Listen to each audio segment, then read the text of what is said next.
Good morning and welcome everyone to the Sport Forum, International Scientific Conference Athlete Training Management. For the first time in a virtual format at Zoom and YouTube platforms. My name is Edmundas Jasinskas and I am Vice Rector for Research at the Lithuanian Sport University. It is a great pleasure that we have such big number of participants who are attending this event. On the other hand, it is a pity that you cannot come to our university physically. And in order to compensate this gap, I would like to share a short video about the Lithuanian Sport University.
Now once we've had a virtual tour around Lithuanian Sport University, we will start the forum presentation and discussion. But before that, I would like to give an opportunity to our honorary speakers to say a few welcome words. First, I would like to invite Her Magnificence Rector of Lithuanian Sport University, Daina Rėklaitienė.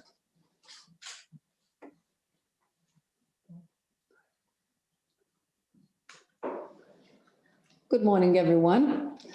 It's quite challenging for all of us to organize, to participate, and to make presentations in the circumstances like this, communicating online and not seeing our audience. But still we have that pandemic situation and trying to do all the best to survive this hard period and to come out of this period being wiser and stronger. Our athletes have still to train further despite of the changed conditions. Coaches have to find the ways out and to be even more creative and patient. The scientists still going on with their research, trying to help coaches and athletes to find the best way, not only to reach their best results, but also to maintain a stable psychological state and motivation. And in this period it is even more important to communicate, to talk, and to disseminate all we've been created and discovered, and all the knowledge with the sport community, coaches, teachers, athletes. It's very important that today and tomorrow we'll listen to the representatives of different countries and regions, sharing our different or the same experiences and knowledge. The conference about coaching and sports science, the coaching department of Lithuania Sports University have been organizing for more than a decade already. And the conference tried always to invite the sport community and to present the newest achievements of the sports science, to highlight all its aspects: coaching, physical activity, recreation, management, economics, psychology, and so on. And the Sport Forum is organized for the second time already. And we have been trying to invite sports scientists and practitioners from different countries to share their knowledge, research, and good practice with all of us. I would like to thank our loyal partners and supporters, Lithuanian National Olympic Committee and President Daina Gudzinevičiūtė, and our Vice Minister for Sport in Lithuania, Kornelija Tiesnesytė. They have been always very supportive in our activities and work in the university that we have been doing, and understand very well the importance of our research and dissemination of our results. The most important thing is to understand that our activities are important and are important for the whole community, because scientists are not doing their research for themselves. They are doing it for sports community, and they're trying to help athletes to prepare their starts faster, better, so that the coach can learn and apply the latest sport science achievements in their everyday work.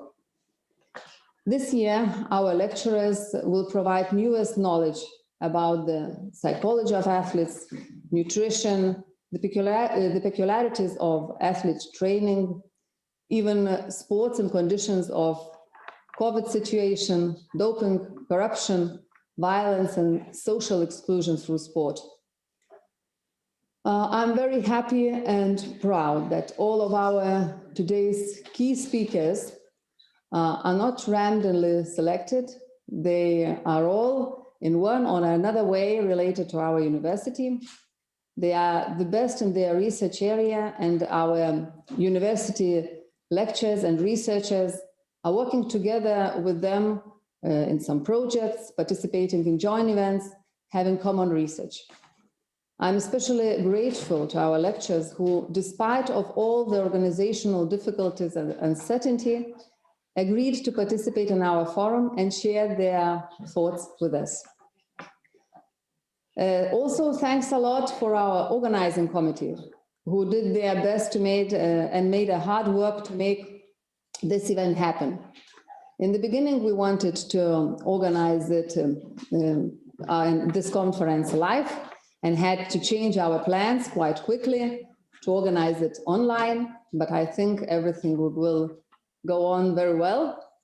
And I hope the situation that forced us to change our minds very quickly and to learn to use technologies, even if we didn't want it to, and forced us to learn to communicate differently online, this will make us really wiser and stronger. Probably our brains got a lot of stress and big impulse to work harder, but it's not a very bad thing. I would also like to thank all the listeners who are behind the screens. Maybe some of you couldn't even participate in the conference if it would be alive. And now you have an opportunity to listen to all the presentations, maybe even being in bed or sitting on a comfortable sofa.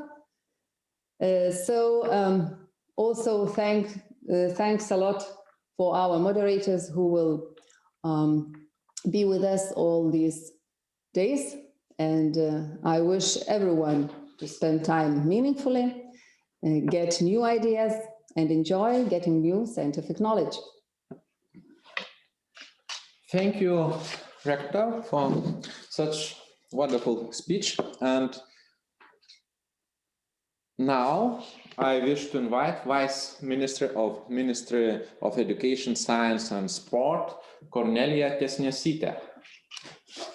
Good morning, everyone. I hope you hear me quite well. No technical issues today. Very happy to congratulate organizers and all participants and Rector and President of the National Olympic Committee with this event. I'm very happy that despite any difficulties, you managed to organize this conference and sports forum.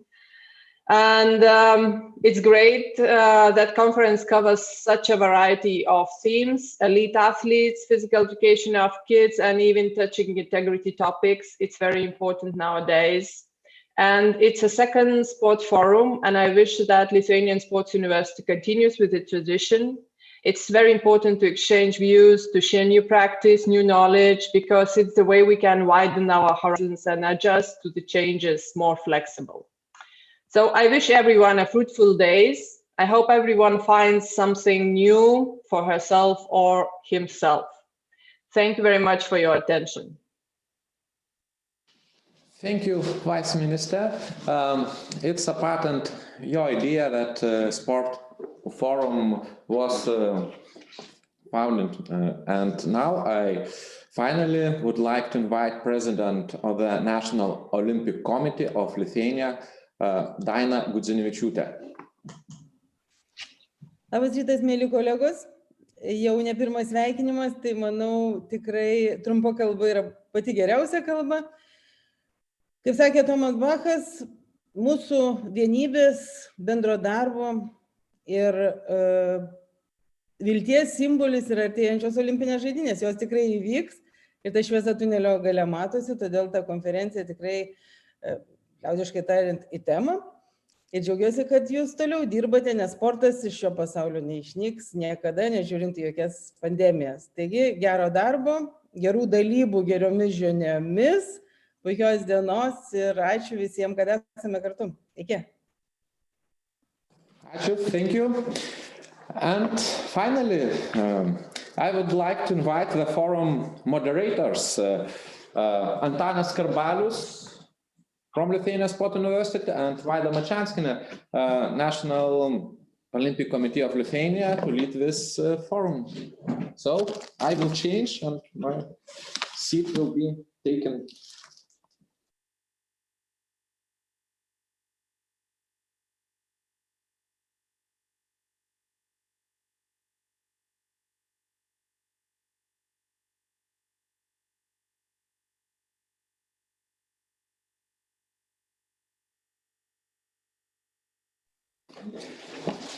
Good morning, ladies and gentlemen. It's a great pleasure to be here as moderators of this very important forum. Lithuanian Sport University started several years to organize international conferences, but since last year, it's organizing forum. And I would like to introduce my colleague, Vaida Mačianskienė. She graduated from Lithuanian Sport University several years ago as bachelor study program in sports coaching. After this, she studied as in sports coaching study program for master degree, and later on she made research in sports coaching, and her research was related to monitoring high performance in shooting, and of course she defended this thesis successfully. And all the time she was as teacher and gave knowledge for students, but at the same time she was very expert athlete and won bronze medal in European shooting championship. As high quality as educator, as academic, but at the same time in coaching, she was invited to be as a Secretary General of Shooting Federation, or Lithuanian Shooting Federation. And several years ago, she was invited to be as director of Lithuanian National Olympic Committee. It's a pity, but at the same time, we are proud that students from our university are high experts in all areas, as academic, practical, and administrators. So thank you, Vaida, that you agreed to be as a moderator of this very important forum. And I hope that this forum will achieve great success. Good morning, dear Professor. Thank you very much for your kind words. And I think we need a new rule for this forum, that moderators should speak till 5 minutes, but no longer. Good morning, dear colleagues. I and almost everybody at recent days have an experience to use modern information technologies and be connected with friends and colleagues from all over the world. I have been participated at the international conferences and meetings. However, it is the first time when I'm moderating International Sport Forum remotely. I want to thank for this opportunity the organizers and my professor, and introduce you with my colleague, which I admire a lot. He is a coach, and he was a coach of Olympic and world champion Valdemaras Novickis and world champion Raimondas Valuckas. He was a coach of the handball club team Granitas and won the European Cup on 1987. I know him as enthusiastic lecturer using innovative methods and precise scientist. He is my role model. How to be persistent in achieving your goals. Please welcome my supervisor, habilitator, Dr. Professor Emeritus, Mr. Antanas Skarbalius. So thank you, Vaida. We will try to organize forum and connection between speakers and participants. And now we would like to get a little bit information about City Kaunas. Maybe you know that City Kaunas 2 years in future, in 2022, will be capital of European. That's why welcome to everybody to Kaunas and to see our very nice, wonderful city.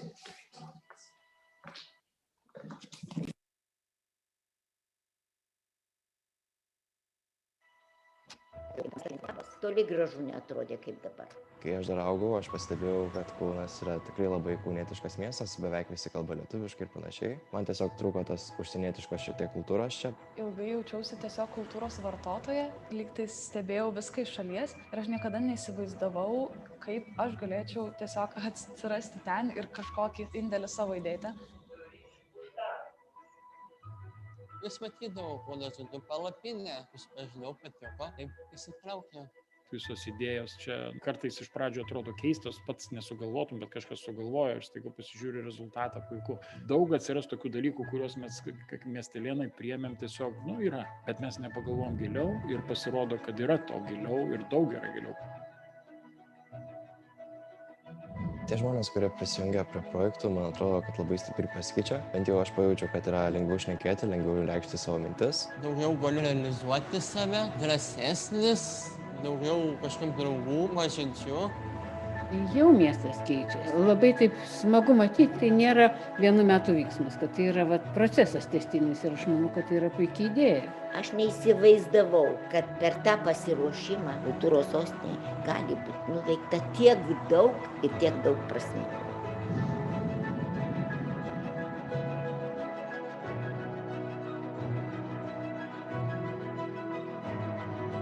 Kauno pulsas yra žmonės. Kaip jie mąsto, kaip jie reaguoja. Ir aš jų klausausi. Kad yra Kaunas, kad egzistuoja, žino šitą ne tik Europą, bet žino šitą pasaulis. Kaunas yra savas, gimtas miestas.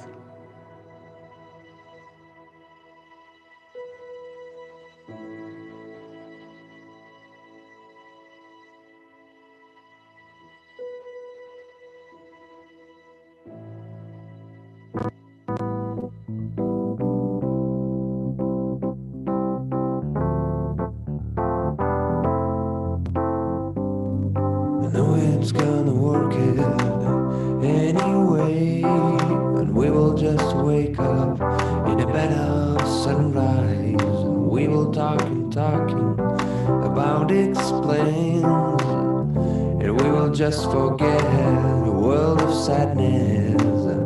I want a feeling like this. I want a feeling like that. I want to feel it. I want a feeling. I want a feeling like this. I want a feeling like that. I want to feel it.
I would like to say that Kaunas is very fantastic city and very nice atmosphere in Žalgiris arena. Welcome, and you good possibility to see how Žalgiris is taking part in international EuroLeague, for example. So, and now it's your turn. Thank you, dear Professor. The organizers invited very experienced lecturers, which will talk about COVID-19 pandemic and its impact on sport, preparation of elite athletes, nutrition, anti-doping, and sport values. We are facing some challenges, unusual situation, not only in sport, but all over the world. However, last week, the President of International Olympic Committee assured that Tokyo 2020 Olympic Games will be, and our athletes and members of all team have the aim to prepare for. So please smile, be active, and together we are stronger. Today we have a big number of registered participants. It shows a huge interest into our sport forum. So let me introduce with some rules. Duration of presentation will last till 30 minutes. Time for questions, 10 minutes. But please write your questions in Zoom chat area.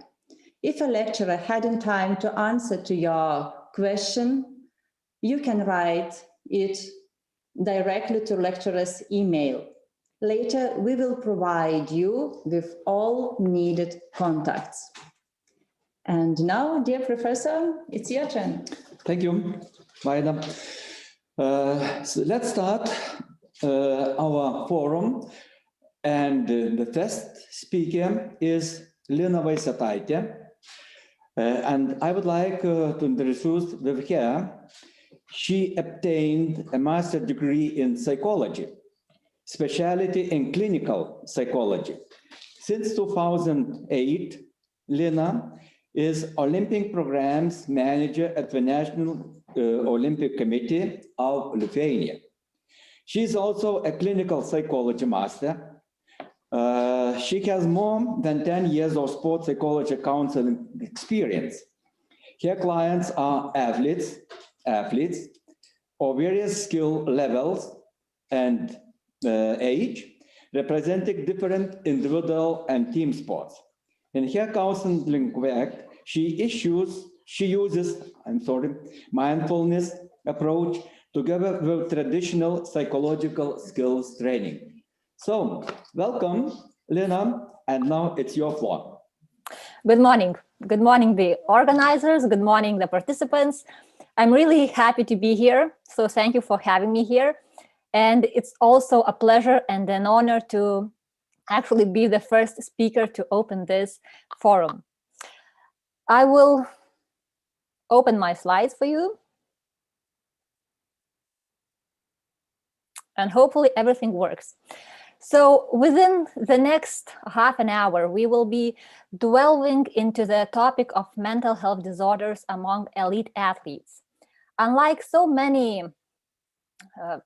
other speakers later today, I will not be sharing my own research, but I will be summarizing some of the research or reviews that other researchers have done.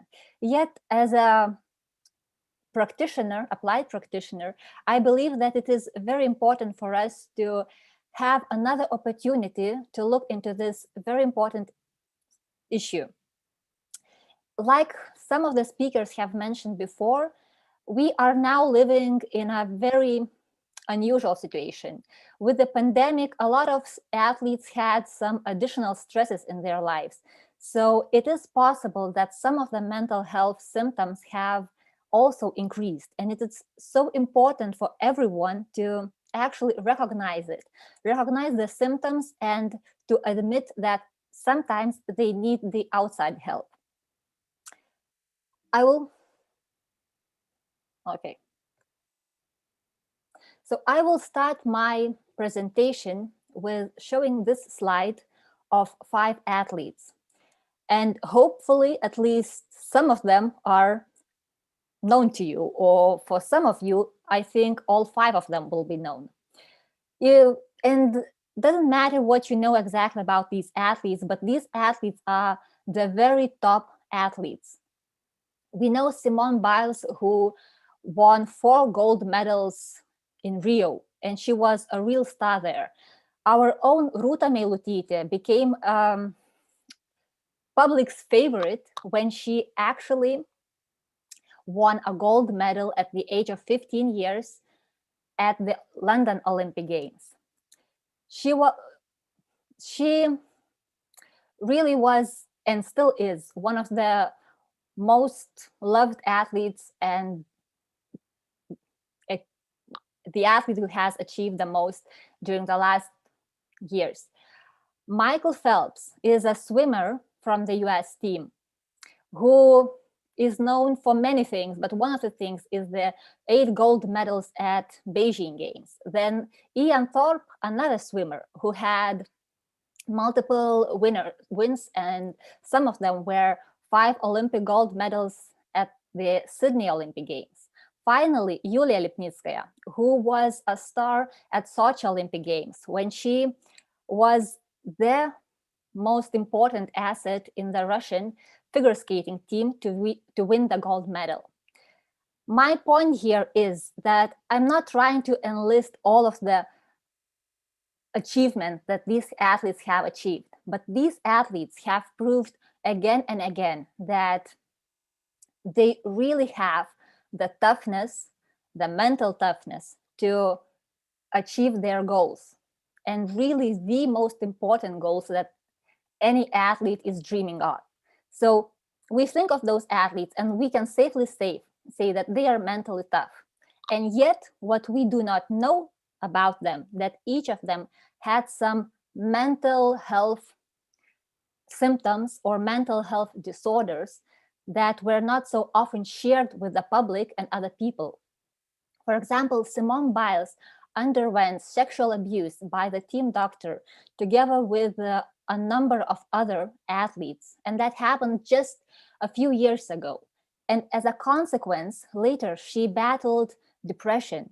It's a citation by her that there were days when she would want to sleep most of the time because that was the closest thing to death.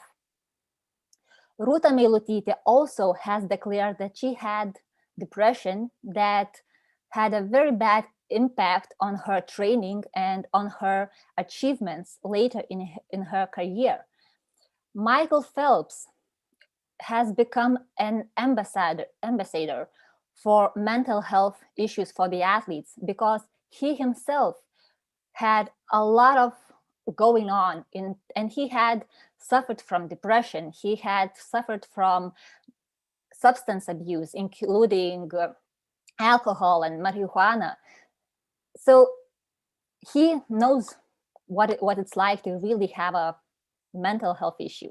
Ian Thorpe, another swimmer who also shares a very similar situation with depression, alcohol abuse.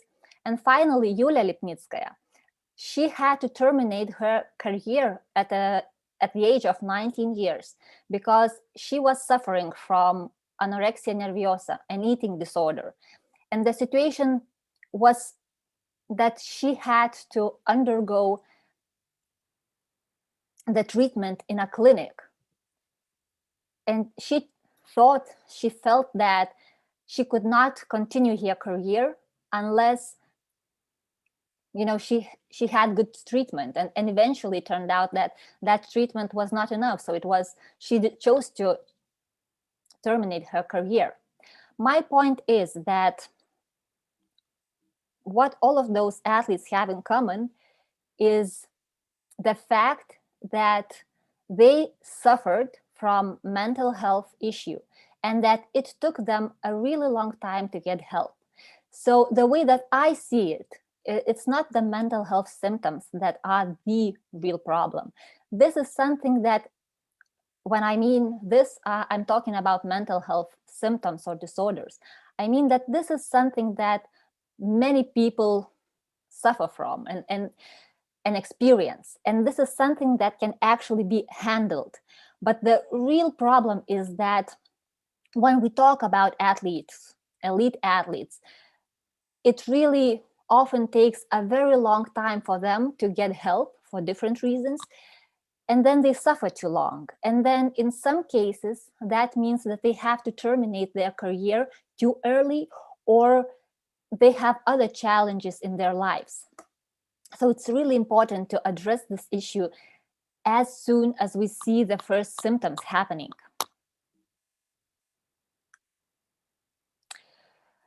The researchers have very different numbers. Some of them say that mental health symptoms and disorders occur in about 5 to 35% of elite athletes annually. So if we think about those numbers, they do not seem too high. But then if we think about the coach who has a group of 10 people, we can estimate that 1 to 3 persons in his group over the course of the year might have some kind of mental health symptoms that need attention. In some cases, might need treatment. And if we think about that 1 or 3 persons in a group, that's already a different number, a different perception. It is true that elite athletes experience mental health symptoms and disorders to the same rate as general populations.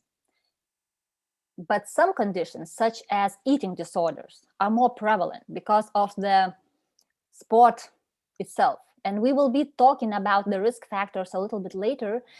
But for now, what is important to understand is even though among athletes, mental health symptoms and disorders are pretty much to the same rate as they are in general populations, what happens with the athletes is that they do not seek treatment as eagerly as other populations. So that means that they are suffering alone for longer periods of time. And that also means that their problems can increase. And we can have a very simple comparison with physical health. If an athlete has pain or has a mild injury, usually it is treated, and it is treated in a very early stages, so it doesn't get worse. The same thing should be done with the mental health. You know, if we see a small problem and if it is dealt with in time, it usually doesn't evolve into something bigger. But if the athlete is not getting the treatment or help, then that problem can become bigger, whether that is physical health issue or mental health issue. Also, an interesting finding by many research is that the peak age for mental disorder to happen, the symptoms to become more intense, is exactly the same when the athletes are in their peak. Like, for example, if we remember those athletes that I have just talked about, right? Michael Phelps would say that he would usually have his depression right after the season was over or after the Olympic Games were over. So what we have is an athlete who wins, say, 8 gold medals in one event, or even less, 1 or 2 medals, doesn't matter. And then the next thing we know, the door closes and we don't see that smiling athlete anymore, but the athlete is alone and is suffering and maybe is using alcohol or other substances somehow to feel better. And that's really not how it's supposed to happen, because there's help out there. Also, research is suggesting, and also common sense is suggesting, that sometimes athletes suffer from mental health symptoms or disorders after they terminate their career, especially if that termination is unwanted or happens suddenly, if the athlete is not adjusted well to the change in his life. And in that case, mental health problems might be even more common among former elite athlete population than it is in the general population. What are those factors that increase risk for mental health issues among athletes? And now I want to say that for the athletes, all the same things that work for or that affect the general population are in place. So it's stress, and other factors. But what I'm talking about right now is something that affects specifically athletes that maybe other professions or other populations don't have, but athletes have. And one of the main stresses come from continuous demands that are put on performance enhancement. And again, I want to return to Simone Biles. While I was preparing to this presentation, I happened to watch her interview where she said that she felt she disappointed people in Rio because she won 4 and not 5 medals. So basically the athlete is winning 4 gold medals and still she feels she disappointed other people. That's how, what are the demands placed on the athlete. And that is something that is continuous. It's not like it's one-time thing that you perform and then it's over. No, you perform at the same standards, at the same expectations over and over again. So that means that athletes are living under really high levels of stress. And also what happens is that they live in a rather competitive environment. So even if you train with your friends, if you train with your teammates in individual sports, you still might be competing against them at some level. And so that also brings additional stress, because some athletes, especially those who tend to be perfectionistic, they might not be feeling good about other people, they might not be making real friends, really will not have real social support, and that also brings them to more stress and more susceptible to some mental health symptoms. Heavy training schedule and strict regimes are very common for the high-level athletes. And if you talk to the athletes, they will tell you pretty much what they are going to do next Monday, Tuesday, Wednesday for a very long time. And that is okay, but also that might bring additional stress, because the person doesn't really have sometimes the person doesn't really have time to regain the resources. And so that puts more stress. And with the stress, the mental health symptoms are more likely to present. A lot of elite athletes have less social support because they constantly live away from their families and friends. They travel all the time. They change places all the time. They are either on a training camp or in training sports centers. And though they usually do make friends within those environments, it's not always the same as having your family or your friends back home, which are maybe not even sport related. Because like I said, for some athletes, the environment is very competitive. Sometimes the coach is really very strict and requiring a lot, and then that puts a lot of pressure. Finally, athletes are not immune to life events that are happening to them, and that can be all sorts of things. That can be an injury, like normal sport injury that happens to the athletes. It could also be health problems. It could be sexual abuse or harassment because of a very different, well, not attitudes, but because of the authorities, because the coach or other athletes, leaders of the team, they have a different authority than some athletes. So bullying can happen. Some athletes have problems because of their sexuality. They deny that they are lesbian or they're gay for a long time because they are afraid to come out, and then they have to conceal a very important part of their lives from other people for a long time, and that can also increase stress and increase some mental health problems. We have also known about situations when death happens in a family, and it doesn't have to happen in a very important day, but even if it happens on a training camp or some other important period, that's already stress. But for some athletes, it happens right before the Olympic event, and then the athlete is placed into a very emotional, difficult situation because he or she has to choose between her or his family and the competition, and that's again a lot of stress. Finally, what I have already mentioned to you is the unexpected or undesired sport career termination.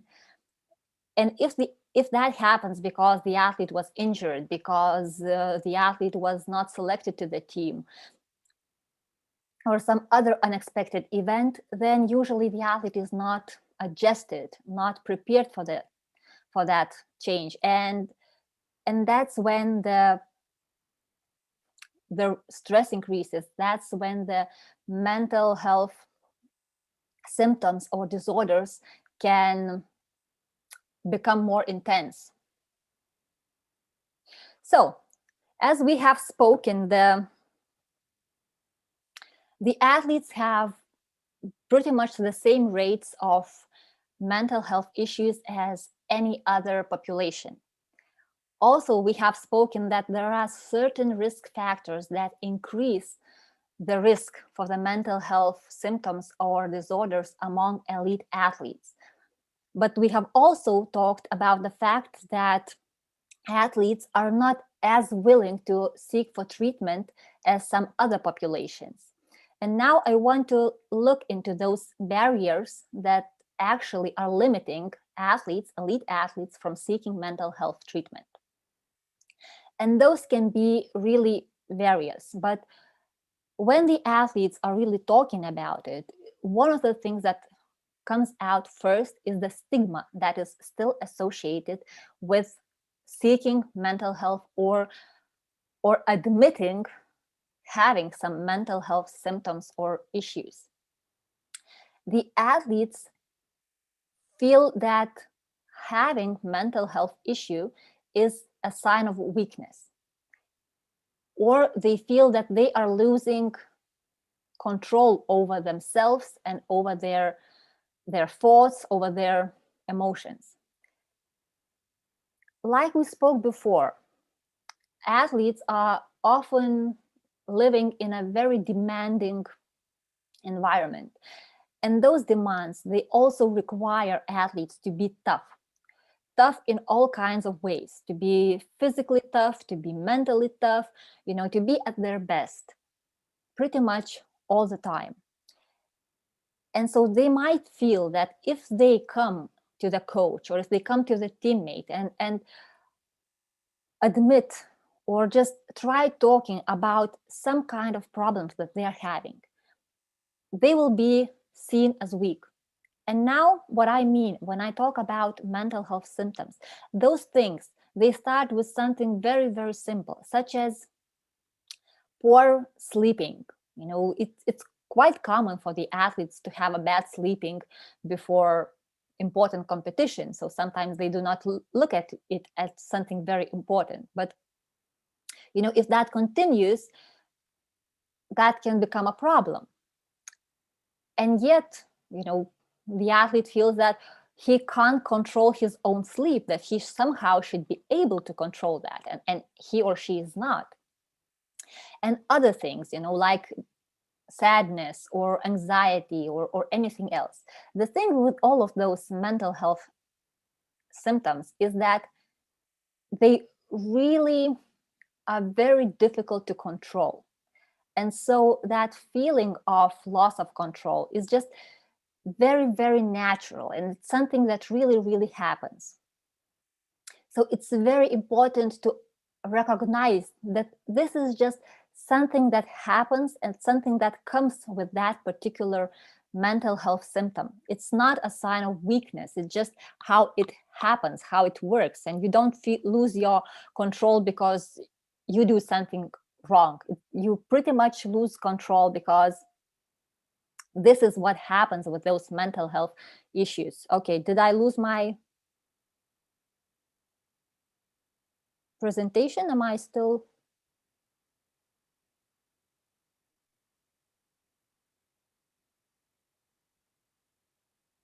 Okay. Somehow I felt like I lost my presentation out of sudden. Okay, so back to that. So back to that stigma. My point here is that athletes feel that it's not okay to tell other people about their mental health issues because others will associate that with weakness. And athletes feel they are supposed to be always in control and always tough. But that is not true. So some athletes who actually talk about it, they choose one of the two ways. One way is to say that, okay, so you think it's weakness, I'm ready to show my weakness, and I think it's totally okay to be weak at some points. Other athletes choose a different path, and they say that you say it's weakness, actually it's not weakness, it's actually a strength, because I'm doing something good for myself, I'm talking about mental health, and I'm seeking help for that. research also shows that it looks like stigma is not as big for the younger generations than it is for the older generation. So that's kind of a good thing. Another barrier for the athletes is the fact that they worry about their identity. At some point, athletes feel that they want others to know about what they're going through. But it's also true that athletes are a little bit afraid that if they come out and if they talk about their, sadness, depression, anxiety, insomnia, or eating problems, or any other thing, or gambling thing, then others will associate them with those symptoms, with those disorders.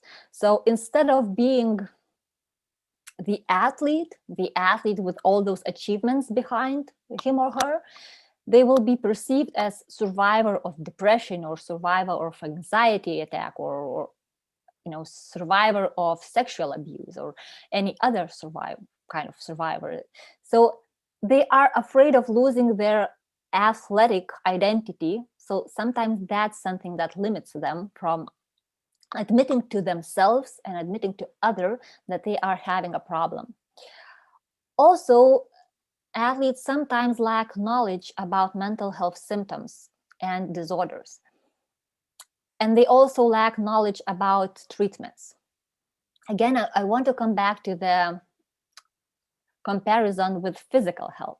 So what happens with physical health is if the athlete has injury or pain, usually elite athletes are very good at distinguishing whether this is a good pain or a bad pain.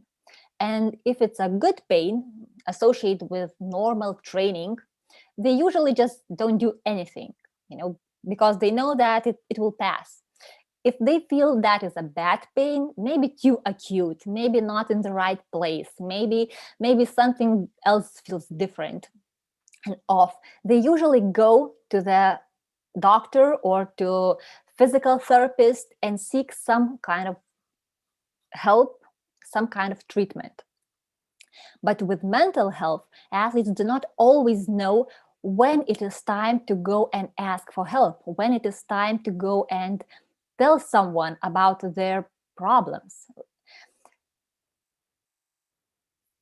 We probably, most of us, have nights when we have trouble sleeping.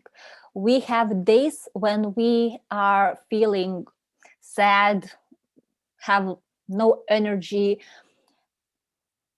or we have days when we feel really anxious about things. And these are all normal experiences. And only when those experiences become of a certain intensity and of a certain frequency, they become a problem, and they become something that you need to seek help from others. But if you lack knowledge, you don't really know when to seek that help. So all of people who surround athletes, athletes themselves, teammates, coaches, doctors, they should sometimes dedicate time talking about mental health symptoms and mental health disorders, so that in their environment, it would be okay to talk about it, pretty much as it is okay to talk about physical health. Most of the athletes don't feel big trouble going to the coach and telling that, oh, my feet is in pain. But they would really have problems going to the coach and saying that, oh, I have been feeling off lately.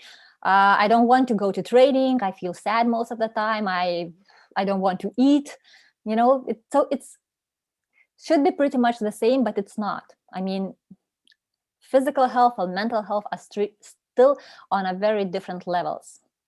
If the attitudes own or coaches or teammates are saying that mental health treatments are not working, or that they are for weak people, or they have any other negative attitudes, usually that would stop the athlete from going and seeking help. Finally, some athletes had negative past experiences with mental health treatments. And if they didn't work once, they somehow believe that it might not work again. The truth is that there are a lot of treatments, a lot of different methods, a lot of people who do those treatments. So if you don't like one person or one method, you should always try something else or someone else, because usually that helps. And you know, the athlete should not suffer only because the first time or the first 2 times were not okay when he or she went for the mental health treatment. What really is a challenge is the treatment availability. Like in some countries, like Lithuania, we really don't have many mental health specialists who are treating athletes exclusively.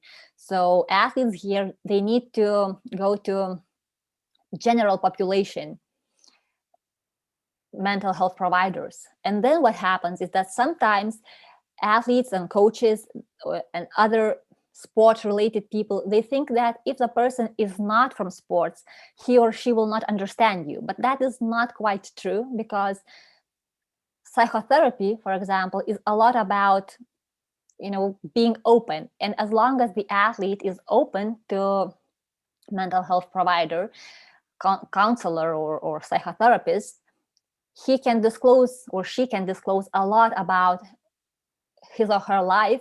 And so the psychotherapist would be able to help even though he or she is not from sports. Another issue is a lot of trouble incorporating help into the schedule. As we spoke, for many athletes, they have a very busy training schedule and they have planned it like pretty much minute to minute for the next week or 2 weeks or month. And then if you have to incorporate another treatment, it seems really difficult, especially if you happen to meet a psychotherapist who is very rigid about the rules, you know, like 1 hour strict.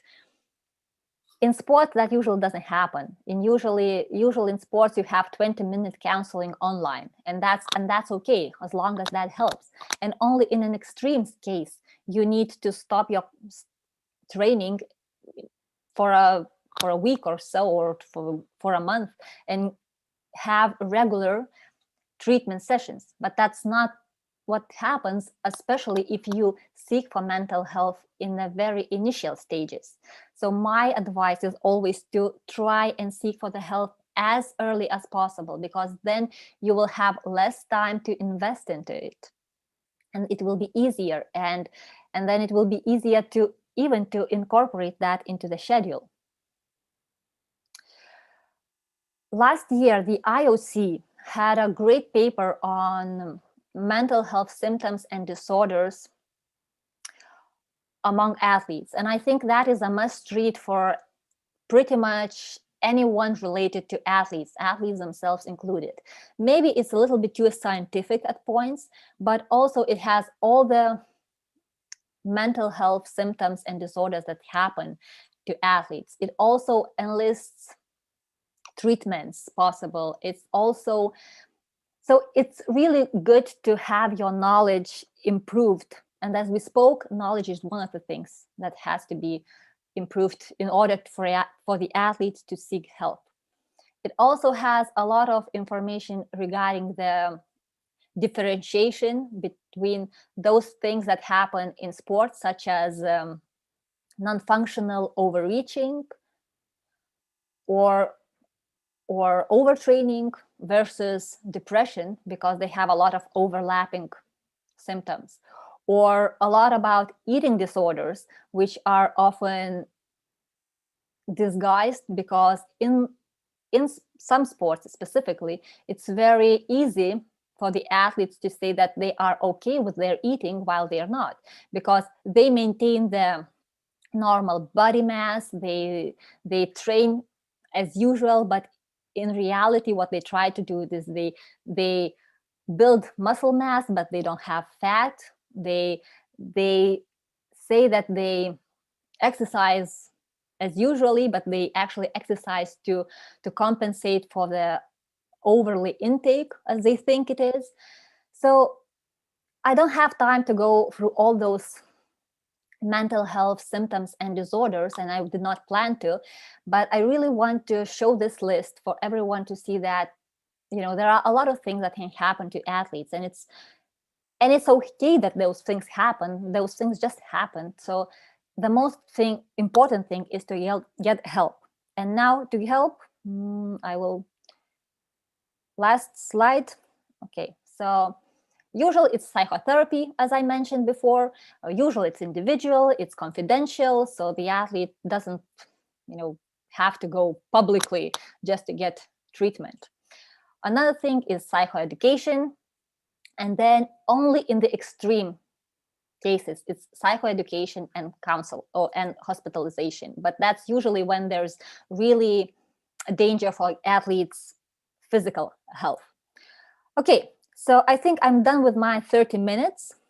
I need to check if I have any questions, because while I share screen, I don't actually see my... Okay. Hey, John. Okay. So thank you very much, Lina, for your nice presentation. As you see, there are 4 questions. Okay, yes, and now I see. We have time enough for this discussion. Is it necessary to read this question, or? No, I think I can read them myself, unless you think there's any question that I need to start with. Yeah, it's up to you. Okay. Okay, so I will just go one by one, because I don't have really time to go, you know, and choose. Okay, what age group has the most mental health issues? Well, I don't know exactly the age group, but a research suggests that it might be the peak age of the athletic career. So in different sports, it can be different. And one of the factors that is associated with that is that during the peak performance years, the athlete has most of the stress. So for some sports, you know, some sports are considered to be young sports, like gymnastics, for example, or figure skating. That can happen really early. And for other sports, it can happen later, you know, when the athlete is in the late 20s or even early 30s. So I would not really concentrate to the age group. I would think about the, you know, when the athlete has most stress, what are the years? And that usually are the years when you are performing at your best. You know, I was talking about those athletes in the beginning, and then you could see that, for example, for Rūta Meilutytė and Julia Lipnitska, they won their gold medals at the age of 15, and then they got a lot of public attention, a lot of stress, a lot of demands from their federations and, you know, general public. Because everyone were good willing, but they were still asking those athletes to perform better and better and keep winning medals, and that was very difficult. So yeah, I'm going back to my presentation again, so I won't do that. But my point is, when the athlete is getting most stress, that's the time. The situation in Lithuania with psychological health. I see the name is Lithuanian, so I think she pretty much knows it. The situation is difficult in Lithuania. We don't have enough specialists to work with athletes specifically. So even if athletes are asking for the help, they are doing that with it's not centralized. So it's very difficult to say how many athletes exactly are asking for help for mental health issues, because they usually need to seek help from general population health care providers. And those numbers, they don't come back to some, you know, one resource to summarize them. But I would say that not enough.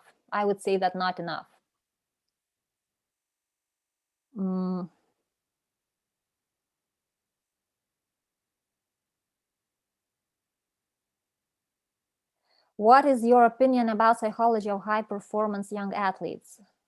Is it opinion that young people do not understand the importance of high level of competitions? Oh no, I don't agree with that. I don't agree with that. Athletes from very young age. I mean, I've worked with tennis players who were, I don't know, 5 or 6 years old, and they understand competition very well. They might not understand the Olympic Games so well, but they understand competition, and competition for athletes of all ages is a very important thing. And one of the sports psychology goals is actually to bring back athletes from concentrating on the fact that they are competing to the fact that they are performing something that they like to do and trying to perform to the best they can do. Competing, yes, it's always about competing, and you can't deny that you are competing when you are in the Olympic Games. But you need to, to focus also on your performance, not only on your goals of competition. So I would say that young athletes do understand the competition.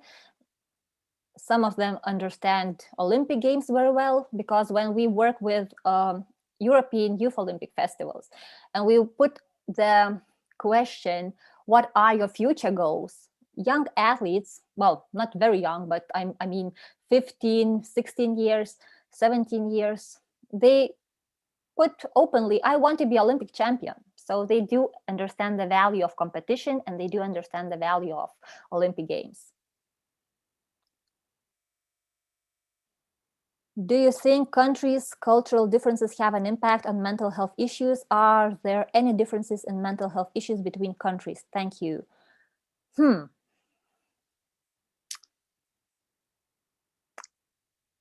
I don't exactly know that, to be honest. I'm thinking that maybe what actually happens is that we might have a feeling that there are some kind of differences depending on how people are, how openly people are talking about it. And this is not a very scientific discussion, but my friends who are also psychologists and I were having this discussion a few days ago, which was not sports related, but it was mental health related. And we spoke that, for example, it feels that in US, you have a lot of children with autism. Like it's almost a fashion that so many young children are diagnosed with autism, while in some countries, it's still not so popular, so to speak, and so we don't have so many diagnoses. Then one friend of mine said that in Sweden, I don't know how accurate that is, but that was just, one person's opinion, that in Sweden, it's very, very popular to have the attention deficit hyperactivity disorder. So what really happens is that sometimes it's very difficult to say whether more athletes are experiencing depression in one country than the other, because if there's a culture to speak openly about depression and to seek treatment, then usually you have more people with diagnosed depression. But if the culture says that, okay, it's not okay to speak about depression, then you have more covert cases where you don't know that. So I think I can compare Lithuania that used to be like maybe 20 years ago, 30 years ago. We really had a lot lower number of depression cases because people would not come to doctors and mention that. And now we have less stigma associated with it. So we have more people coming out and saying that they have depression or seeking help. So it might seem that we have more cases. So my feeling is that the culture matters. The culture matters in the sense how openly it accepts mental health symptoms, how openly people are willing to talk about it, and then also how easily the things are diagnosed. So, and that is related to athletes and general populations. I would like to say that it's a pity, but time is finished for discussions. And I think that it's possible for future to help us in communication. And would be nice if you will give answers for Inga or for Lauren and for everybody who is interested in your research problem. So thank you, Lina, thank you very much. Thank you very much. Now it's your. Thank you very much for a nice and interesting presentation, and some reminder for participants. You can see the contacts in the chat area, so please contact directly with Lina. And now our next speaker is Dr. Luca Milanovic. He is head of sport kinesiology department and associate professor at Faculty of Kinesiology, University of Zagreb. Luca also is working at UEFA, coaching education at Croatian Football Federation as lecturer professor, Football Science Institute and Biometric. Dr. Luca is the head strength and conditioning coach at Croatian Football Federation and silver medalist at 2018 World Cup. He has published 69 scientific and professional papers, mostly researching conditioning characteristics and effects of programmed training. Dear Luca, the audience is yours. Thank you very much. Thank you for inviting me. It's a great pleasure to be with you, not in person, but online, which is also good. Thanks for, again, invitation from the LSU, especially the Rector, Rėklaitienė, which I met in Beijing last year. And today I will share screen now, and I will talk to you about some of my experiences working with top-level athletes, especially in team sports and more specifically in football, of course, and through the story of Croatian success at the World Cup, I will try to give an overview of some of the principles that I think are important, and hopefully it will be helpful for your practical application. First, when I work with somebody, and probably when all coaches, especially strength and conditioning coaches, work with somebody, we all ask ourselves which abilities are important. And not only that, but what kind of body my athlete needs to have. These are actually three basic human abilities that you can see here. And of course, these are strength, speed, and endurance. When I ask myself about my football players, what do I want them to look like? Usually it's a combination of 2 and 3. So combination of sprinter and endurance athlete when I think about body composition and morphology. But also when I think about abilities, it's also a combination of 2 and 3 actually, because probably the most important ability in top-level football is repeated sprint ability. In other words, to be able to perform something explosive for many times during one game, but also many games in succession. So combination of 2 and 3 is probably what's important for me. The story is not, of course, that simple. I also need some kind of basic strength, which is number 1. But that basic strength doesn't have to be on level as high as some other sports, definitely. Even though I believe in current football methodology, strength training and power training culture is not big enough. In future, I believe that more systems are going to use strength and power training in football training. Some systems use it today, but in future, I believe more systems are going to be prone to using strength and power training in top level, but of course also in young players. Second question that I ask myself, I'm sorry, something happened.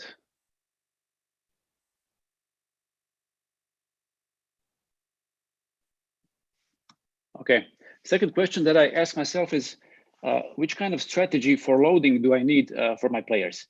That, of course, depends on how much time do I have. Usually in team sports, we don't have more than 6 weeks for preparation period. In some cases you have more. In some cases you have 8 weeks. In NBA, you have more preseason. In, for example, Russian football, you have longer winter break, so you have some more time. But usually 6 weeks is maximum in team sports such as football and basketball. If you work in national team, then you have even less. So before the World Cup, usually we have only 3 weeks.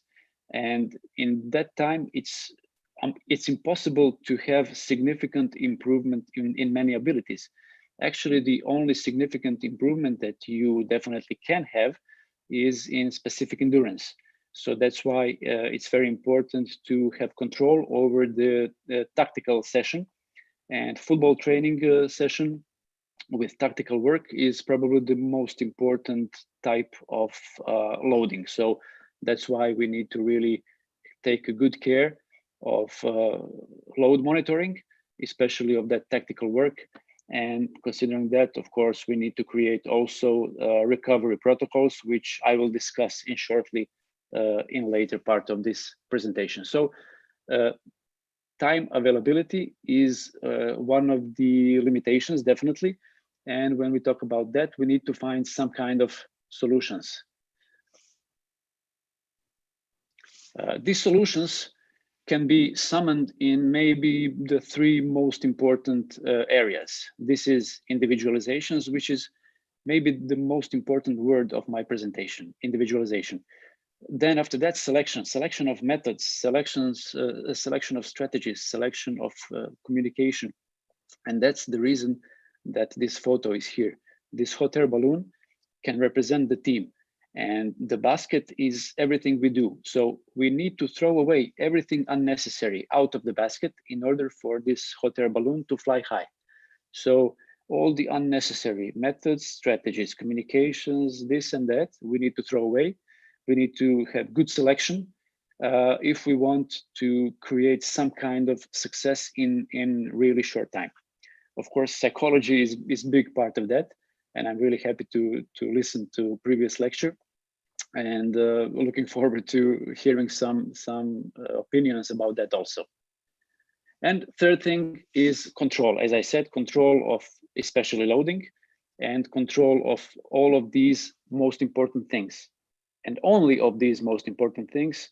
We don't need to control everything, because we cannot control everything, but we definitely need to control the most important methods and training sessions in terms of loading in general. When we talk about some basic parameters and some numbers, that summer we spent together 52 days with only 2 days completely off. And in that time, we had 39 team training sessions, but also, really, really important thing, we performed 30 individual morning training sessions. And when you combine that time with the time before the team training session, which is individualized, and the time after the team training session, which is also individualized, then you come to the conclusion that we spent equal amount of time working individually and in team environment. So equal amount of time, even though it's a team sport. I believe that strength and conditioning in team sports is individual discipline.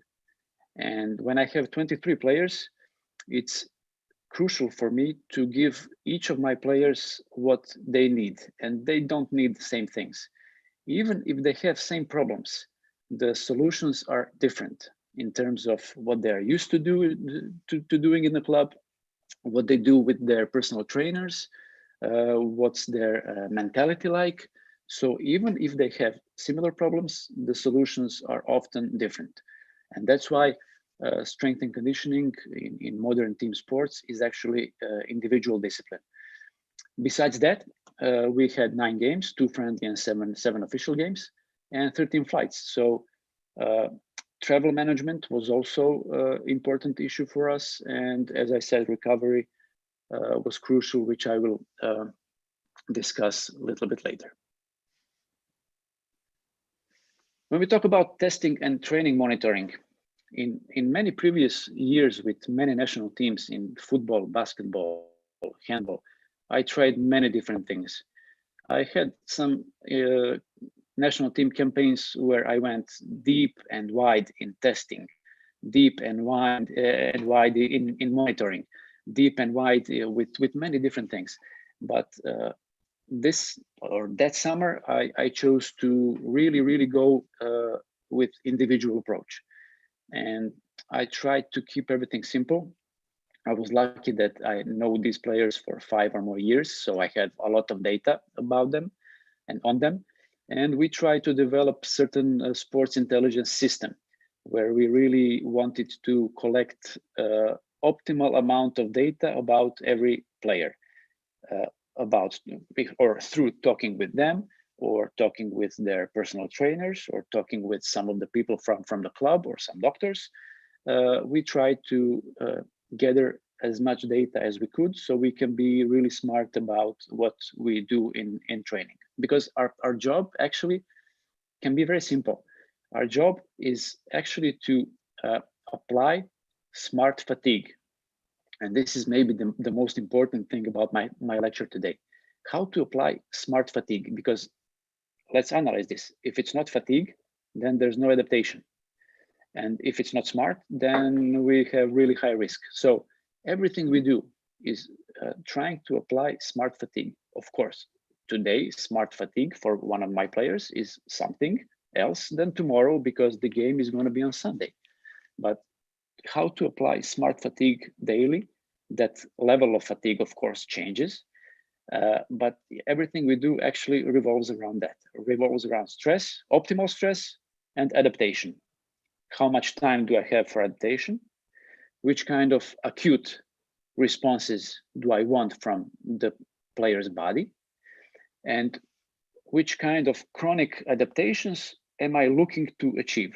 So when you talk about that, it sounds really simple, but of course, there is a lot of depth in that. But sometimes I think we need to zoom out and see the big picture and really analyze, okay, what am I trying to achieve? Am I trying to be this creative, funny, and interesting coach, or I have job to do? I have job to do. I don't have to be interesting and innovative all the time. The great things were done also 50 years ago in top level sports. Of course, I will use some high-tech stuff. I will use some low-tech stuff also, but probably the most important things that I use are going to be no-tech. So definitely it has to be a combination of all of those 3 things, but I'm trying to talk about this and bring us all back a little bit back to the basics and back to the, I can say, evolutionary approach to human body and what our body is built for actually, and what sport is. Sport is something that we do last 2 or 3 generations. Our body is built for many different things. So in order to achieve higher level of performance or higher level of my body's ability to do something, I need to also think about what my body was originally created for. I hope I'm sending the good message, and I hope that it's understandable to everybody. I'm looking forward to hear your questions after this presentation, but also after I showed my email. And if you want to discuss any topic, I'll be very happy to do that. Of course, injury prevention is something that was our maybe first goal, even though we can say that there's no such thing as injury prevention, because if you think about performance and you try to achieve best performance that you can, then injury prevention will take care of itself. We can say it like that also, but of course, injury prevention is one segment that we have to talk about. And these are some of the most important things about injury prevention that we take care about in football. Of course, lifestyle is something that's important. In that area, we try to respect players' habits. Of course, these are all top-level players who have good lifestyle, but all of them are different. We have some players who are really focused on their nutrition, and that's the most important thing for them. For some players, it's rest and sleep, and they really put a lot of focus on that. There's not too many players who focus on all of these things, but top-level players, they are really serious about at least one thing, and that's, you know, the seriousness of that goes to like almost being a maniac about. For some players, rest. For some players, additional training sessions. For some players, physiotherapy. For some players, nutrition, depending on how they feel. But definitely lifestyle is something that's probably the biggest prerequisite of a long career and healthy career. So in assessment, we try to do these only most important things. We try to see if there are some kind of deficits, some kind of compensations, or maybe imbalances or asymmetries. These are, you know, we look for red flags. We look for history. We look for their habits, and we try to give them what they need in this individual part of work. This individual part, as I said, happens in the other part of the day with, you know, different individual training session, but also happens before and after team training sessions. So we, as I said, spend a lot of time working individually. That can be done as I said, also part of the warm-up, not only part of individual work. So during the warm-up, we also assess most important things, especially in terms of stability and mobility. We try to achieve optimal mobility, especially in the hip and ankle, even thoracic mobility. And we also try to achieve optimal stability, especially in the foot, knee, and core. So these are some of the most important things that we do daily. On daily basis, we assess, and on daily basis, we try to improve these important areas. When we talk about strength training, of course, stability is connected to strength, but in terms of strength training, we actually did 0 team strength training sessions. So 0 team strength training sessions, but we did strength every day in individual way. Of course, in that case, we need to think about, and especially if you have only 3 weeks of preparation, development is something that's, of course, very questionable, but maintenance is very important. And that's why the sports intelligence system and gathering of the data was really important for us, to have all the information about their habits and how they do their strength training. For example, my top 6 players have all different, totally different strength training approaches.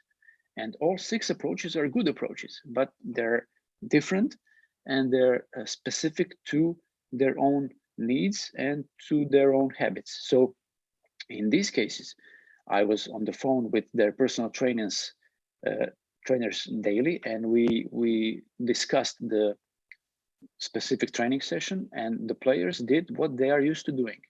Some of the players didn't do my idea of what they need to do, but they did what they are used to doing. So I think that's very important to respect their habits and to respect their own training programs. Of course, exercise selection in all of these programs was based on movement and not on the muscle that's activated. If some players had some problems or are in some rehab process, of course, we can assess the specific muscle. We can go locally, but generally, if the player is healthy, we like to do it globally, and we like to do exercise selection based on movement.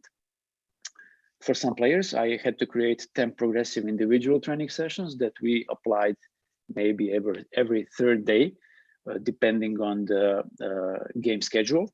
And of course, for many of the players, we create individual strategies considering the game day. So for example, many players know already what they want to do 3 days before the game, 2 days before the game, 1 day before the game, sometimes even on game day.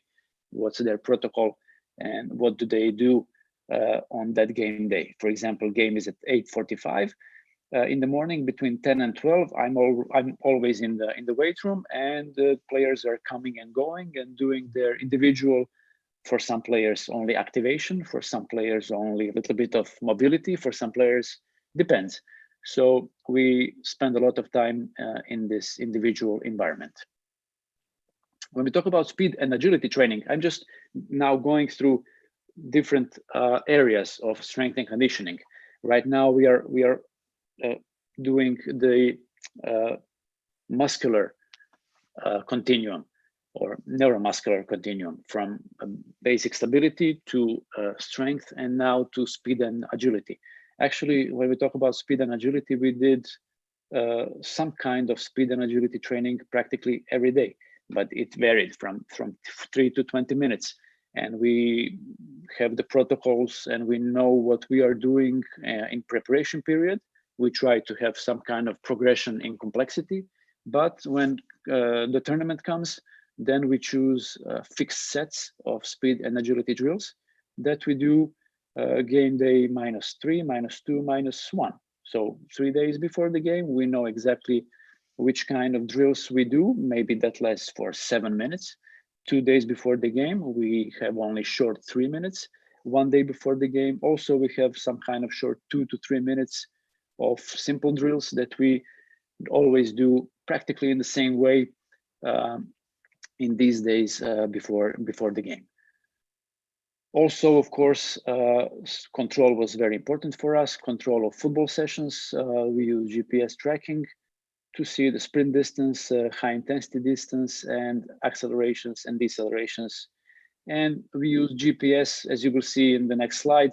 We use GPS and heart rate monitoring, but it wasn't something that was, most important for us, and that was the light in the end of the tunnel. No, it was just for control. It was just to check if we achieved in the training sessions what we wanted to achieve.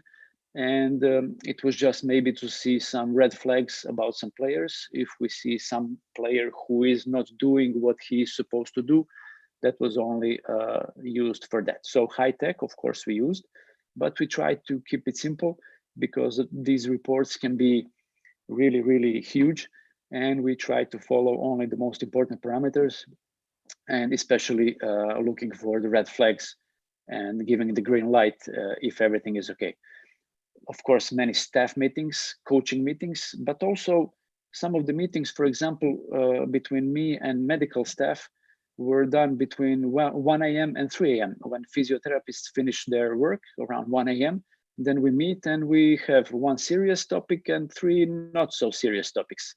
With supplementation of wine and prosciutto, for example, then we spend 2 hours dealing with some important issues, but also creating good team chemistry and trying to have good connection, which is, we all believe, really, really important if you want to achieve success in team sports, especially in team sports with bigger number of people in the team, because when you combine 23 players plus coaching staff plus medical staff plus logistics, you have 40 people living together. It's not easy to create that kind of team environment with 40 people, and that's why we try to do some simple psychological things that we believe are important, and we somehow managed to be successful in it. I will show this in the last slide. Now we go to energy systems development and of course maintenance. It's obvious that VO2 max is important, and there is a good relation between VO2 max and high intensity running, but also what we like to follow and what we like in our players is we like them if they have 2 millimole threshold on high level. For example, 13.5 kilometers per hour for 2 millimole threshold is something that's, for many of our players, really, really solid parameter. So that gives them, of course, ability to perform within one match, but also that gives them ability to recover and to perform in many matches in succession with not too many days in between. So we like to see not only VO2 max, but also we like to see the 2 millimole threshold, which we like to get it high. Now in Croatian football training systems, I think some of the systems also apply this type of training when it's important, and that's usually between ages 10 and 15. Some of my players now in national team had that kind of training, but not on purpose, because sometimes they use the bike to go to the training session, they use the bike to go back, sometimes they jogged to the training sessions and jogging back. So it was unintentional capillarization training, but definitely oxygen is everything. Oxygen transport is everything, and we like to see players who have really high 2 millimole threshold, which we believe is important for top level performance in football. When we talk about this endurance training, so for some players we did additional sessions which revolved around repeated sprint ability, short intervals. For some players who like capillarization training, of course, that too, but many of them are already on high level considering that. So it was usually repeated sprint ability and short intervals in the end of the football training session. Besides that, of course, specific endurance training, which is connected to tactical work, and optimal loading in tactical work was something that we really followed. And of course, we controlled it, as I said, by choosing the most important parameters for tracking and monitoring, and just to see the red flags and to see if everybody did what they had to do. Recovery, because of the many games in short period of time with a lot of flights, was important. And when we talk about recovery, of course, science will say something, which scientifically, of course, it's correct. But practice will sometimes say something additional. We definitely used load management as recovery method. We used hydration, nutrition, sleep, cold bath, contrast bath. That's all, of course, logical, but we also used a lot of massage therapy. We used some active recovery, we used some foam rolling.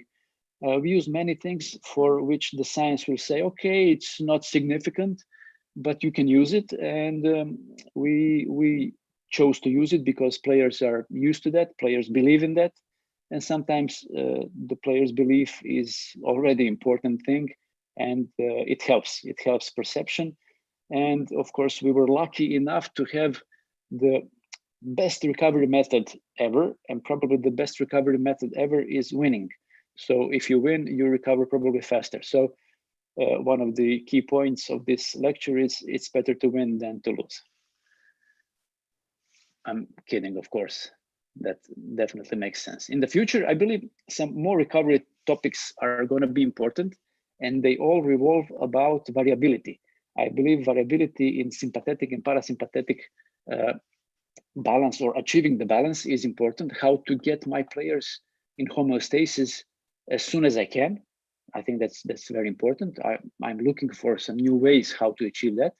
I'm looking for some new ways how I can use focus relaxation variability to achieve, again, quicker recovery, and interval training, which is of course already scientifically proven as a recovery method. We always use some kind of interval training for our recovery sessions, and we definitely believe in these variability methods in general, and especially when we talk about recovery.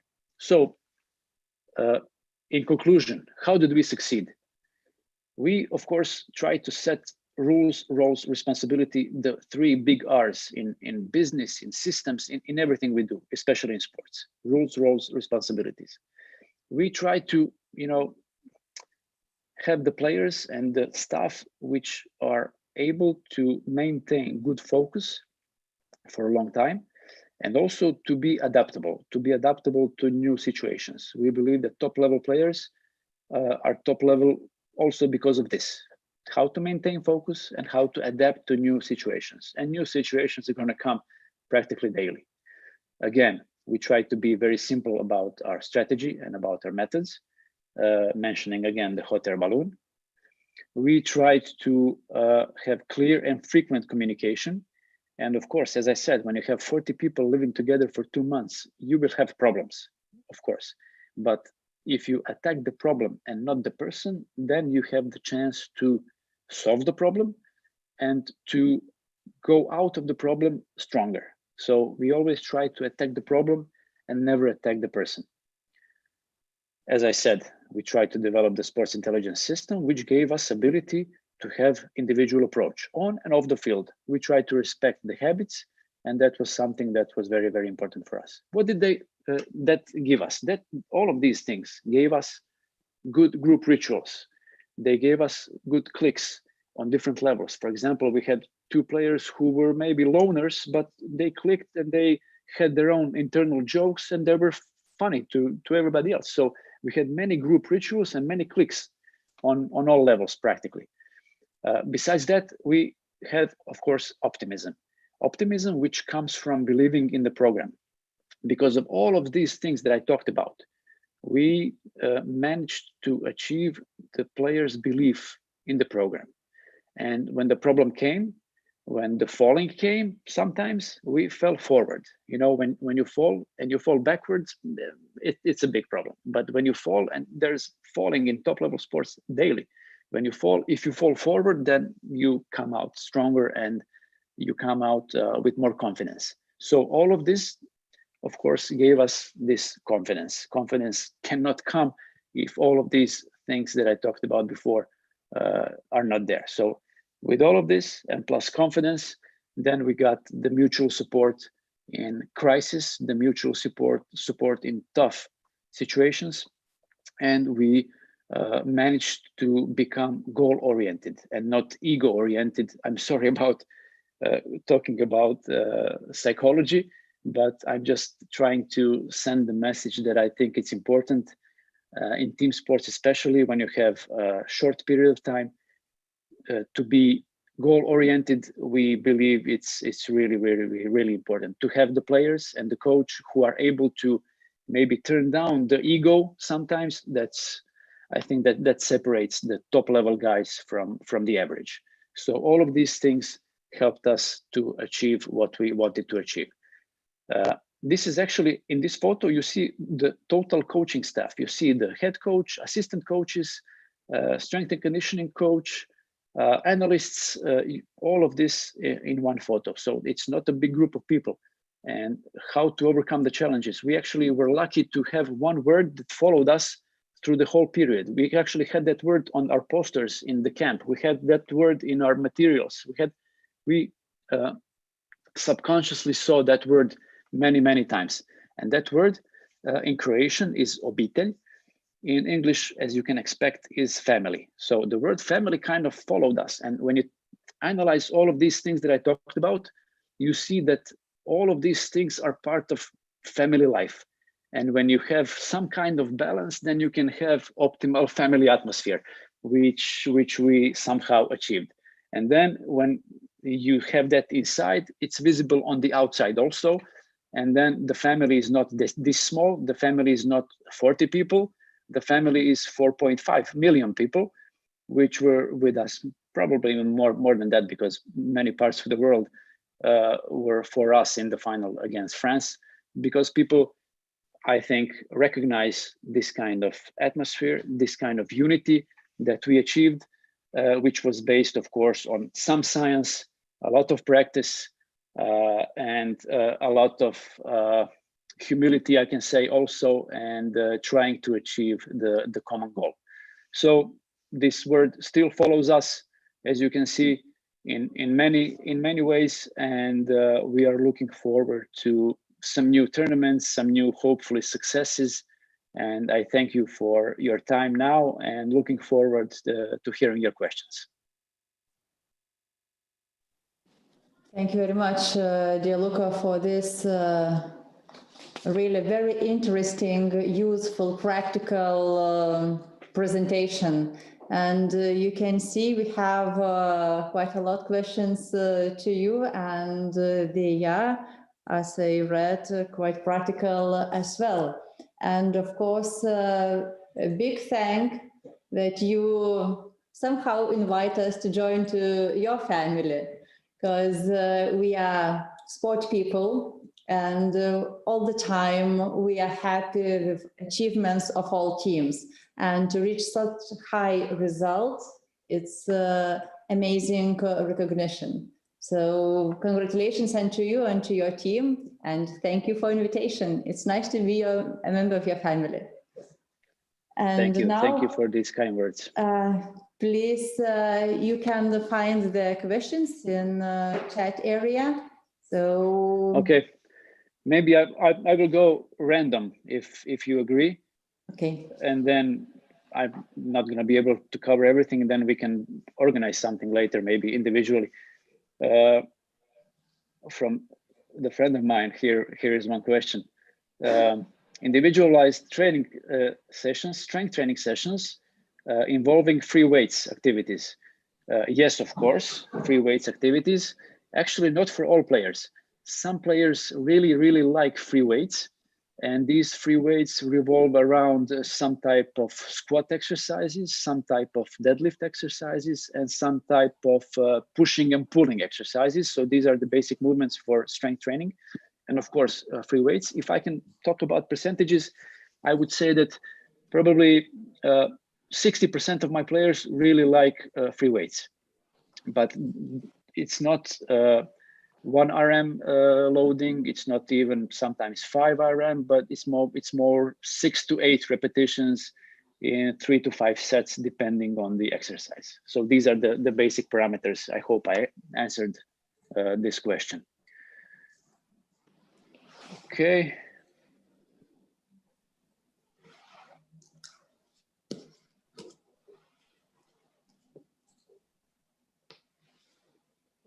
Okay, the question about block and mixed periodization, of course, it's a big question.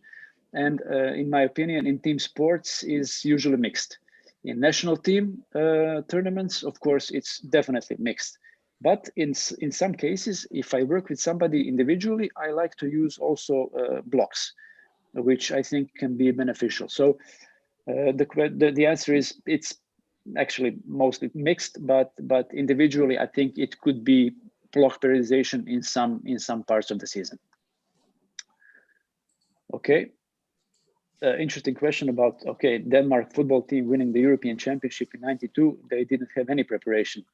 So yeah, you can see many different cases. You know, sometimes when you see something like that, maybe we can think about, okay, they didn't win because of that, but they won in spite of that. Just like, you know, you see some, okay, stories from 20 or 30 years ago. Oh, yeah, we played the best games when we did this. Okay, maybe you didn't play best because of that, but in spite of that.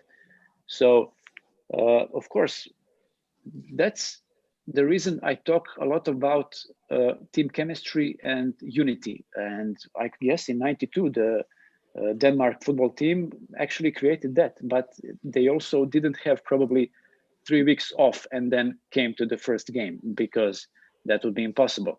They probably had good club seasons, really short rest, and then they got together and won the European Championship. So, of course, there has to be some prerequisites. An interesting question, which also emphasizes the mental part of team chemistry. Okay. Differences among training methods, training sessions 20, 30 years ago and today in football teams. Okay, in football, I think evolved. I think today modern football is, you know, really using some important methods and strategies, but also I think some systems are maybe too strict and too, you know, too narrow thinking. I believe, in my case, I'm very fortunate to be working for many years in basketball, team handball, tennis, in many sports, and I try to steal ideas from different sports. I think I'm better because of that. If I only work in football, maybe I would be indoctrinated, you know, And just like this is how we do it in football, and that's it. What do you mean we can do this? No, we do this in football. Yes, I know, but it makes sense to do something different. No, we do this in football. You can see many different things in other sports, of course. In boxing, we do only this. What do you mean now we can do this? In boxing, we do it like this. In tennis, we do it like this. So I think it's good to change sports. I think it's good to steal ideas and to change them and make them work in your own sport. So in general, I believe football evolved. I also believe that 30 years ago, they were doing many good things. And some old coaches are saying, okay, tell me what you do now, and I will tell you how we called this 40 years ago. So we did it 40 years ago also, but now you call it different. So we can discuss about this for a long time, but I think in some way, old things are still good things. Some new things are helpful, but as I said, no tech ideas are the most important ideas. High tech is going to help me to be smarter, but low tech and no tech is going to help me to be successful.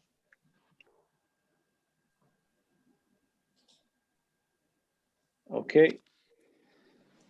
I'm not sure if I can open agility slides, but probably all other questions are, you can send me emails or we can organize something individually.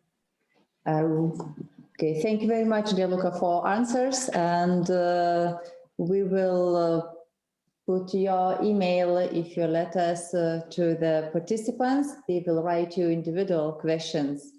So thank you very much for a really very interesting presentation, and good luck. Thank you. Thank you again. It was a pleasure. See you. Bye. So, dear colleagues, now it's a short time for break, and we will come back 5 minutes past 12. Have a nice time. See you.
Studies here are more different than my country, because in my country it's more theory and there are more of written exams than kind of practical, and here the studies are more practical, which makes you study more deep inside, and the studies are more interesting because it's a sports university, and along with studies we also have sports to do, so that makes the studies here more enjoyable, interesting. I decided to go for sport studies after I finished army in my country, so I really was very passionate about sports.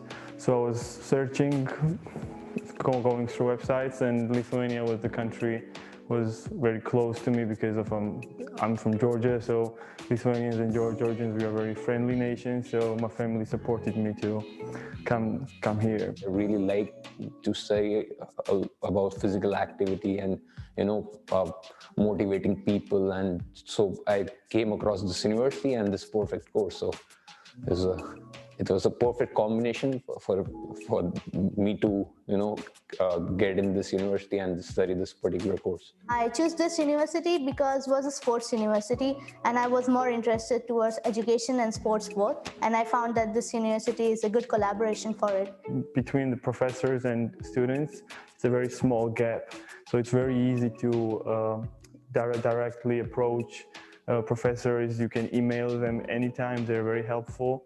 Because I also had 1 year exchange in Holland, where it's really a big distance, big gap between teachers and students.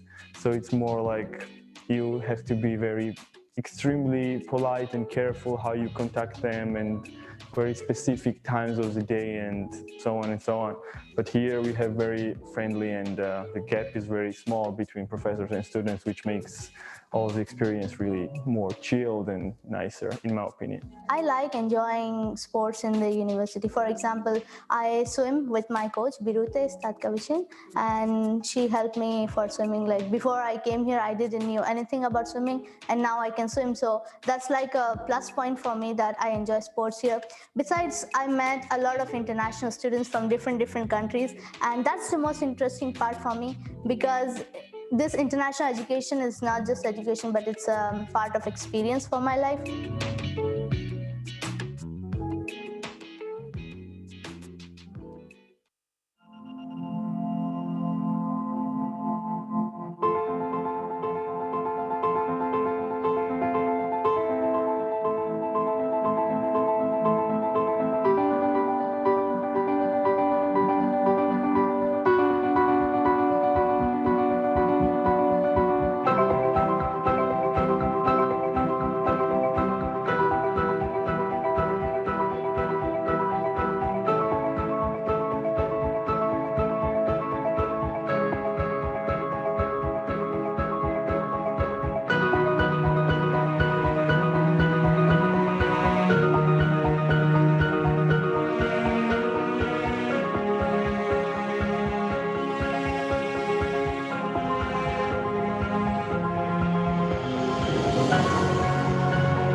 studies here are more different than my country because in my country it's more theory and there are more of written exams than kind of practical. And here the studies are more practical, which makes you study more deep inside.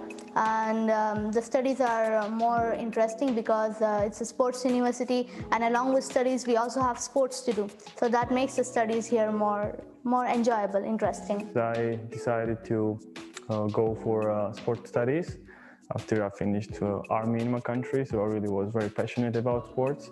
So I was searching, going through websites, and Lithuania was the country was very close to me because of I'm from Georgia, so Lithuanians and Georgians, we are very friendly nations, so my family supported me to come here. I really like to say about physical activity and motivating people, and so I came across this university and this perfect course. So it was a perfect combination for me to get in this university and study this particular course. I chose this university because it was a sports university and I was more interested towards education and sports both, and I found that this university is a good collaboration for it. Between the professors and students, it's a very small gap, so it's very easy to directly approach professors. You can email them anytime, they're very helpful. Because I also had 1 year exchange in Holland, where it's really a big distance, big gap between teachers and students. So it's more like you have to be extremely polite and careful how you contact them, and very specific times of the day and so on and so on. But here we have very friendly, and the gap is very small between professors and students, which makes all the experience really more chilled and nicer, in my opinion. I like enjoying sports in the university. For example, I swim with my coach, Birute Statkavishin, and she helped me for swimming. Like before I came here, I didn't know anything about swimming, and now I can swim. So that's like a plus point for me that I enjoy sports here. Besides, I met a lot of international students from different countries, and that's the most interesting part for me, because this international education is not just education, but it's a part of experience for my life.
So, dear ladies and gentlemen, we are coming back and we can follow our forum.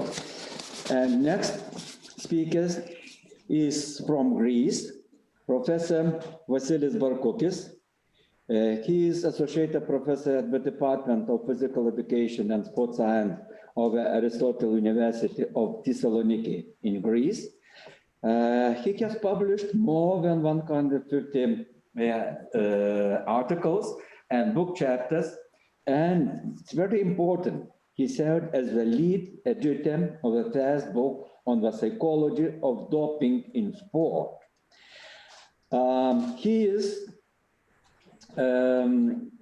He participated in many projects, and one of them in World Anti-Doping Agency, which was organized by International Olympic Committee. His research interests involve the application of social cognitive models in physical education, sport, and physical activity. Vasilis' research on doping involves the investigation of social cognitive approaches and the development of integrative models in better understanding doping behavior, and the integration of this information in the development of effective anti-doping prevention interventions. So, Mr. List, welcome.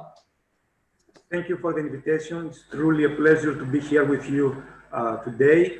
I would like to thank the organizing committee for the invitation. Let me share my screen so I can start my presentation.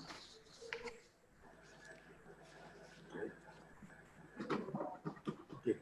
As I was saying, thank you for the introduction. It's really important to talk to these conferences and present our work, and it's truly an honor to be here with you today. My presentation involves corruption in sport, and actually the past 40 or 50 years we recognized that sport is not ideal, and there are several threats to the ideal of sport, and mostly we talk about doping and match fixing. So what I'm going to do today is to provide a brief overview of what we know so far about doping and match fixing, and see some efforts that we have developed so far in order to tackle these threats to modern sports. More specifically, we're going to see the definitions and some prevalence issues about doping. We will discuss a little bit about the main determinants of doping behavior, and we will see some current educational efforts to tackle doping in sports. And the same we'll do for match fixing. We will see the definitions of match fixing. We will see the determinants of this behavior and some educational interventions that have been developed so far. Now, when we talk about doping, we typically have in mind that doping is the use of prohibited substances or methods. However, if you see the WADA code, by doping, we refer to the violations of one or more of the 11 anti-doping rule violations. So, doping is not simply using prohibited substances. Even if you possess a prohibited substance, this may be considered as doping for WADA. If you are associated with people who have been punished for doping in the past, then again, you can be accused for a violation of an anti-doping rule. So when we have in mind about doping, is not just having a sample, a positive sample of or a substance in our body. It's more than this. And doping is a problem in sports because many athletes use it. A recent study showed that up to 50% of competitive sport athletes and up to 25 young exercisers may have experience with doping substances. That is, sometime in their lifetime, they may have used doping substances to improve their performance or their appearance. And if we consider that doping use may have severe side effects on health, this is a serious problem for sports and for athletes. Also, doping is against the main principles of sports. Since everybody decided that we shouldn't use these substances, then if someone uses these substances, then he's actually cheating. So there are also some ethical considerations about the use of doping in sports. Now, it's really important to understand why people do it, why people engage in doping. And there is quite a lot of evidence the past 20 years on the psychological determinants of doping behavior. And our evidence so far shows that personality can influence doping behavior. The social context, the environment we are living in and we are working in can also influence doping behavior. And of course, the cultural environment we are living in our societies can also influence behavior. With respect to doping, in a study we did in 2015, we confirmed these assertions. We found out that sportspersonship, that is morality, can influence doping intentions. Also, past behavior was a significant predictor of doping intentions, And finally, motivation was influenced doping intentions as well. However, what is important to note that all these distal predictors exerted their influence on doping intentions through more proximal predictors, such as attitudes, regret, social norms, and beliefs about self-efficacy to use these substances. So the role of proximal predictors seems to be very important in the decision to dope. And this was confirmed by a meta-analysis we ran back in 2014 that demonstrated that the proximal predictors we described before are important predictors of intention and of actual behavior. And what this information tells us?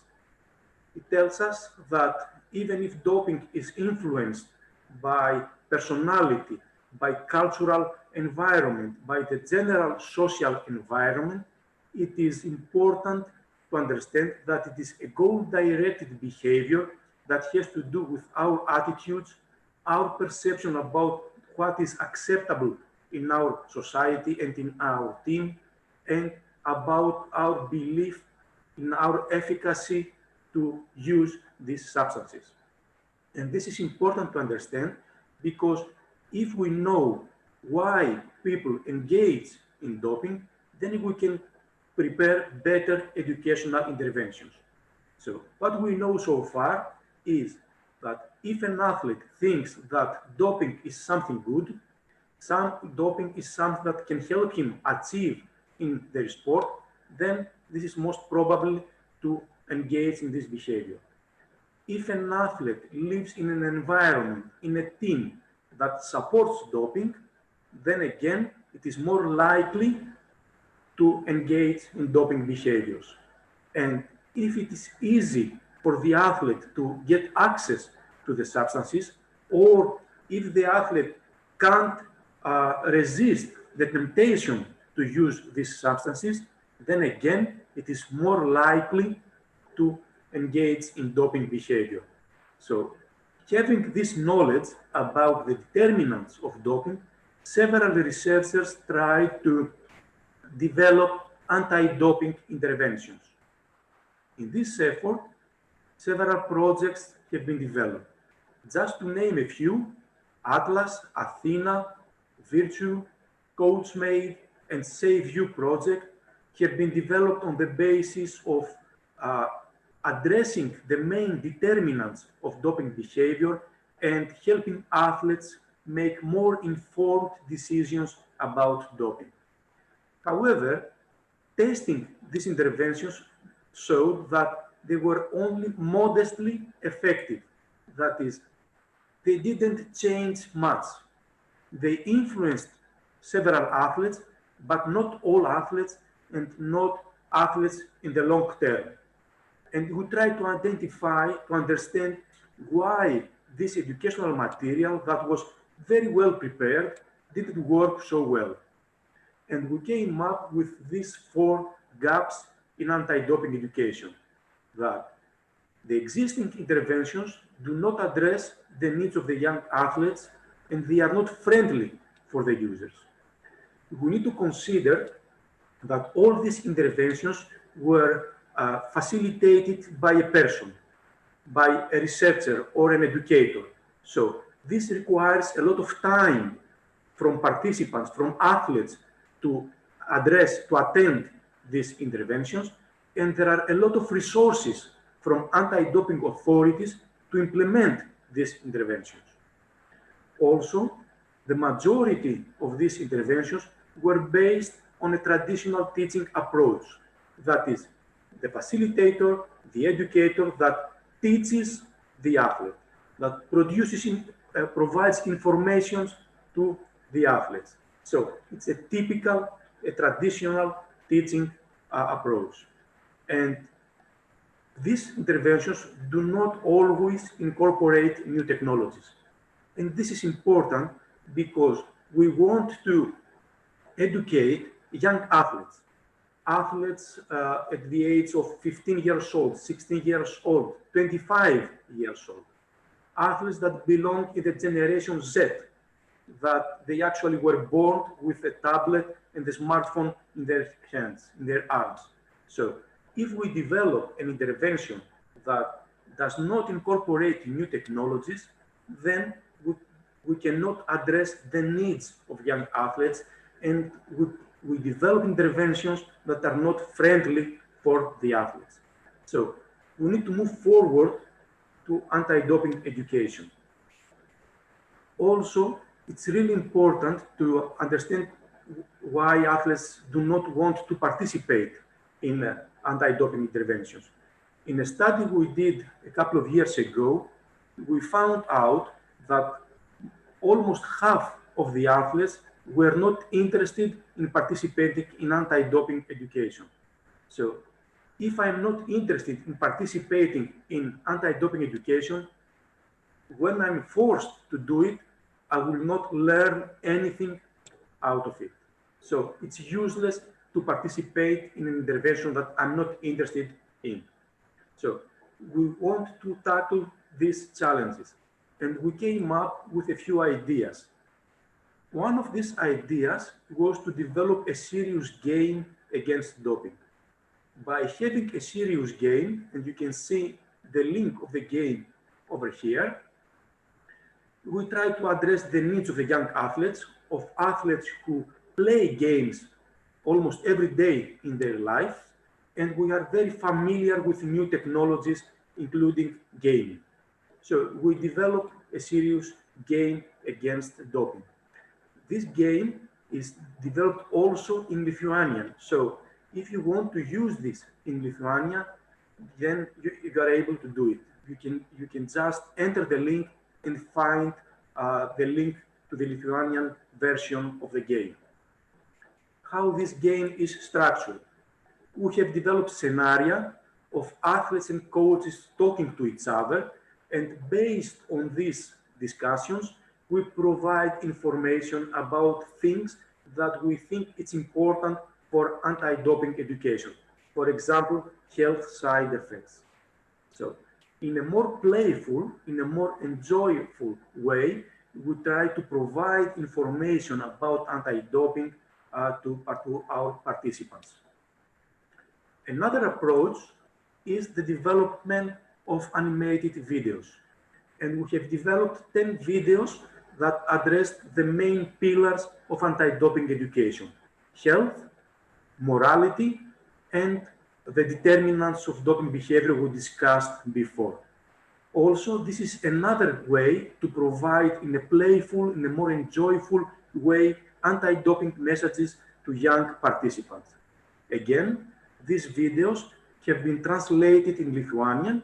You can find them into this link over here. You can enter the link, and in the settings, you choose Lithuanian as the language, and you can see the text and subtitles. So it's quite easy and funny to use with young athletes. And also, in line of promoting the use of new technologies in anti-doping education, we are developing a virtual reality program on education against doping.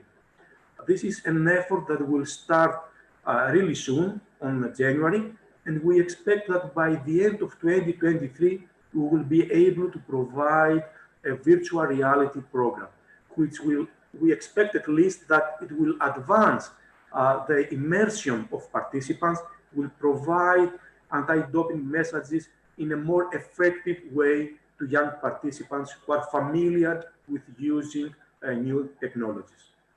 Now, we have developed these interventions, but the problem is that many people do not know them. So what is really important is to develop synergies of people who are interested in learning about and working against doping. There are students, there are coaches, there are athletes who want to learn more about doping, and they don't know how to do it.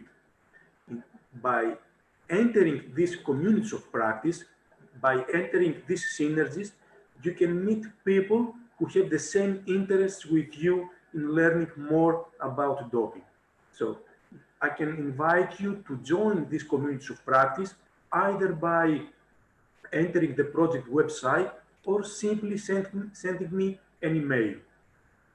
And then we can create all together new communities of practice that can work against doping. I'm moving forward to the second threat of modern sports that has to do with match fixing.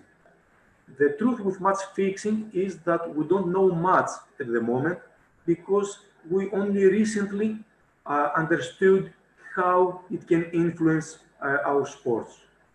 It was only recently that betting was entered in many championships that we saw an expansion of match fixing games. It was only recently that we understand that a lot of games may be fixed, and this influences the idea of sports as we know it and the sports we would like to have. So the past 10 years, we started investigating more, studying more about match fixing. And we ended up with some information, and I'm going to very briefly present the overview of this information. First of all, we need to understand what match fixing is. And by match fixing, we mean the act of influencing the course or the result of a sporting event, of a game, for personal, sporting, or financial gains. Now, what's important to see in this definition is that by match fixing, we don't talk about the outcome of the game only. We also talk about the course of the game. For example, the number of corners that are made in a soccer game, in a football game, the number of yellow cards that will be shown in a football game, and so on. So, with match fixing, we talk both about the course of the game, specific events during the game, as well as the outcome, the result of the game. And match fixing violates the rules of sports.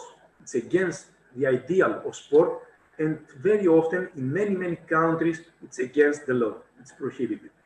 Now, we can differentiate match fixing in several terms. I tried to present you the one which is more obvious in the literature, so you can read it more often in the literature. And we have identified two main types of match fixing. The first one is called tanking, and it refers to the deliberate underperformance by a player, which means that if I have been offered to fix a game, the way to do it is not to perform well, not to play well in order to lose the game. This case of match fixing is called tanking.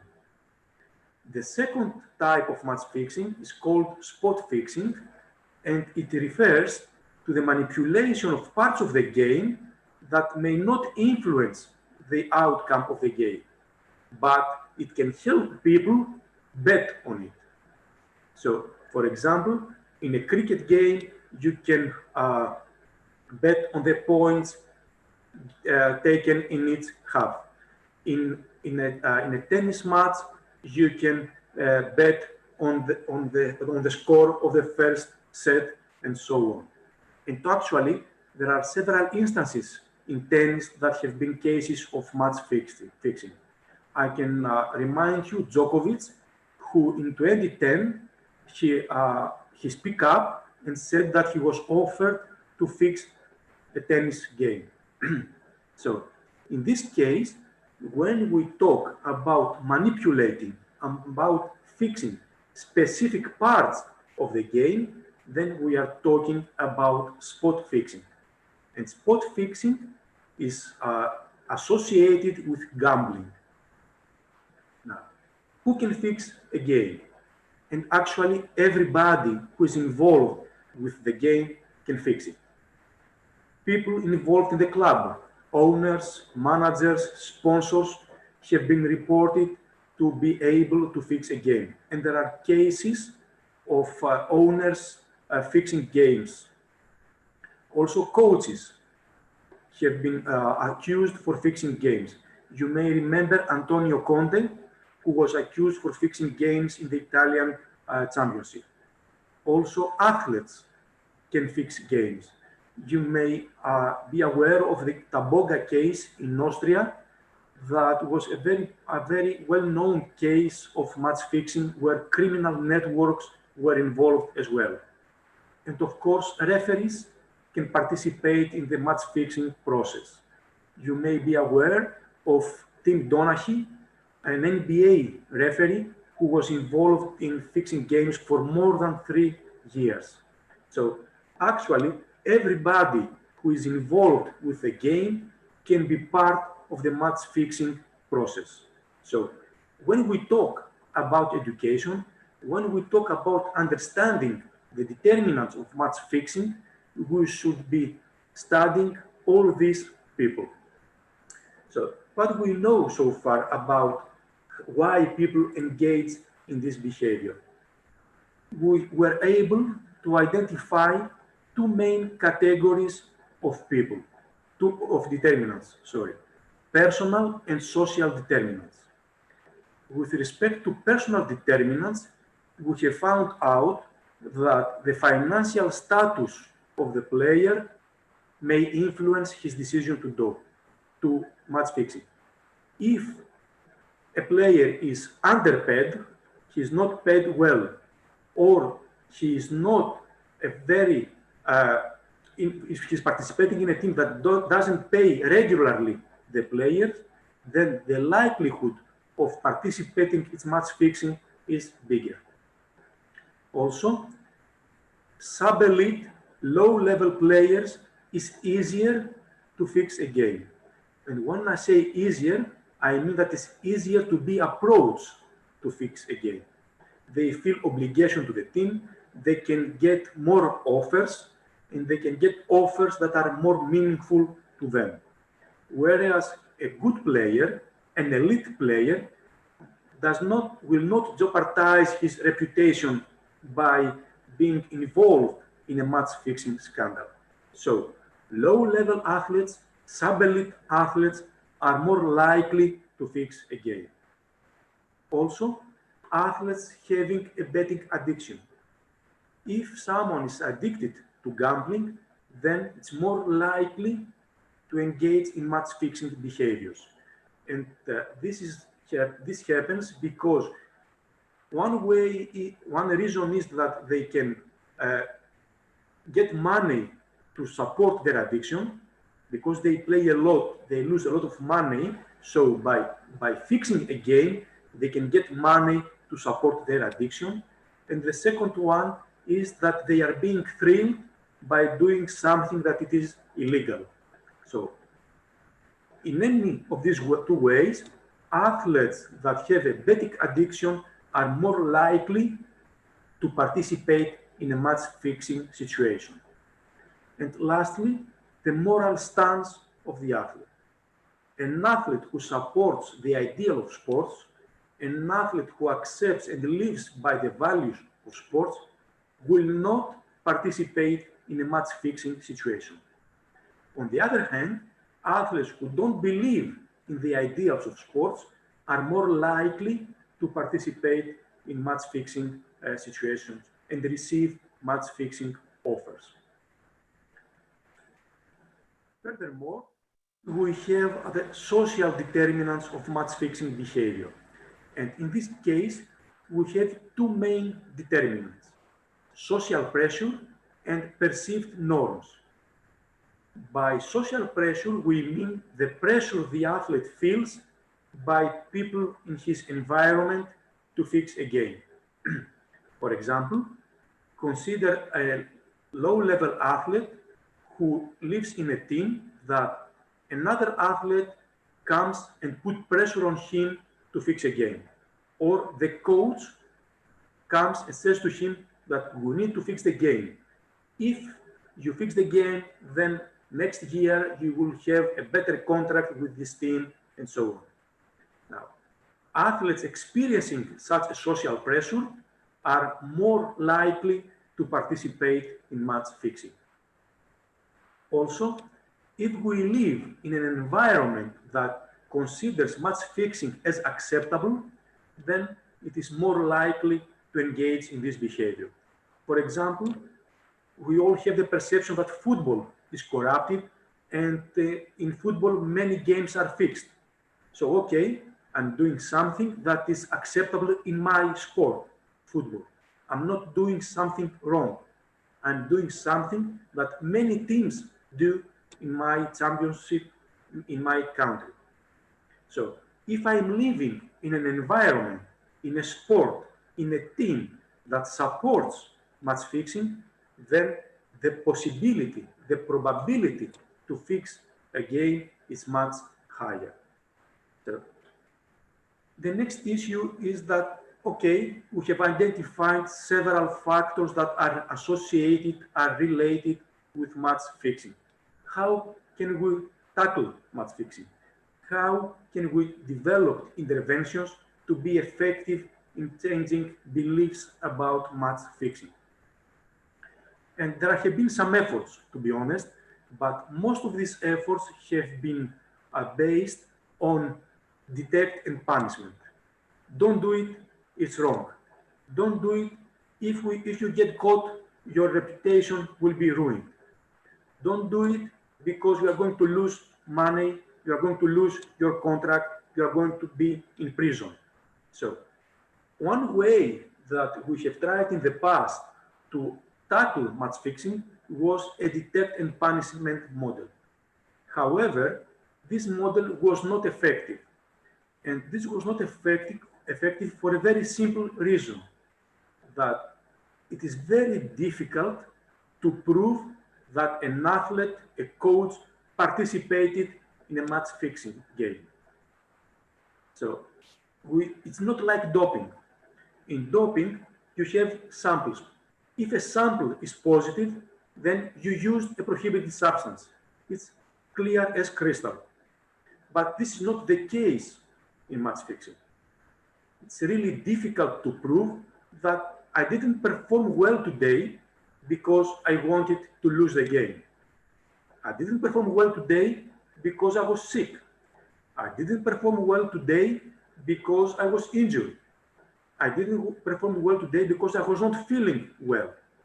You can't easily prove that I did it on purpose in order to lose the game. So this type of education didn't work well.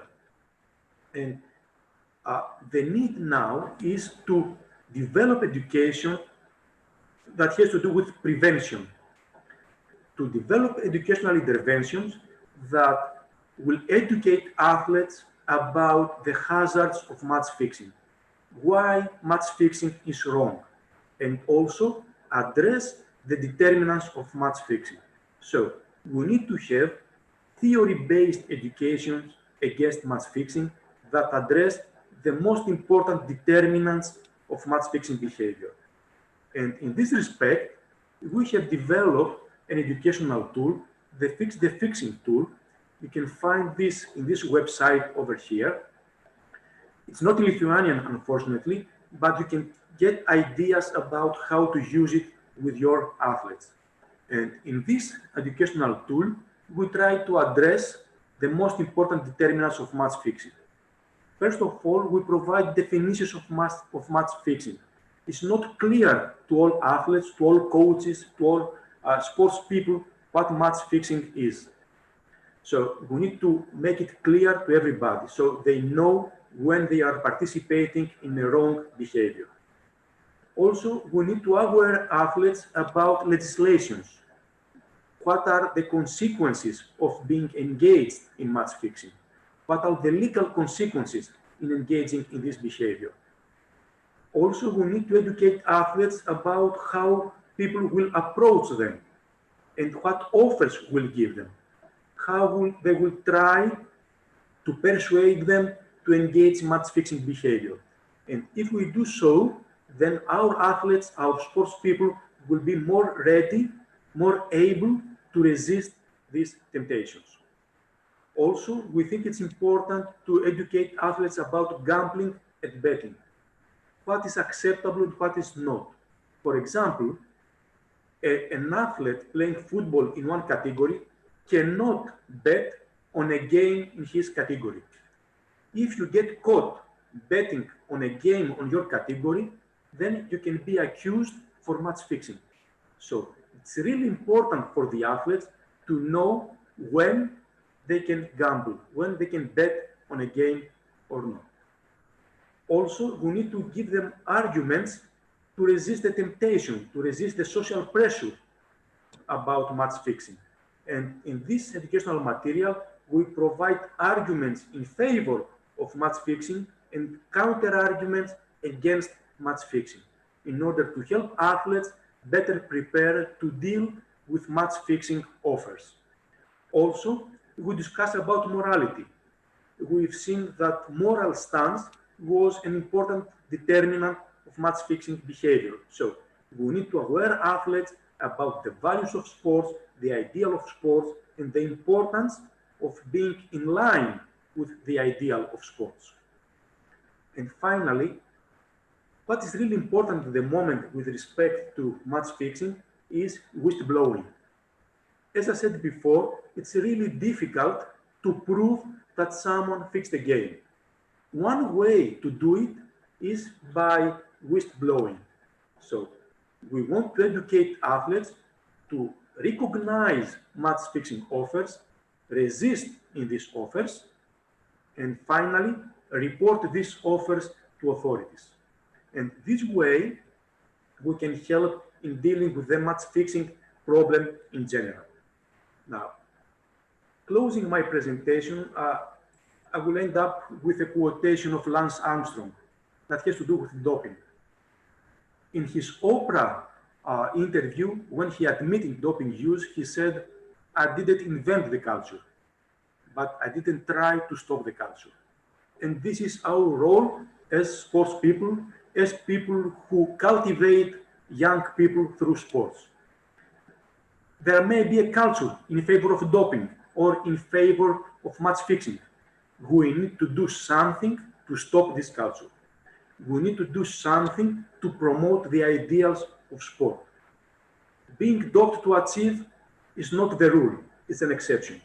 Fixing a game is an exception, it's not the rule. But many people believe that there is a culture out there supporting doping, supporting match fixing. So what we need to do is to try and stop this culture. Thank you for your attention. I'm at your disposal for your questions. I look forward to hear your questions. You can find my mail in this slide, and I will be very happy to answer to any questions you have today or even in later. So thank you, Vasilis, for very nice presentation and big problem. And now we have 5 minutes for discussion. Can you see questions? Yes, I can see 3 questions. It's up to you. 4 questions. Okay, I will start with the first one that says possibility to earn money by athlete. Is this the main reason for doping use? For some athletes, yes, but money is only one part of the process. For other athletes, it's fame. For other athletes, is reputation. So this is the outcome, the end product of the process. So yes, money, fame, succeeding in sports is an important determinant. But the issue is, how do we decide to go to this process? Okay. So yes, possibility to earn money is an option, is a possibility for athletes to use doping.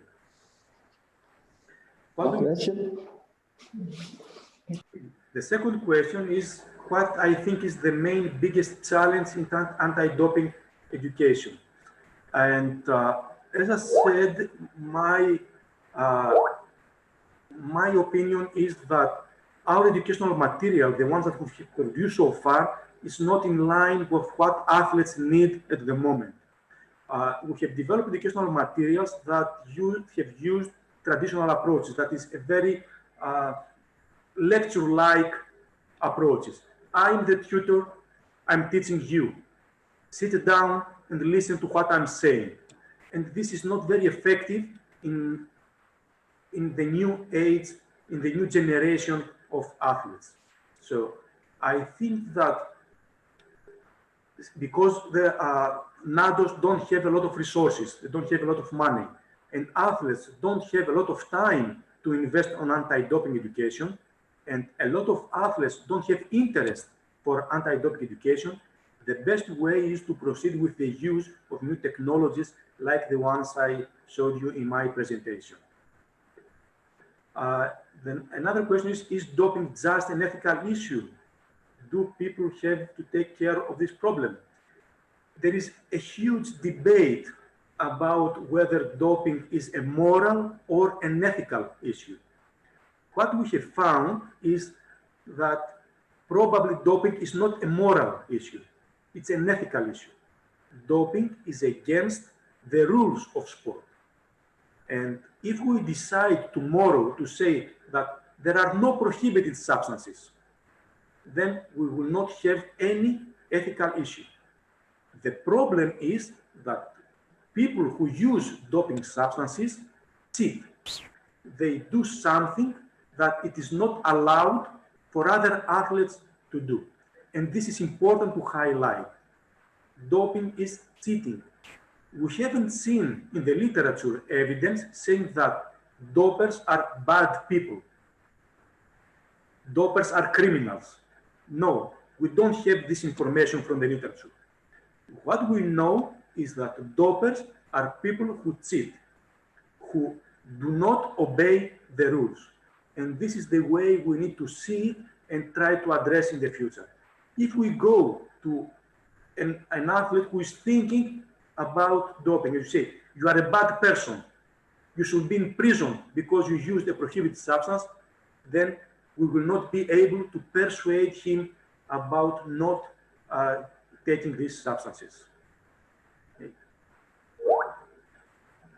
So this is the questions I saw. Is there any other question that I missed?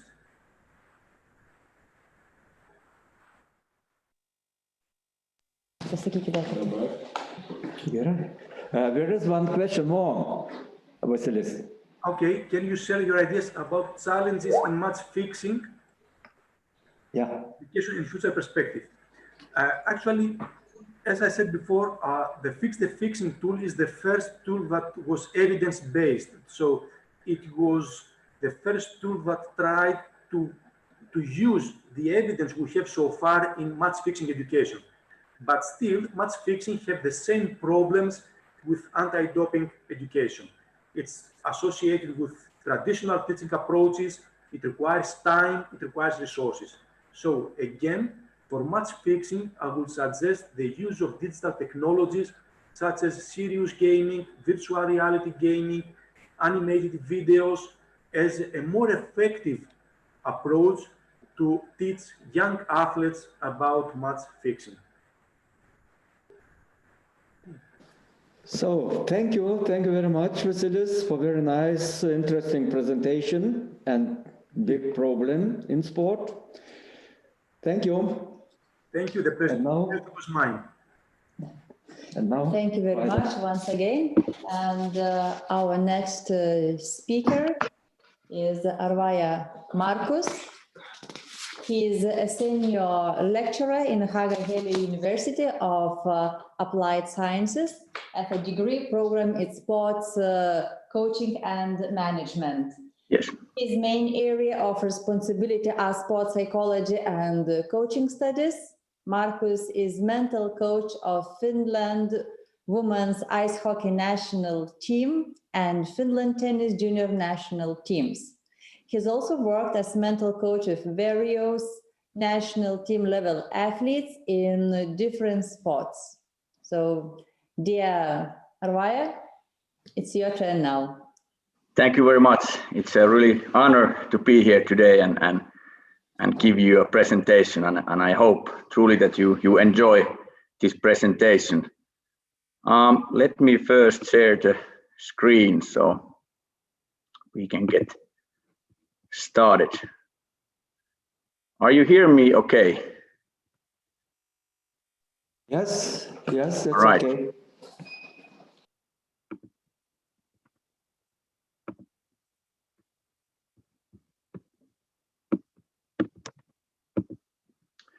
Okay, so thank you once again for asking me to give the presentation. And my topic today is basic needs supporting coaching. And this presentation is going to be really practical. I'm going to explain that what we have done inside Finland women's national ice hockey team and during the very last 5 years. Actually, this process started 5 years ago when Pasi Mustonen started as a head coach for women's national team, and I also joined the coaching staff. And at that time, the team environment we felt that it wasn't the best environment for athletes, and we wanted to create more motivating and engaging and kind of try to create environment that emphasized it was kind of a more towards athlete-centered coaching, and through that also get even better results. And inspiration for us was All Blacks New Zealand rugby team. They are one of the best teams, most successful teams if we think about all the team sports in the world, and so they were our inspiration. And I recommend, if you have time, to read this case study. It's very good case study there, and explains how they created a motivating learning environment for them. And also on the left side, you can see the study that was made 2 years ago from our team, and during this presentation there are players' comments, and they are taken from this study when they interviewed our players.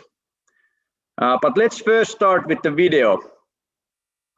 Hopefully this works okay.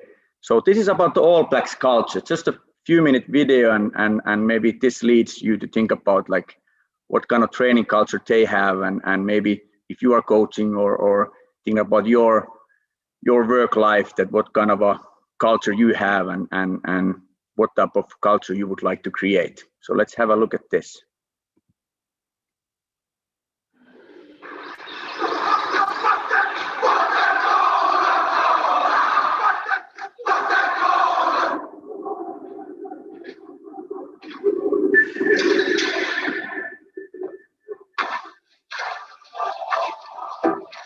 Children growing up aspire to be All Blacks. I think it's the heart and soul of New Zealand. I know how much the team meant when I was 6 years old, getting up in the middle of the night to watch the All Blacks play. When they're in the All Black team, they've been passed on the responsibility of that black jersey with the silver fern. It's their time in that jersey, and it's their responsibility to enhance the legacy. Better men make better All Blacks. That's really about self-improvement. And it's not only about rugby, it's about life. Young men driving together to produce something that they're proud of. I think it just encompasses that idea of you can always be better, whether it's off the field or on the field. And if you have that characteristic, then you'll be a great All Black. Good people make great teams, and people that aren't very nice, although they might be superstars, we don't want them. It's about sustaining a culture of success. Week in, week out, year in, year out, being the best team in the world. That's our goal. If you recognise how much of an honour it is to put on the black jersey, then the jersey will let you do things that you wouldn't have thought possible. As All Blacks, you're expected to win.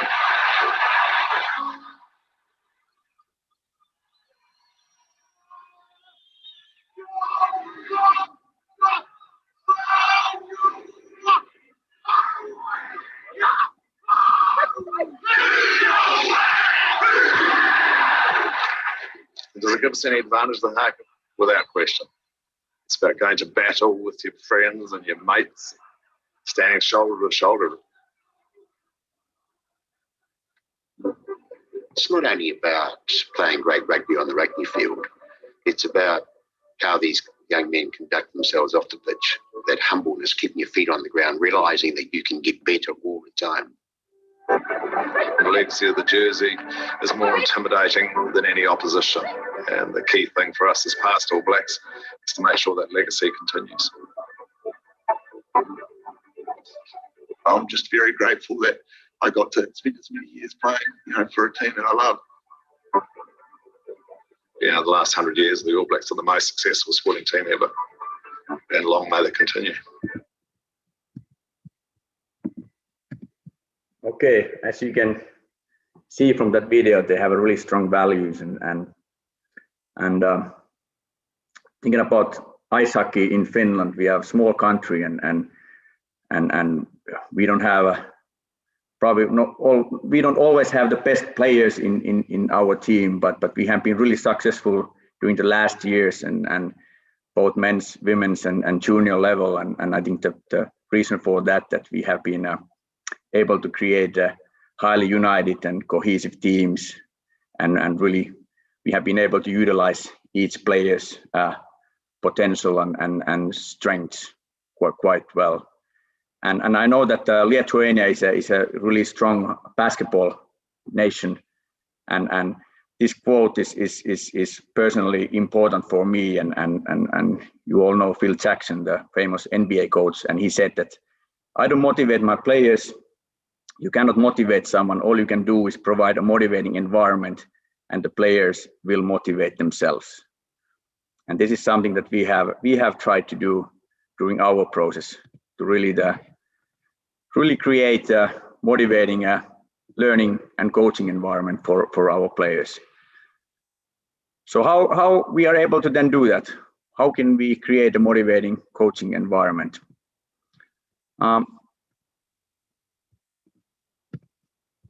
The ground theory for our process has been self-determination theory by Desi and Ryan. They are professors from the Rochester University.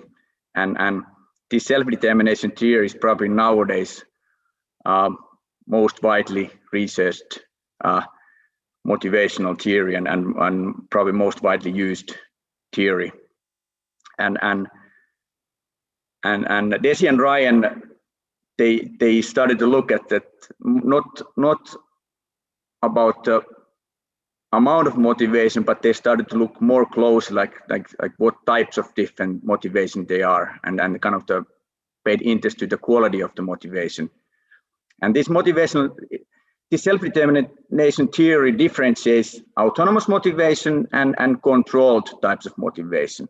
So autonomous motivation means that it's when you are feeling the full sense of volition, willingness, and choice, and whatever the activity is if you're doing it with the real sense of interest, enjoyment, and value, then you are autonomously motivated.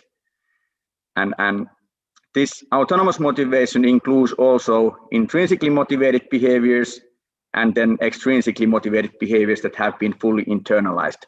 So intrinsic motivation is something that you do the activity because activity itself is enjoyable and kind of a meaningful and you purely like what you do. For example, kids playing basketball or kids just playing, that's a good example of intrinsic motivation. And then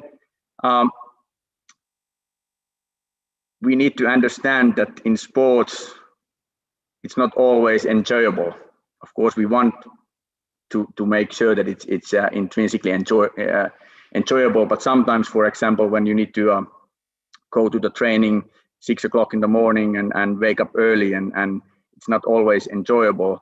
But if you are autonomously, extrinsically motivated, then you do it because you feel that there's a value behind it. I want to do it because maybe my value is that I want to be a good team player, and I want to wake up early because I want to follow my values. I want to be a good team player, or I feel that, hey, this is important to me. I see the purpose behind this, that if I train hard, then I can be a better player, and that's important for me.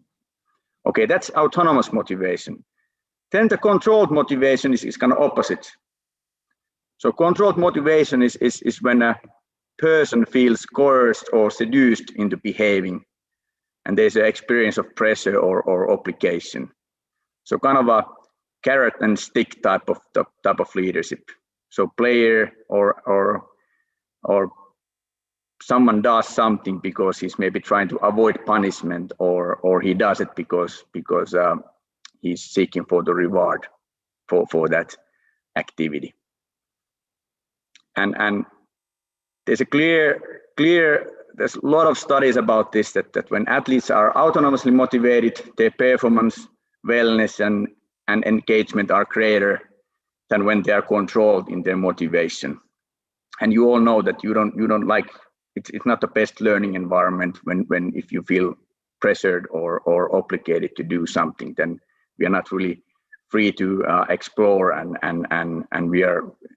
it doesn't lead to really a good engagement.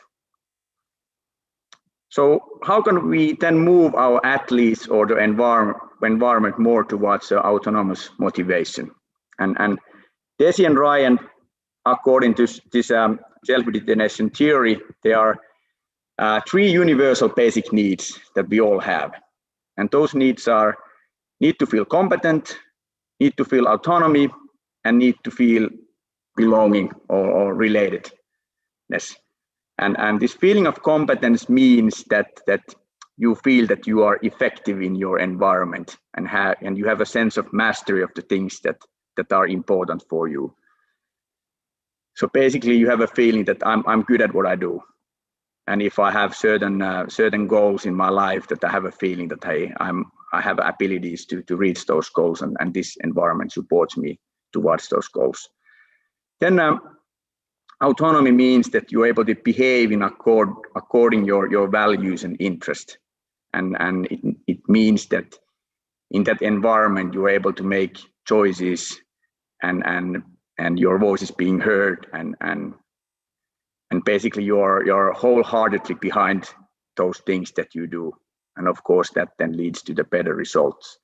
And then the last one, feeling of belonging, means that we all need to have we all have a need to feel cared for, and that we are also able to care for others, and we feel that we are important to others, and that we are important part of the group. And again, there's probably hundreds of studies that have shown that if you are able to fulfill those needs inside the environment, whether it's a work-life environment or the working environment or the coaching environment, it leads to autonomous motivation, and then it has a lot of positive outcomes. For example, increased performance, better persistence, athletes enjoy more than that kind of environment. Their self-esteem increases, they're better at problem solving, and overall better well-being. And actually, this feeling of competence is a strong factor of athletes being able to feel better. It directly influences their well-being. So as a coach, it's really important that you think about, okay, in my environment that I create, am I able to fulfill these needs? Do my players feel competent? Do they have enough autonomy and feeling of autonomy, and do they belong? Do they have a feeling that I belong to this group? And what kind of coaching behaviors are then needed, or what can you do? First one is important that you are able to be present and really show interest towards each individual, and important that players actually motivate autonomously is that you give the rationale for tasks. reasons why we are doing certain things, why we are doing this drill, why it's important that we train this particular way, and so on. And also providing some choice and giving opportunities for initiative taking.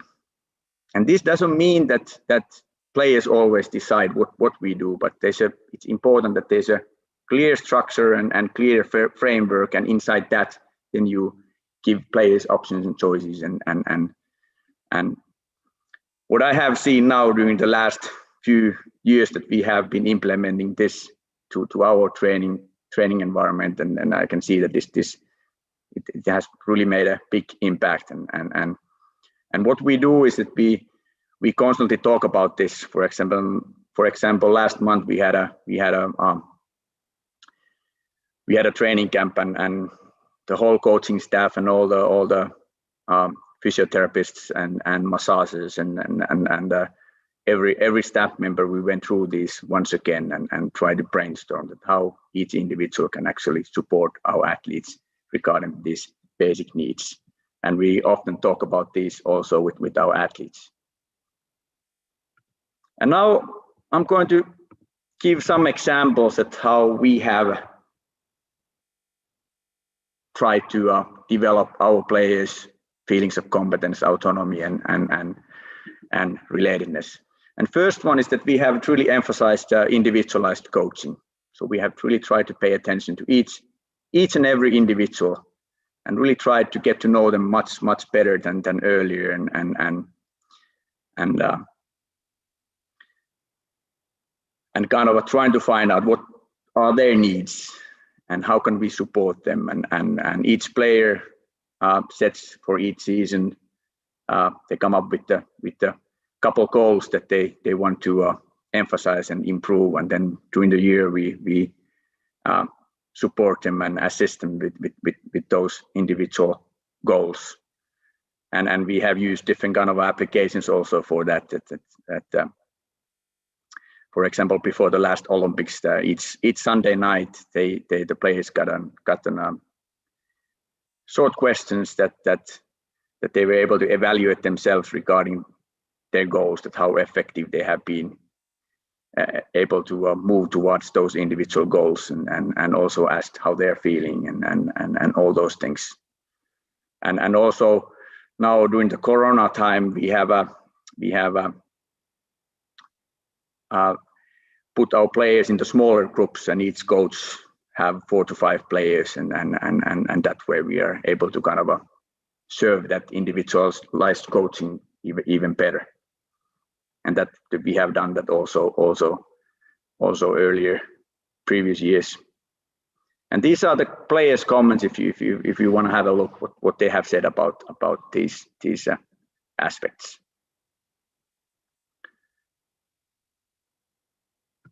Second one is what we have noticed that is important, is really encouraging players to use their strengths. And for example, here's what one player have said, that every time we discuss games or upcoming events, we talk about my strengths, and by using them, I help the team the most. And in ice hockey, there's usually 4 lines that plays, and there's different roles inside the team, and some players play much less than others, and there's different between skill levels, but it's important that we recognize each individual's strengths, even that he might not be the best skater or she's not the most skillful, but maybe she can be best in the world in that particular thing in her role. For example, boxing out in front of the goal, she can be best in the world in that role, and through that she can really have a feeling of competence when she goes to play the game, and especially during the pressure situations, that you're able to really emphasize those strengths and put your attention to your strengths. And also important that there's clear goals, tasks, roles, and game plan. So when you go to play the game, that you don't need to think too much. It's clear in your mind what is needed, what you want to do, and then you just go there and enjoy the game. Then also increasing self-awareness. We know that the best of the best athletes, they they really have a high self-awareness. They know what are their strengths, they know what are their development areas, and then they are willing to put work towards those. And what we do a lot is we try to encourage players to really becoming students of the game. So they're increasing their curiosity, and they watch videos, and we give them certain tasks to look for those games, and through that hopefully we're able to increase their interest towards, for example, the game, and being honest with the feedback that this is maybe your strength, and this is something that we hope that you improve in order to be able to compete against the best countries. Then also, if we want to increase the feeling of competence, it's important that there's a high demand level and high standards, but also discussing to players and showing them and explaining them that, hey, even that when we have these high standards, we believe that you are able to meet those standards, and that's important for us. And we talk about constantly about those high standards and what does it mean, and that it's part of our values and part of our identity as a team. And also we constantly encourage our players to go out of their comfort zone, because that's the way to develop, and that's the way to increase your feeling of competence. When you work hard, when you have less time, less space, and then you actually feel after being able to hang in there, and then at some point you're able to do it. You are able to play with less time, less space. Then that affects your feeling of control and feeling of competence. That, hey, I was actually able to do this. And what we do and support and encourage our players to play also with the boys teams. They most of them play, or many of them play, for example, U18 boys teams as well, because there's a more speed in those games, and that directly relates then to their development. And like what this player says, our goals are high, so I feel I need to step out of my comfort zone. You don't get far by being in the comfort zone all the time. And then autonomy, and this is important, I think, and this has been a really big factor for us. For example, this players leadership group, we created this kind of dual management model, meaning that we have 6 to 7 players who are part of the players leadership group, and we work closely with them, and basically through that we try to give more autonomy, more decision making to our players, and making sure that they are involved in this process, and they can for example, before the training camps we sent them the training camp schedule and the teams that we are going to go through during the camp, and then they can actually influence on those. They can maybe say that, hey, maybe this could be some nice addition to that weekly schedule, and also they have common meetings together with other players. So basically our staff members are not there present. They brainstorm different things and discuss, and also if there's some worries or some things that we need to know, then they can bring those issues to us, and then we can discuss those together. And also, I think nice thing what happened now, actually last month, we noticed that, or we found out that actually they started kind of inside this group, they were discussing that they want to have the kind of peer mentoring system. So some of the players are actually mentoring the younger players, and through that then help them to grow as an athlete. And that's really nice initiative by players. And really, if you want to be autonomy supportive coach, you ask good questions, and you make your players think, and you challenge them, and through that then hopefully we are able to create players who take responsibility of their own and team development. When they are able to be part of the creating this culture, creating the team environment, and they're much more engaged. They get the feeling that this is our team. It's not only the coach's team, it's our team, and we get the chance to influence what happens. And that is really motivating. Then the last one is relatedness. So really important that you try to create caring and safe environment. It's called kind of the psychological safety. So environment where everyone feels that, hey, I'm important, and kind of being also able to be open, that you can raise your voice and you can express yourself, and safe environment that if something is bothering you, that you can actually bring that issue up and kind of creating environment that everyone feels well. And this is what one player has said, for example, everyone seems to care for each other. First time I came to the team, I felt, whoa, how nice it felt to come into the team. It feels the same for everyone. You feel important in this team. And this is something that we have emphasized. When a new player comes in, we actually first kind of educate them that okay, this is the way how we work here, and these are our values, and also when the new player comes in, the older players, we have a structure that they really are welcoming to the new team members, and good sign of the good team environment is after you interview the new player, that you can ask how she felt and how was it to become part of this team, and did you feel welcome, and so on. And it's something that I always ask from our players. And then servant leadership, type of leadership. So really that we try to serve each other, we try to do good things to others, and that's contagious. And really trying to emphasize those good values and serve others, so to speak. And then open communication. That really that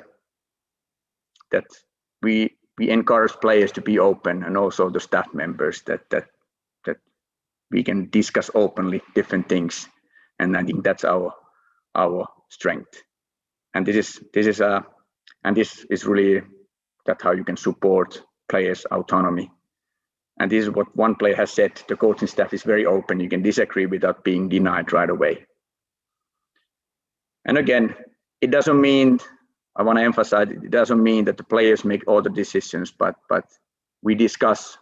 There's a chance to take initiatives, and we make sure that every player is able to tell their opinions. But of course, then at the last thing is that then of course the head coach needs to then sometimes make and makes those then the decisions. And then showing example is important. Without these three ladies and up there, we would not have been this successful as we have been during the last years. So they have really showed a good example to others, and showed those strong values that they have, and this is what one player have said: the more experienced and older players lead with example and shows how to act and do. They inform the younger players of what to do and why.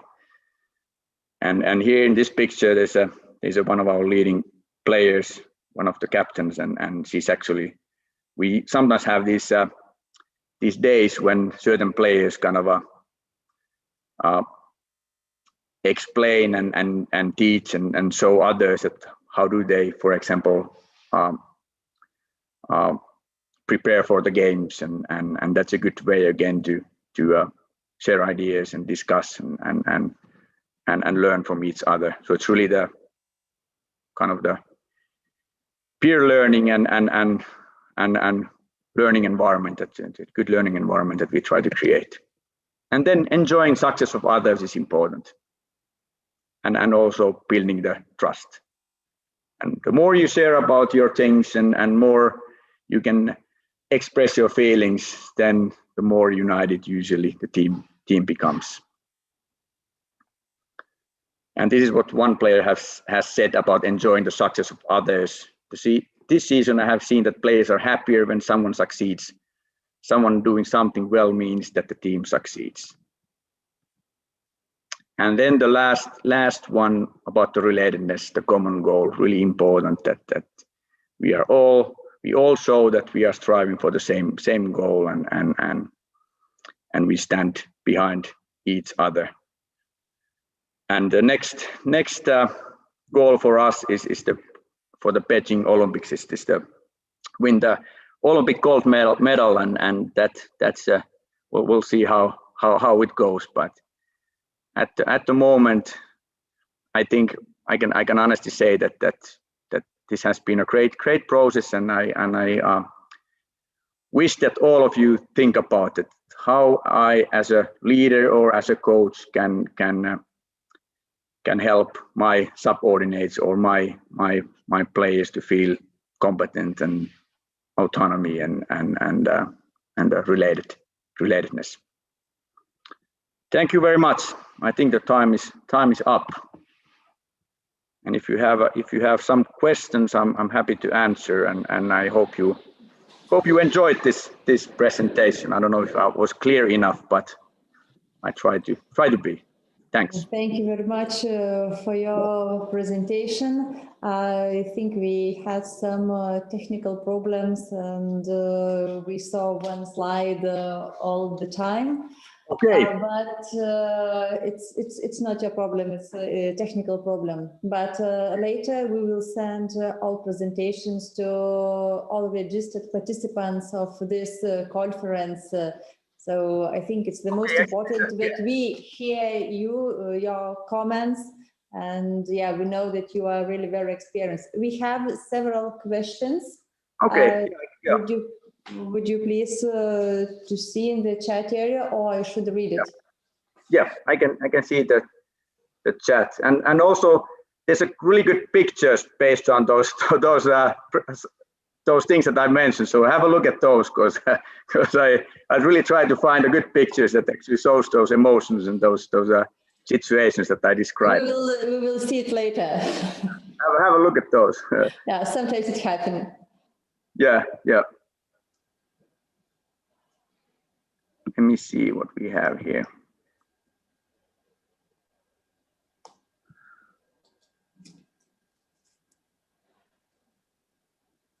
Yes, here's one question. Did you meet lack of motivation of your team members, medalists of World Championship, Olympic medalists, and how did you solve it? We had few players who actually quit after the Olympic tournament, and that's because they had some other,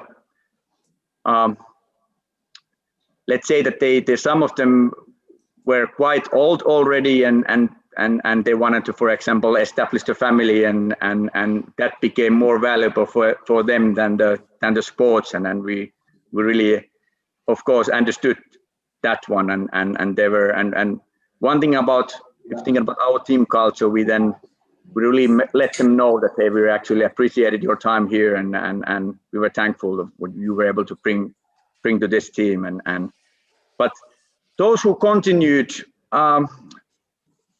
they weren't really, I don't know if there's any player who actually has lack of motivation at the moment. They're quite focused for the common goal. And of course, there's some nice situations that not everyone can be fully motivated all the time, but I feel that the motivation level is high at the moment. And then the second one is what demotivates athletes the most? Personal failures, coach action, team failures. That's a good question as well. I think, again, what demotivates athletes is if they don't find certain things meaningful for them. If they do something and if they're demanded to do something that they feel that actually I don't see the purpose behind this activity or this thing. And that's what we have tried to change, that every time when we do something, we try to explain what's the reason behind it. What's the purpose behind this decision or why we do things in certain way. And that has helped a lot. that's really important for us, that if you are the leader, that you try to find the purpose behind those actions that you wish that people do. And then I would like to ask how it is possible for coaches to develop the autonomy by each athlete, and is it always helpful? Like I said, you need to create the structure. For example, we had this dual management model that we brought players into the decision making, and we gave them a chance to kind of influence what happens inside the training environment, and I think that's a good way to develop autonomy. Also trying to really not only listen, but trying to understand what the player tries to say, and really accepting her emotions, and trying to together maybe with the player to find the purpose behind certain things, that why this is important, and that's kind of the way. There's a good literature about how to be more autonomy supportive coach. So I suggested that you take a closer look at those. Thank you very much for your presentation. Once again, thank you for answers. Later, as I said, we will share the presentation with our participants, so maybe you will receive more questions by email directly. Yeah, so have a look at the presentation one more time, and then there's my email address there. So please send me an email if you feel. Yeah, we will share it. Thank you very much once again. Please stay safe and active. Thank you. Thank you. You too. Bye-bye. Bye. And now, so we finished test part of our forum, and now we have 1 hour break for lunch. Good appetite, and see you 25 minutes past 2. So see you. See you.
Than my country, because in my country it's more theory and there are more of written exams than kind of practical, and here the studies are more practical, which makes you study more deep inside, and the studies are more interesting because it's a sports university, and along with studies we also have sports to do, so that makes the studies here more enjoyable, interesting. I decided to go for sport studies.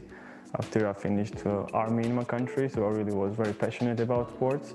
So I was searching, going through websites, and Lithuania was the country was very close to me because of I'm from Georgia, so Lithuanians and Georgians, we are very friendly nations, so my family supported me to come here. I really like to say about physical activity and motivating people, and so I came across this university and this perfect course. So it was a perfect combination for me to get in this university and study this particular course. I chose this university because it was a sports university and I was more interested towards education and sports both, and I found that this university is a good collaboration for it.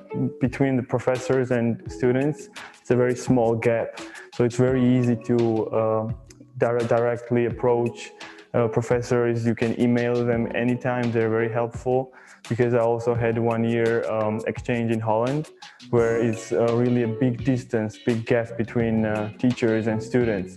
So it's more like you have to be very extremely polite and careful how you contact them, and very specific times of the day and so on and so on. But here we have very friendly, and the gap is very small between professors and students, which makes all the experience really more chilled and nicer, in my opinion. I like enjoying sports in the university. For example, I swim with my coach, Birute Statkavichin, and she helped me for swimming. Like before I came here, I didn't know anything about swimming, and now I can swim. So that's like a plus point for me that I enjoy sports here. Besides, I met a lot of international students from different countries, and that's the most interesting part for me, because this international education is not just education, but it's a part of experience for my life.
Studies here are more different than my country because in my country it's more theory and there are more of written exams and kind of practical, and here the studies are more practical, which makes you study more deep inside, and the studies are more interesting because it's a sports university, and along with studies we also have sports to do, so that makes the studies here more enjoyable, interesting. I chose this university because it was a sports university and I was more interested towards education and sports both, and I found that this university is a good collaboration for it. So yeah, they helped me out through all the processes. I like enjoying sports in the university. For example, I swim with my coach, Birute Statkavishin, and she helped me for swimming. Like before I came here, I didn't know anything about swimming, and now I can swim. So that's like a plus point for me that I enjoy sports here. Besides, I met a lot of international students from different countries, and that's the most interesting part for me because this international education is not just education, but it's part of experience for my life. So yeah, I'm getting to experience a lot of new things and I'm looking forward to get it through the future. It was a very nice experience. We learned a lot of important information that we will use in the future. I decided to go for sport studies after I finished army in my country, so I really was very passionate about sports. So I was searching, going through websites, and Lithuania was the country was very close to me because of I'm from Georgia, so Lithuanians and Georgians, we are very friendly nations, so my family supported me to come here. Benefits, what really comes first is like between the professors and students, it's a very small gap, so it's very easy to directly approach professors. You can email them anytime, they're very helpful. Because I also had 1 year exchange in Holland, where it's really a big distance, big gap between teachers and students. So it's more like you have to be very extremely polite and careful how you contact them, and very specific times of the day and so on and so on. But here we have very friendly, and the gap is very small between professors and students, which makes all the experience really more chilled and nicer, in my opinion. I really like to say about physical activity and, motivating people. And so I came across this university and this perfect course. So it was a perfect combination for me to, get in this university and study this particular course. Professors, they are like really cooperative, really supportive in every aspect of your studies. I play basketball also, and as Lithuania's second religion is basketball. So through that I came across this university, and then somehow I found this course.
kai aš atvažiavau pirmą kartą, man pasakė, kad čia kaimynai nesako vienas kitam labas. Toli gražu neatrodė kaip dabar.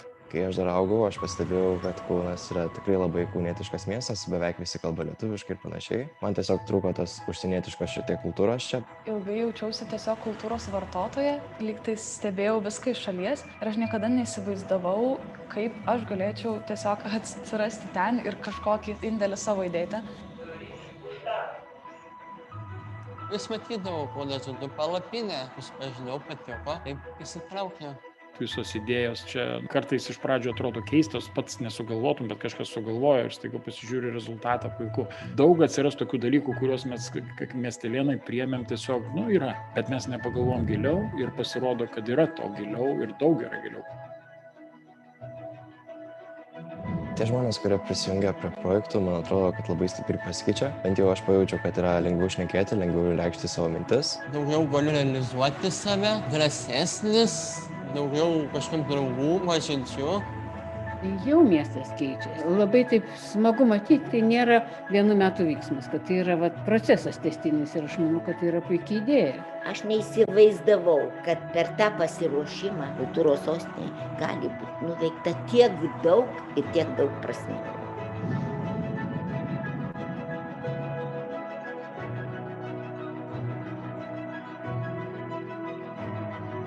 Kauno pulsas yra žmonės. Kaip jie mąsto, kaip jie reaguoja. Ir aš jų klausausi. Kad yra Kaunas, kad egzistuoja, žino šitą ne tik Europą, bet žino šitą pasaulis. Kaunas yra savas, gimtas miestas.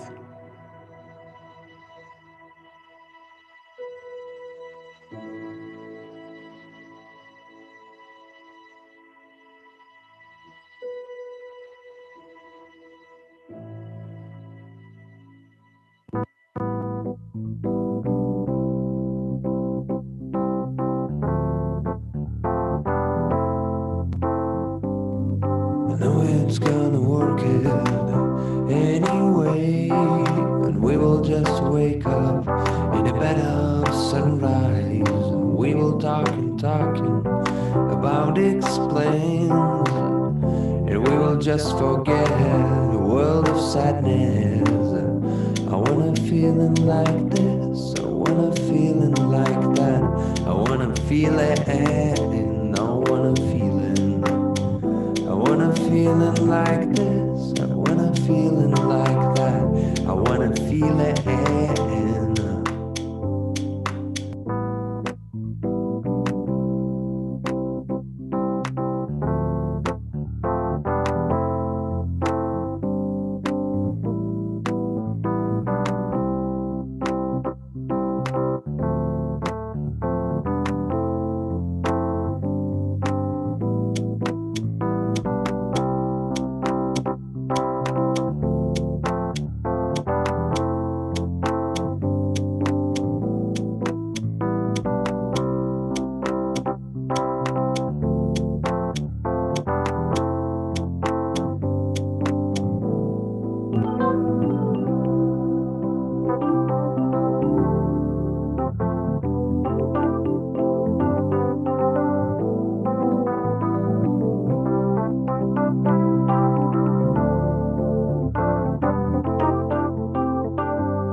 Good afternoon, ladies and gentlemen. Welcome back.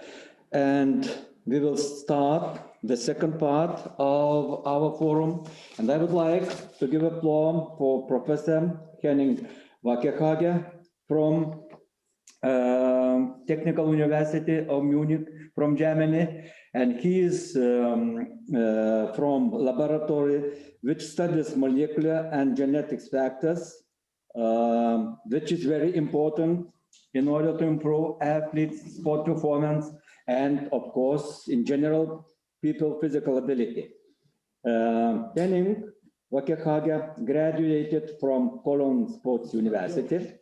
He also earned a doctorate at this university, but he worked more than 20 years in different universities and published more than 50 articles. And now, Henning, it's your floor. Welcome. Yes, thank you very much. Many greetings from Munich to Lithuania. I have been to Lithuania, and of course I know my former colleague Ivor Shvetskevius, who was in Aberdeen. In fact, we shared an office for 10 years.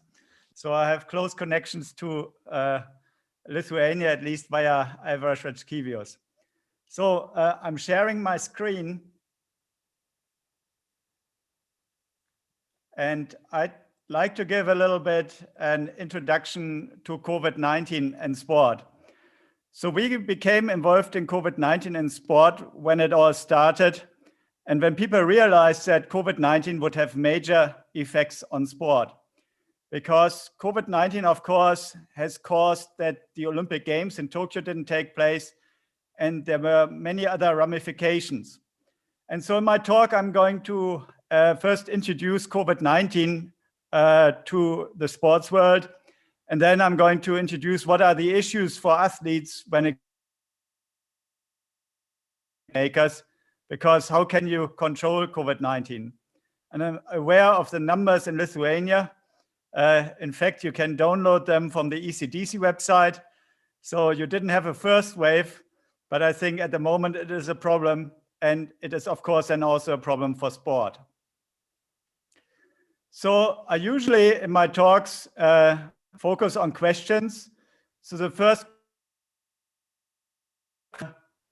so SARS-CoV-2, COVID-19, and the COVID-19 pandemic. So COVID-19, it started when we saw these things being published on a website, which is a ProMed website. And they essentially said in December 2019 that there was a problem and that there was a virus going around. They said it's an undiagnosed pneumonia and it was caused by a novel coronavirus. So it's this website where they usually post new diseases. And then we realized that there was a problem. And then, so this is then what people figured out. The coronaviruses is a group of viruses. Sorry, Henning.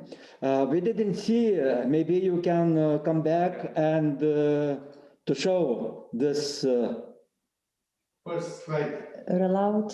Yeah, kažkas išmeta visą čia. Can you see my slide now? Or?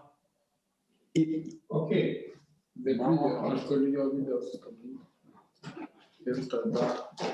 Okay, I start. Gerai. Vis kažkas išlenda vis tiek. Okay, now rašo. Nu, rašo ir kiti, kad gerai.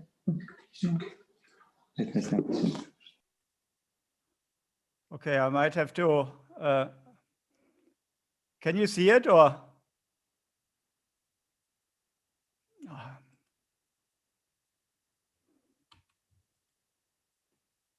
I try again. Yeah, okay. You have disconnect chat section. I have to unfortunately log in again. I'm really sorry.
Okay, can you hear me again?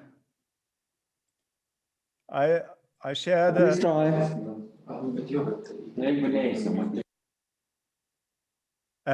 Can you see?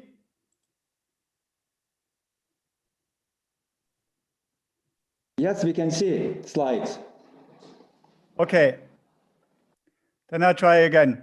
So in December 2019, on this website, they posted that they had an undiagnosed pneumonia in China.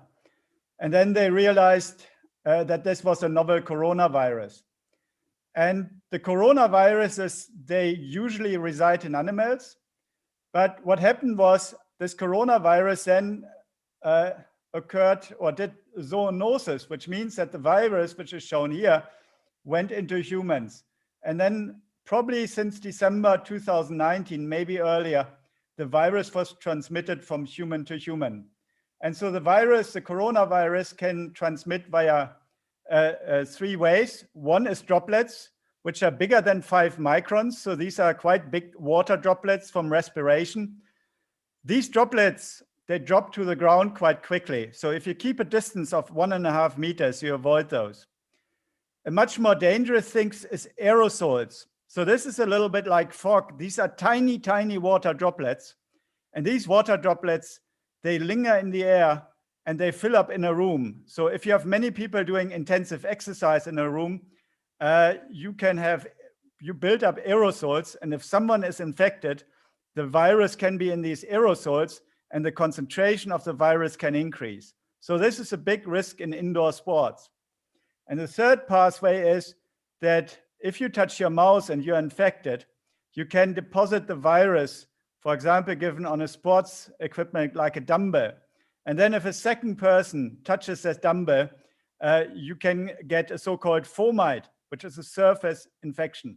So these are the 3 major routes. So if you want to control the virus in a sports context, all you have to do, you have to make sure to control droplet transmission, aerosol transmission, or fomite transmission. So why is this virus such a big problem?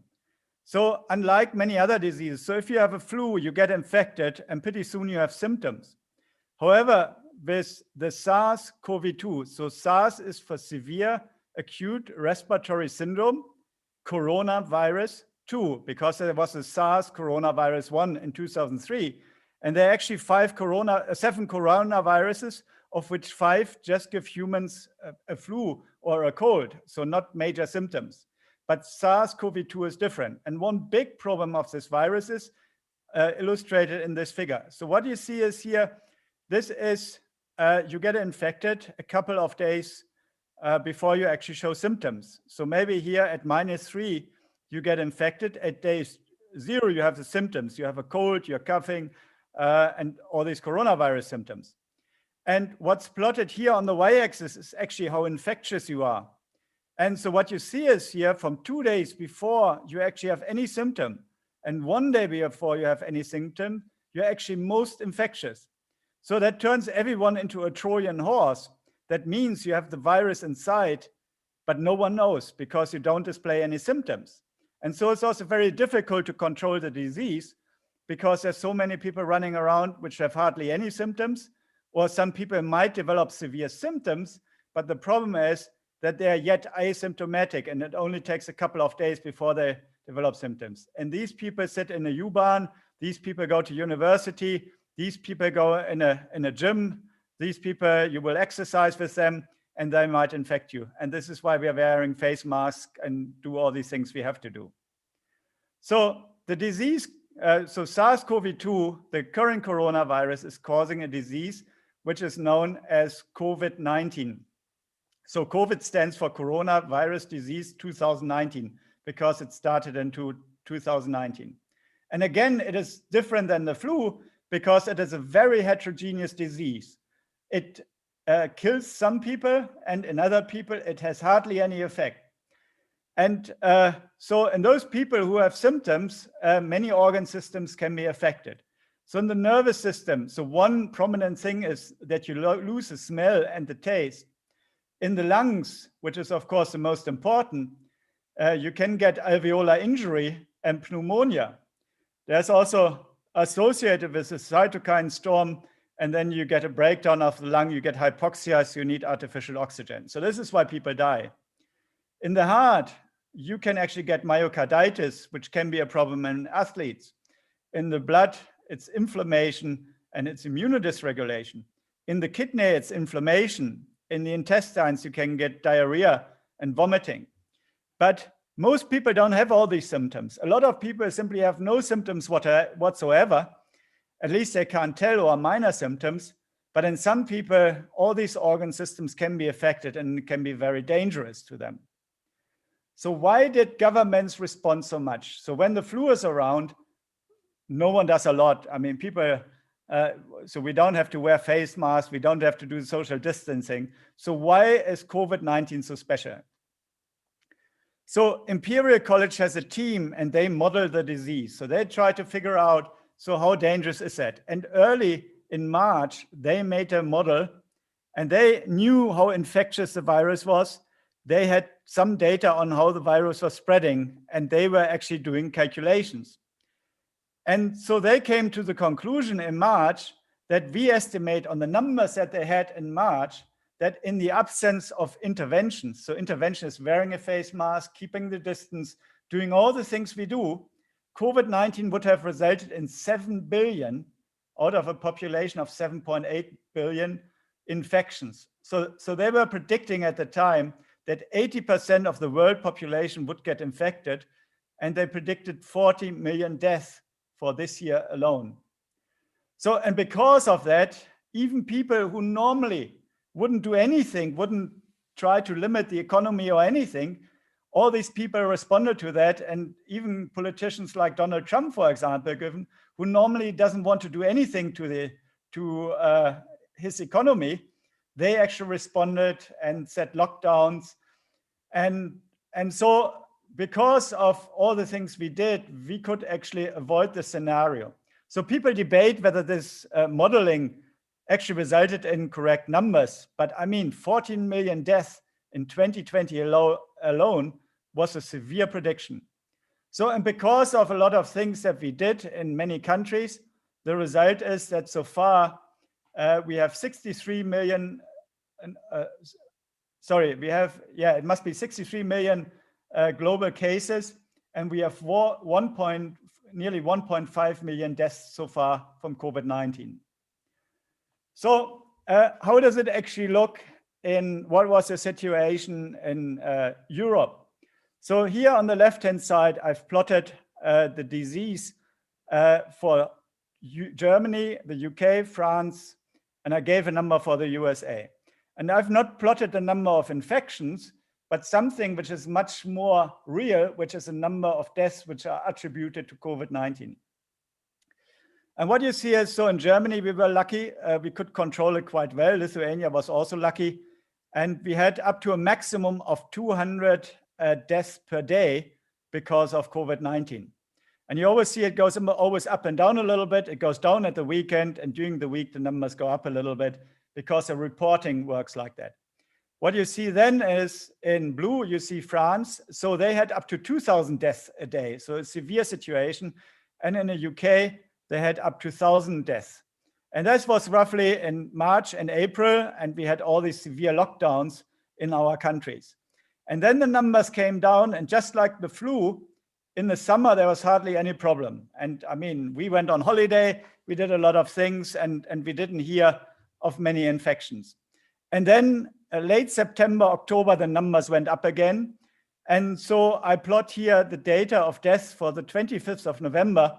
In Germany, it was 400. In UK, it was 600. In France, it was 1,000. So 1,000 dead people because of COVID-19 every day. And the USA was 2,200. And this is the data for Lithuania. And actually what you see is there wasn't much of a problem. People were dying, some people, but in comparison to the other countries, France, Germany, UK, the first wave was hardly a problem. But now, adjusted to the population, I mean, Lithuania is roughly at a level in between Germany and UK maybe. And so the maximum, I think, is here 24 people dying in a single day in Lithuania. And of course, at that level, That means an awful lot of infected people as well. Some people who die because of COVID are not detected as such.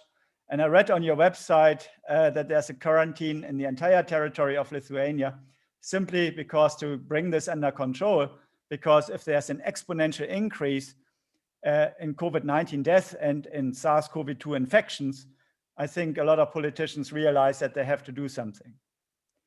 So how will the pandemic finish? Because that's also important for sport.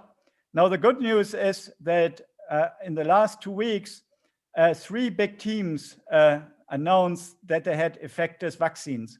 So one is BioNTech Pfizer. BioNTech is a German company, and they have Pfizer. Then Moderna is a US company, and then it's University of Oxford and AstraZeneca. And so the plan is now to vaccinate the risk groups and the healthcare workers, which are exposed to a lot of people who have COVID-19. And so the hope is that the vaccination of vulnerable group will bring an end to the COVID-19 pandemic. So this is the end of my first part. It was just an overview. What is SARS-CoV-2? It's a coronavirus. What is COVID-19? It's a disease caused by it. What is special about it?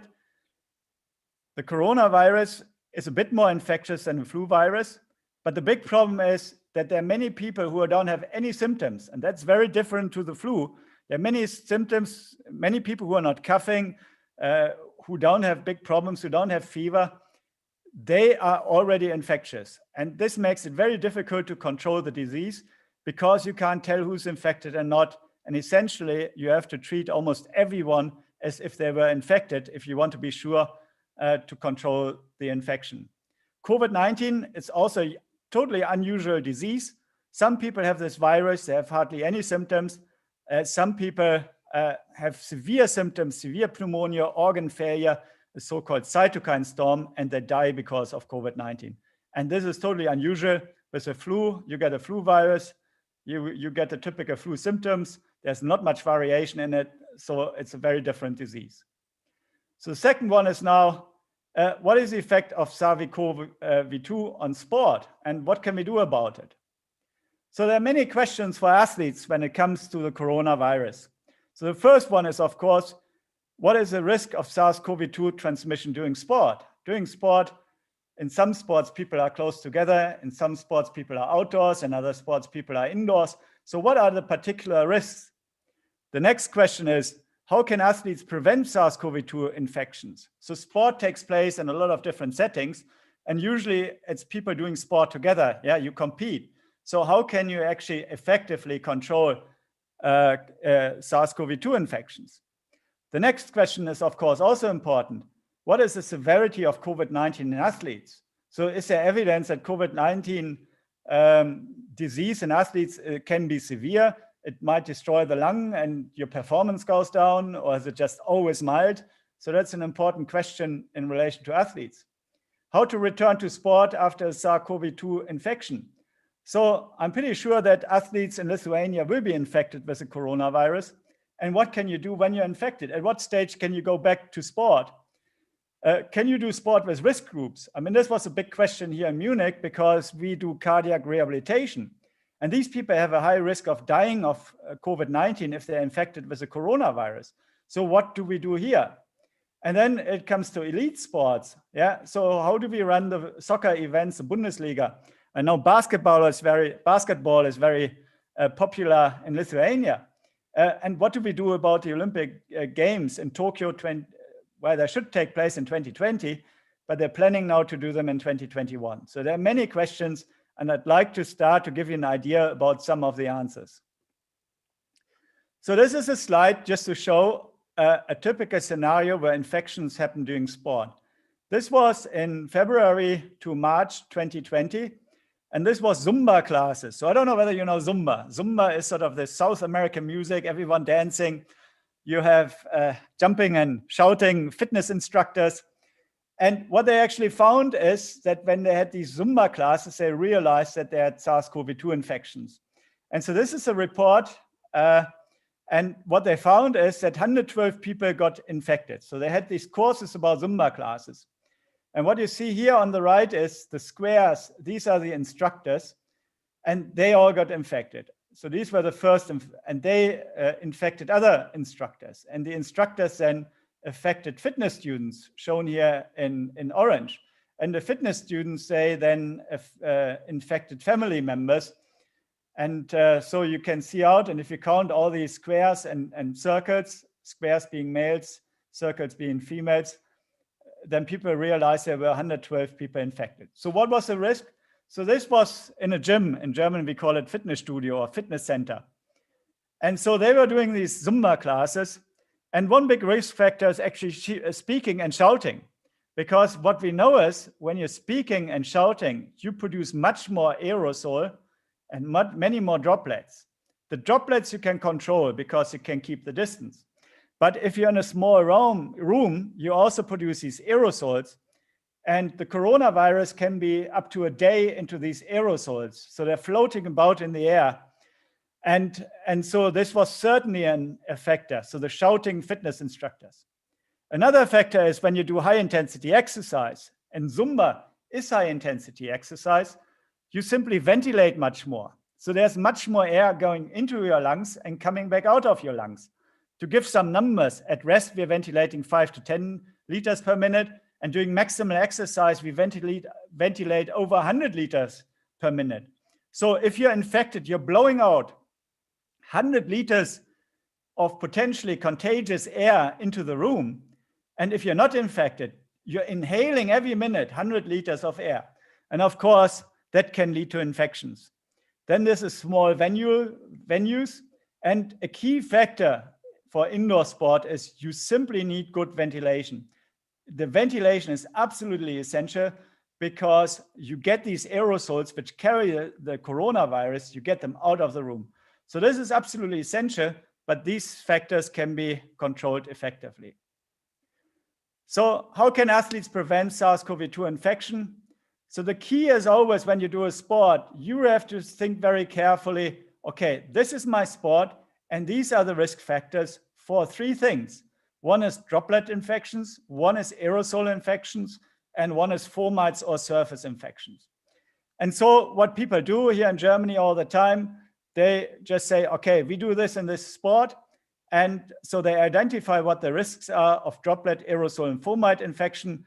They identify the risk, and then they come up with strategies to mitigate the risk. So mitigation means to reduce the risk. And so droplets, of course, I mean, this is when you have these big droplets which are coming out when you're speaking. And so the good thing about the droplets is they sink to the ground. And if you wear a face mask or if you keep 1.5 meter distance, the droplets won't reach you. So that's very easy to do. The problem, as I've alluded to earlier, is the aerosols. So the aerosols is like fog. Yeah, it's something which floats in the air. And you know, on a foggy day, it is gray and you have all these tiny droplets. And the coronavirus can stay in these droplets for many, many hours. And they actually build up. So if you have someone sitting in a lecture theater, you don't ventilate it well. So this coronavirus contaminated aerosol is increasing and increasing. And also the people who are sitting in the room, they inhale more and more of it until they get infected. And this is a big problem indoors. And that makes the control of indoor sport so difficult. And generally, the coronavirus, the vast majority of infections or super spreader events, they occur indoors. So indoor sport is a big, big problem. Outdoor sport is hardly any problem. And the fomites, okay, theoretically, if you touch a surface, if you're infected, a little bit of virus might end up on the surface and you might get infected that way, but you can easily disinfect these things. Hand washing is important. Do not touch your face, but probably this is not a major source of infection. It's especially the aerosols. Okay, and so then the sports, they had good people who really thought about it. I know Tim Meyer, who's done the German Bundesliga. And so the Bundesliga, a lot of football leagues, they managed to have a full season. All the big tours and cyclists, they had hygiene strategies. They managed to get to Paris. They managed to get to the Vuelta, managed to get to Madrid. And the Giro d'Italia managed to get to Milan. So they had effective strategies. But you have to see in summer, the risk of infection was relatively low. So this explains why these strategies work so well, and they could have major multi-day sports events without major infections. And also Formula One, these are just some examples. So we also have been involved in this. So we have actually here is a hygiene concept, and this was actually in in April. And this was because we had a lockdown, all the gyms, so the fitness centers, they were closed. And we actually got a job that we had to develop a concept here in order to say, how should fitness centers operate when the lockdowns were ending? And this was very successful. So we had a virologist, we had a physician, we had exercise scientists, we all sat around a table and we decided what we had to do for this. So we have done one for Germany, one for the Netherlands, and I think they were very successful. We've published 2 reviews. So one is in a German Journal of Sports Medicine, essentially on sports and COVID-19. And then we have done one for mountain sports, because as Ivras knows, I love mountain sports. So we've published a review on it. And actually mountain sports, outdoor mountain sports, the risk is very low. And then we've also organized a big conference where we had major players, a major virologist, Tim Meyer, who had organized COVID-19 for the Bundesliga, who had made the plans for the hygiene concept. And then we have 2 research projects. So one, we test a special face mask for sport on athletes in our laboratory. And we also have a laser system where we measure droplet and aerosol production during exercise. So we actually know what is a risk when you do heavy exercise. How much aerosol are you actually producing? Because no one has measured that so far. So we got funding in order to do so. Okay, so the next question is, what is the severity of COVID-19 in athletes? So this is a huge study published in Nature, and they look for risk factors of death. And the first take-home message is, and you probably know it already, that age is a major risk factor. So what you see is here, this is sort of the normalized standard risk. And here they have the group, which is people in my age group, which is around 50 years of age. This is here. And then I say, if you're older, how much higher is the risk that you die of COVID-19 if you're infected? And what you see is here, people over 80, they have a 20-fold increased risk compared to myself of dying of COVID-19. But on the other hand, I'm already quite old, and the people who are 18 to 39, so the age of most athletes, the risk is so small that I couldn't even plot it here on the scale. So in other words, age is by far the biggest risk factor. You always hear obesity, diabetes, and so on. But the risk of death is 765 times higher in an 80-year-old one than someone who's 18 to 39 years. So most athletes have a low risk of a severe COVID-19 and of dying of COVID-19. So that's actually good news for all the athletes and important to know when you plan what you should do with athletes in times of COVID-19. So then obesity, males have a higher risk than females. Obesity is a risk factor. If you're poor, it's a risk factor. Diabetes is a risk factor. Asthma, interestingly, doesn't seem to be a risk factor. And a couple of other diseases which increase your risk of dying of COVID-19 if you're infected with a coronavirus. So then one point, I realize I have to come to my end. Then an important question is, I can guarantee you of the people who are listening to me, 1 or 2 will be infected with a coronavirus, yeah? And then some of them will have symptoms, and then probably you do a test and you are diagnosed as positive. So then a big question is, what do you actually do? Also, I'm pretty sure that some of the coaches who might be listening just now, they will have athletes that become infected with the coronavirus. And also for them, it's a question, what do you actually do if your athlete gets infected? And here very early on, the German sports physicians, they have come up with a flowchart. And so you have a positive test for SARS-CoV-2 as an athlete, or you have the typical clinical findings. And then the first question is, do you have symptoms? And then if you know you don't have symptoms, then the recommendation is to do no intensive sport for 2 weeks. So, and a lot of young athletes won't have symptoms. So simply no intensive sport, and then do a lab test. And if that's fine, just return to sport. If you have pneumonia, so a severe cause of COVID-19, then it is different, no sports for 2 to 4 weeks. Oh, sorry, that is no, but yes. So if you have symptoms and you have pneumonia, yes, no sport for at least 4 weeks. And then you should do all this testing, and then you decide whether you turn back to sport or not. And in the worst case, myocarditis, super serious, then it's a much more rest and really much more medical monitoring. So this is quite important. Actually, there are actually some flow charts, what you should do when you become infected with SARS-CoV-2. And also this is important for the medics to know. The Americans have another flow chart, and they're roughly the same. Okay, so in this short talk, I could go on for 2 hours, I promise, but I won't. The question was, what is the effect of SARS-CoV-2 on sport? SARS-CoV-2 is a big problem for all sports. Infections can occur, especially during high intensity exercise indoors. That's always a big problem. Yeah, if you do a circuit training, if you're in a fitness center or gym, you do high intensity exercise with a few people, there's poor ventilation, then you really have a problem if there's someone who's infected. So you should avoid these situations. And if you're indoors, ventilate regularly, open the windows, make sure there's a draught going through. So that's quite important. Several sports have developed hygiene strategies. And so these were successful, and also the gyms, that they could do sports throughout the summer. And in Germany, the gyms were actually open, and there's no report that there were infections in gyms. I mean, there were, of course, probably infections, but there was no bigger outbreaks. It wasn't a real problem. Athletes, the good news for the athletes is if you're young athletes, not the masters athletes, there's a low risk of SARS-CoV-2 death, but some athletes can have severe COVID-19 or long COVID. So there are some exceptions. There's some example where a marathon runner ended up in intensive care, but this is very rare. Normally athletes probably have a mild course of COVID-19. And then there are protocols for return to play in sports to guide athletes and their physicians back to sport after COVID-2 infection. And I finish up with a picture of sport in Munich. So we always have a bike, and then usually it ends up with a drink, which in Munich only can be a beer. Thank you very much for your attention. So thank you very much for so very important in nowadays problem with COVID.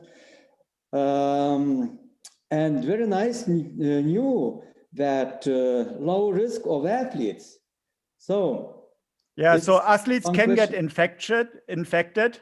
So the risk might be even higher because some athletes might be a bit careless because they think they're young and don't have a high risk of a severe course of COVID-19, of pneumonia or death, but they can get infected. But when they get infected, usually they have mild symptoms. And that was what you hear in the media. I mean, and I'm a Liverpool FC supporter. Yeah, they have a couple of players got infected, and you always hear they have a mild course of COVID-19. Yeah.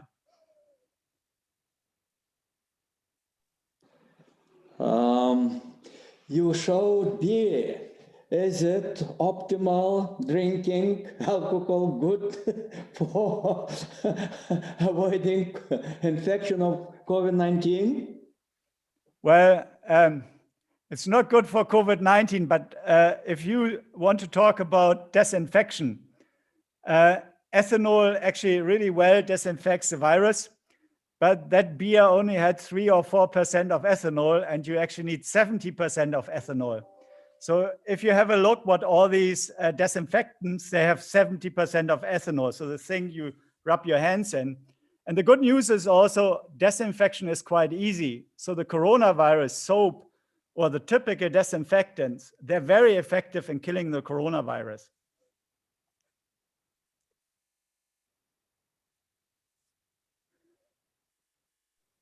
So one more question.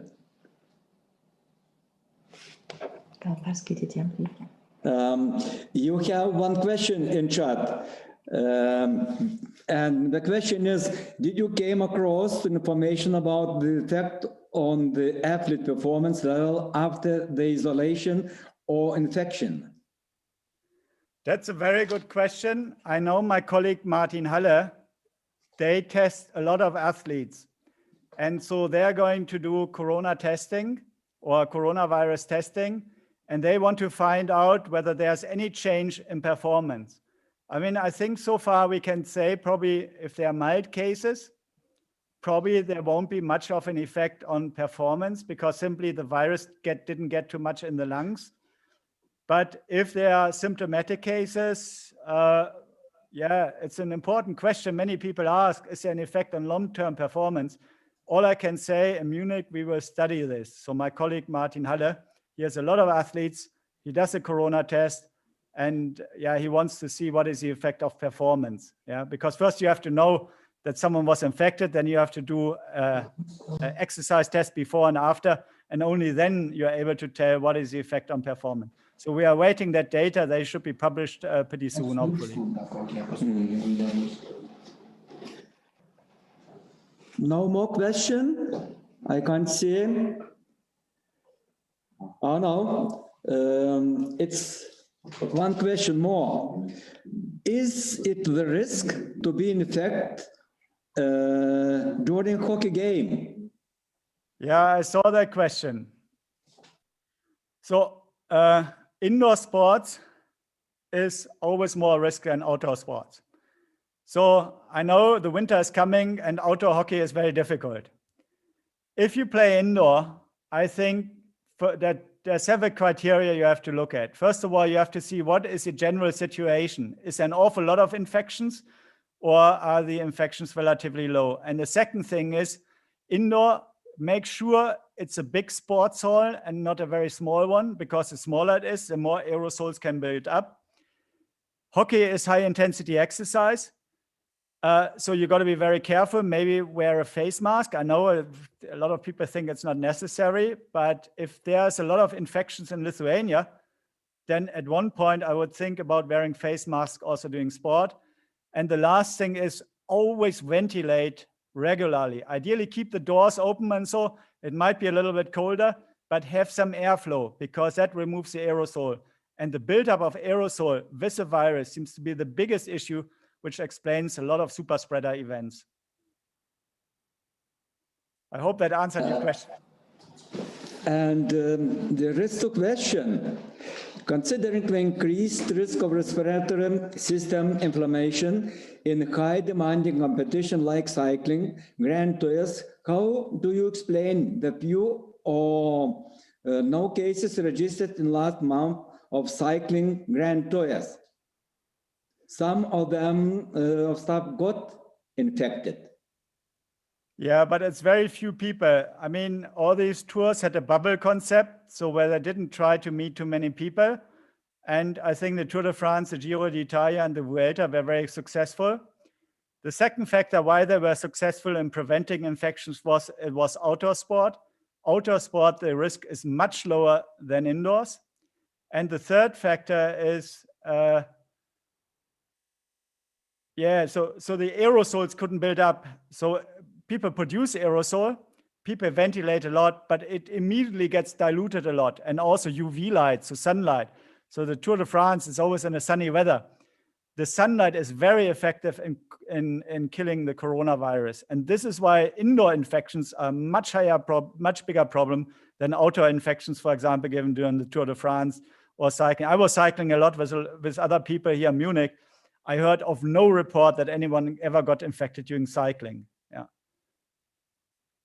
And the last one, are there any advantages that COVID-19 has in relation to sport? If so, what are they? I'm not sure about any advantages of COVID-19, but I read also the last question in swimming pools and during indoor swimming pools. Indoor swimming pools, the advantage is there's chlorine in the indoor swimming pool, and chlorine kills the virus very effectively. So what you have to manage is when people come out of the pool to keep them apart, because then there's a risk when they're in the pool and when they're somehow separated because of the chlorine in the water, which is a very good disinfectant for the coronavirus, the risk is relatively low. Thank you very much, Henning, for a very nice and very important presentation related to big problem with infection of COVID-19. Thank you again. Thank you. Greetings to Lithuania. Thank you. So, and our next presentation will be delivered by Associate Professor Dr. Antonio Bianco. He is Erasmus Coordinator of the School of Sports Science, University of Palermo.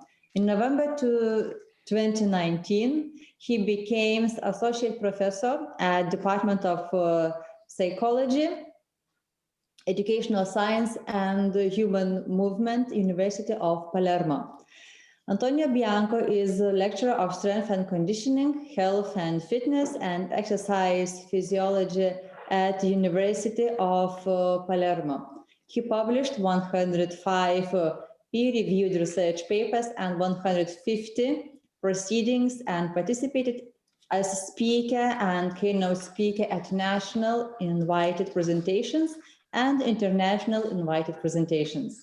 His principal research activities can be summarized into three main themes: fitness activities, development and validation of specific resistance training programs, epidemiological studies, public health and fitness activities, exercise physiology, monitoring of physiological parameters and biomarkers in sport teams and in fitness activities. Dear Antonio, the floor is yours.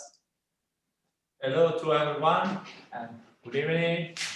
And really thanks for your lovely and very complete presentation about myself. For me, it's an honor to be here today to represent the SAFE project and this interesting consortium.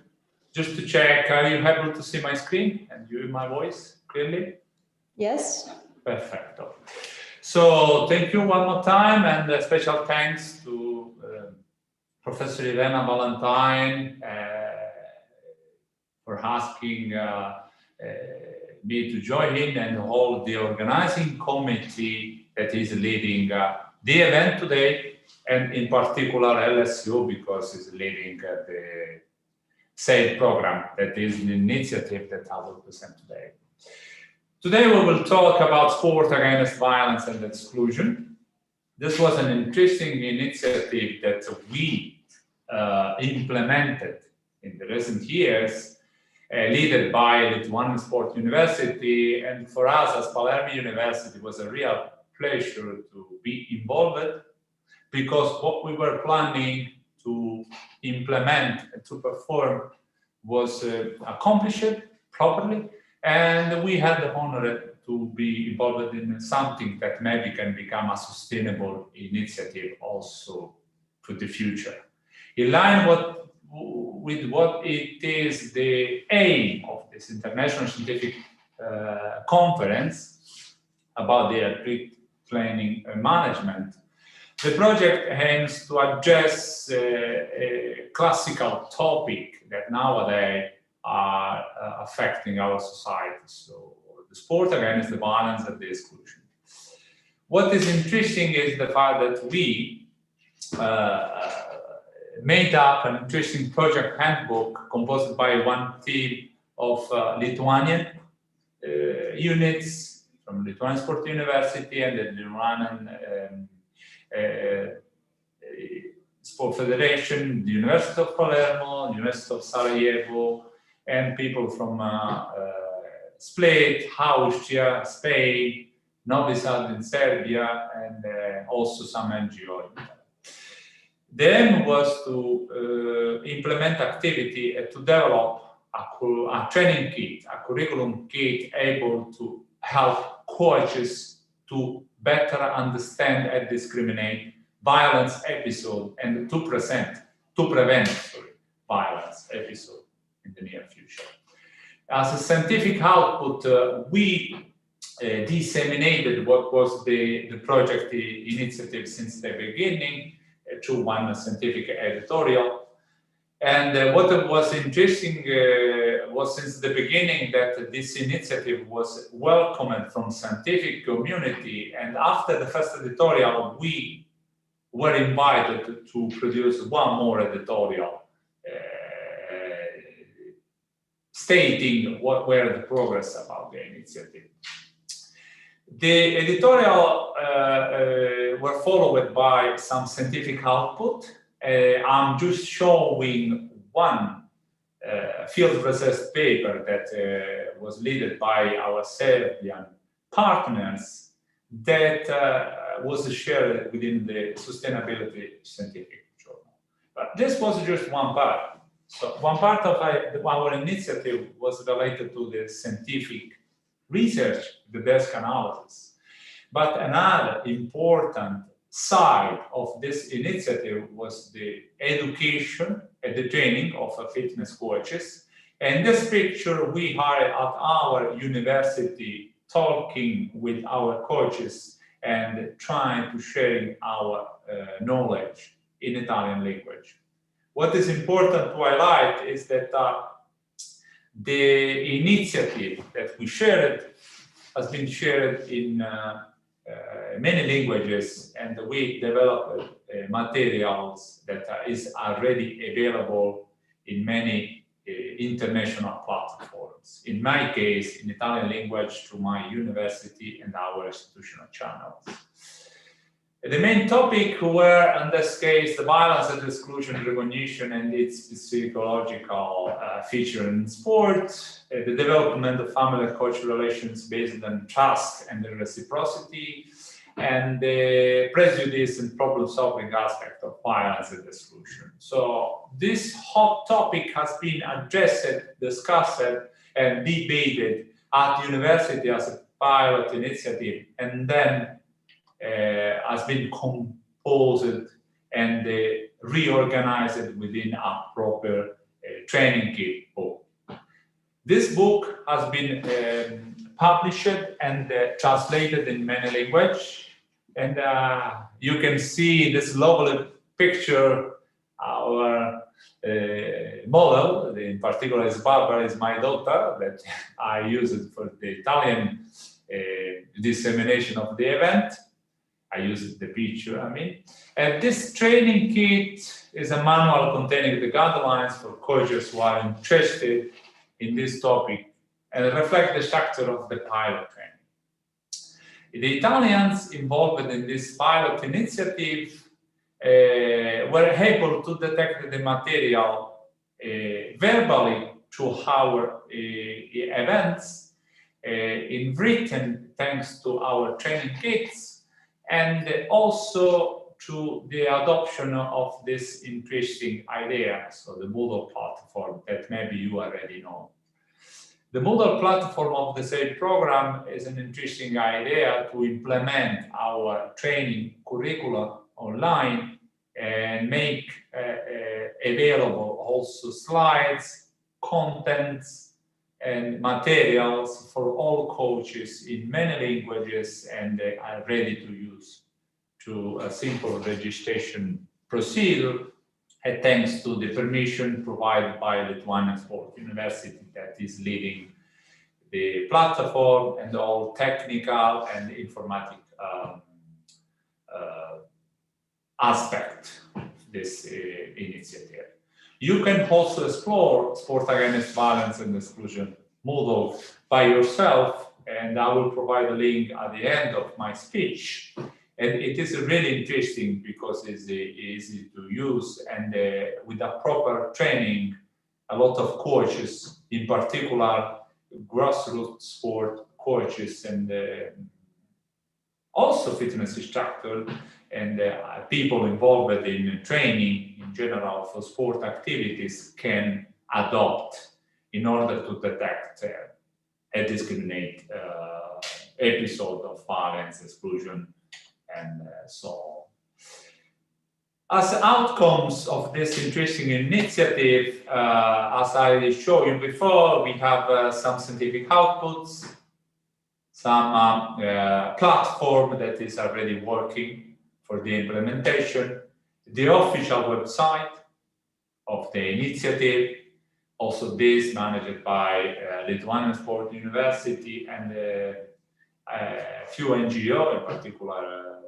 the CSI and BUS, two partners of our project that respectively worked on monitoring the quality control of the activities and the visual identity of the project, in particular, GCE. The website contains all news concerning the project, and some insight and suggestions for coach and parents. And what is interesting is that the interest to the website is still going up and still persistent. And this is what the European Commission is expecting from a granted European project. So what we created is something that we piloted, implemented, tested, improved, and we are trying to fix the final version of our outputs, and we make this initiative sustainable and still helpful for our stakeholders that are coaches. The last part of the presentation of this interesting initiative is related to the events. So, as I mentioned before, I have talked about scientific outputs. I talked about the structure of the SAFE project. And I need to mention now how we implemented this initiative in our area through the Palermo University channels and also the local dissemination activities. In particular, we organized a few events that involved the municipalities. In this case, we presented all initiatives at Favara, one municipality in Sicily, and in many other municipalities. In this picture, I show our intervention within one school, school that is including also students for primary and secondary level of children, so elementary and up to high school, universities. And what is interesting, and that's why it's not a coincidence, I'm putting inside here a picture. I presented the initiative within the church. Why within the church? Just because the main NGO or Olympic Committee vocational training provider, the CSI, the Comitato Sportivo Italiano, is an Olympic Committee provider that educate and train sport coaches in many disciplines, is related also to Catholic initiative and is managing more or less almost all initiative related to our Italian and Sicilian church. So as a model, in every area of Sicily, you can find many churches, as you can imagine. And the church is one place in which around the church are normally located sport facilities and also social and recreational activities related to the church. All of these sport activities are managed from GSA on behalf of Olympic Committee for the government and so on. This provider express clearly the interest to the topic that the SAFE project is sharing with the athlete and coaches community. We were invited as a consortium, so I share this knowledge with the Lithuanian Sport University, and we agree on starting a program, a project with them. And then I was invited to present the initiative, to present the Moodle platform, and to show how we can implement a joint program in order to share the SAFE project contents also at the regional level for 2021. And why not also we are aiming on some national initiative. The idea is to implement our training kit and our module already present in Moodle as ordinary certification credits for Olympic Committee certifications. So we are trying to fix this kind of activities in line with the rules with respect of the copyright and the credits that must be recognized if something like this is possible. And then it's interesting that recently we presented also the initiative during the European Sport and NGO event. And I was also in this case honored to present the program and to share this interesting initiative. One more time interesting. Why interesting? Because with LSU, and not only with the LSU, as Palermo University, we are sharing a lot of projects, and we are implementing many European projects, granted. But say projects, let me say that it is quite different. We approached one interesting topic, that is sport against violence and exclusion. For the first time, we started to share content that are really of interest to coaches that are looking to discriminate and to assess what is one violence at its own. And this can help them to work better and the family to manage better their kids, because as you can see in one of the slides that I shared earlier, it is interesting to see after our field research how aggression and exclusion behavior are perceived as non-frequent. So when we implemented some questionnaire according to the scientific methodology adopted in this case, we realized that a lot of coaches and a lot of children are not perceiving aggression behavior. But the fact is that children declared many times that they have been victims of peer violence.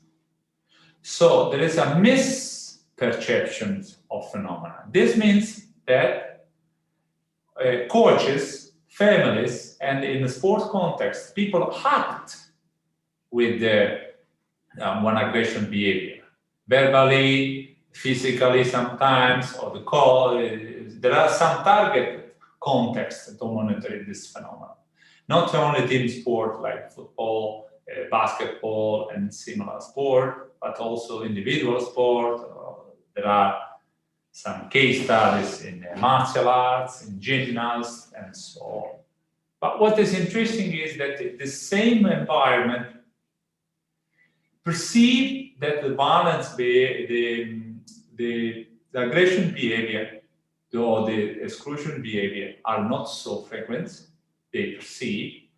But when we monitor the situation, we detect a lot of victims of peer violence. So this means that there is a misperception of the phenomenon, and maybe with the case study, with the discussion, with the question time, focus groups, and with a clear definition of an aggression behavior, we can help coaches to better understand the phenomenon, to help them to better work. And it was interesting in my experience here in Palermo, in particular when we were in this room, with this our teaching room, we were presenting some video in which clearly there were some aggressive behavior or some violence within the indirect violence, so what we define secondary violence, within the changing room of the sports club, or during some game, or before or after the game. So conflicts or discussion between parents, coach, children, children to children, we show them many episodes highlighting when we detect violence, what is violence, and what is aggressive behavior. And at the end of the meeting, all of them admitted that they were not aware and then not convinced that this kind of behavior were behavior that may impact positively or negatively the mood of the family or the cognitive status of the children. What is interesting is also to explore the website. We have still active two interesting web links. So the website sport.save.ku and the Moodle that is moodle.sportsave.ku. The responsible for the project is Professor Rėklaitienė, you know already, that brilliantly managed whole consortium with Professor Valentine, all people involved from LSU. And we have also one psychologist that is driving all initiative in Italy, that is Dr. Ambra Gentile, psychologist. And we are also present through social and selfproject.eu as a hashtag in Instagram and our Facebook page, Sport Against Violence and Exclusion. So this was very quickly my picture of the initiative. The message that I want to send is that for sure we made some mistake and we implemented some work packages making some mistake. But the initiative overall was a successful initiative, and we realized that we need to establish one strategy to better communicate with the coaches and try to transfer all scientific knowledge that we are producing within the real life. And we have also such a full interest and collaboration with the Olympic Committee that is trying to understand how to manage the content that we created in order to implement and adopt our best practice. And that's it. That's all from my side. I don't know if I'm on time or not. I was planning 25, 26 minutes. That's 23 minutes. So maybe there's time to discuss or to explore the Moodle platform. That is one of our aims. Thank you very much, Antonio, for this very interesting and useful presentation. I'm very happy that our university participated in this project, and we're partners publishing the kit, training kit. And we have one question till now. Later, maybe we will have more. Do children recognize or understand what is violence? This is a really good question. And I can provide many answers according from my experience. I'm teaching physiology, exercise physiology.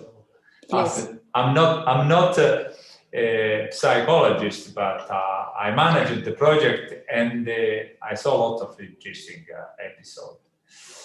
Yes, they recognize mainly peer violence, and particularly in our context, they recognize peer violence. There is a gender gap, boys and girls, and they recognize violence when coaches or the context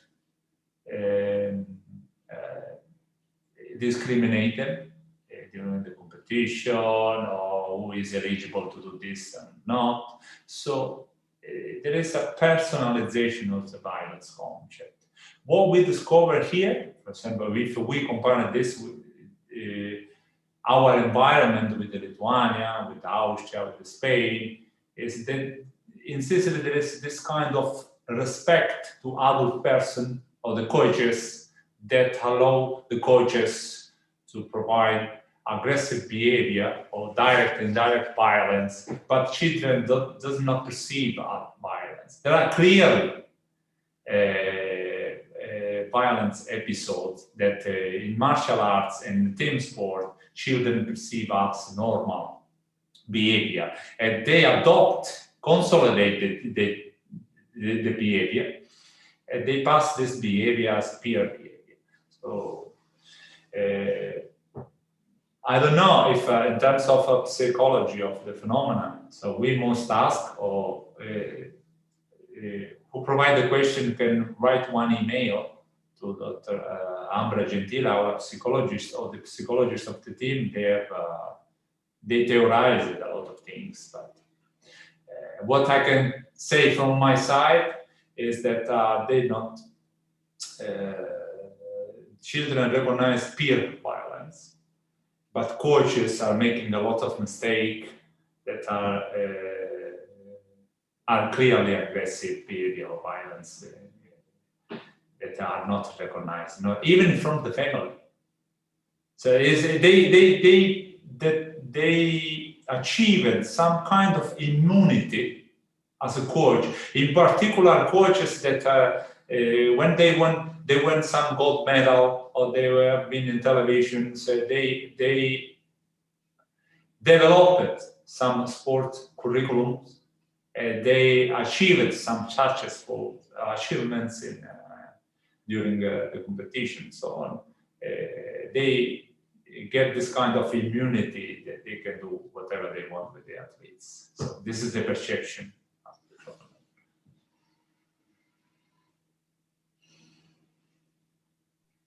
And we have one more question from the audience. From Noyus, he has a question. Can it be that sportsman burnout syndrome can be recognized as violence? Also, this we mentioned it during one model, but indirectly. So it's not the first time that burnout syndrome is appear in a SAFE project implementation. While I'm talking, I'm just sharing the platform. I'm inside the model, so you can appreciate also how the pressure point is stated. I don't know if we can consider violence, but for sure, in particular in Italy, we don't have the instrument, the tools to discriminate coaches and or isolate coaches or stop coaches working when they develop stress related to the results or the sport context in which they are dealing with, and so on. What is interesting is the fact that there is a scale, pyramid. So what's happening within the sports center is in charge of the staff, the managers, and the coaches. Coaches often really on the federation.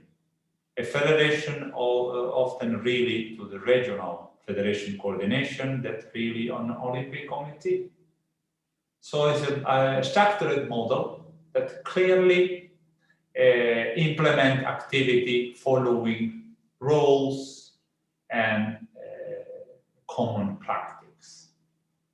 So in terms of discrimination and ability to detect this kind of stress behavior, I don't think that in particular in our case, we are able to detect and implement activity to our coaches in this case. We need to work a little bit on it. Also with the family, in my opinion. I don't know if I answered, but for me it's difficult again to, because it's the second question related to psychology. So it's better to address with the proper mails to the expert that they provide a lot of information on the topic. I can drive you from a management perspective about the impact that the initiative has in terms of visibility. And I don't know if there is time, but just to mention one episode, and I finish. I sponsorized the initiative within the website of our university. And the mayor of one municipality, this municipality of Favara, sent publicly one message to UNE, said you implement activity within the university context. I would love to invite you to come to my municipality and to present this initiative, because I believe that there is serious problems related to aggressive behavior, not only in sport. And as a municipality, I'm implementing some activity. And so indirectly and accidentally, we create this synergy, and we started to implement some activities, so institution. And this is, in my opinion, the only way to share knowledge and to try to disseminate this kind of initiative, because it's a very delicate topic from my perspective. Dear Antonio, the interest of audience is growing, and we have 2 questions. Yeah. I can. How prevent violence in social media, which very popular?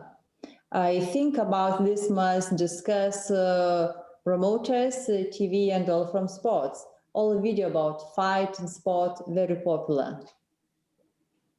Please. We were also talking with our Croatian partner, Anna Kesic, and the other colleague from Split, a great partner also, Spalato. They organized a video. There is a nice video in our website with a lot of messages inside. And we discussed also, maybe when we were in Kaunas, in our first meeting of SET program, about this digital information and communication. We are contaminated about digital violence, and also adolescents are victims. Let me use this term in not in a proper way, from TikTok, Instagrams, and Facebook information that we cannot control too much.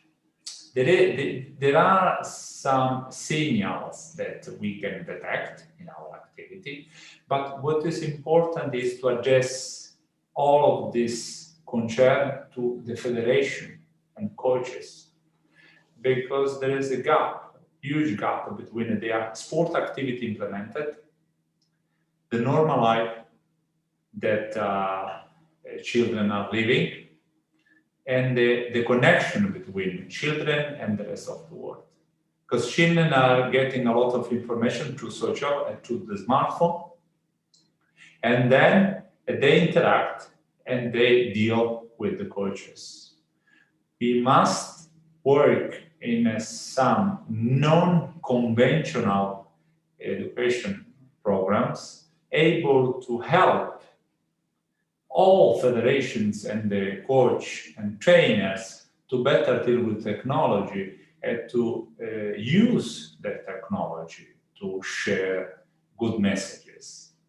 Because at the moment I recognize and I understand that there is a limit. We approach it, said program in an ordinary way. We use Moodle platform.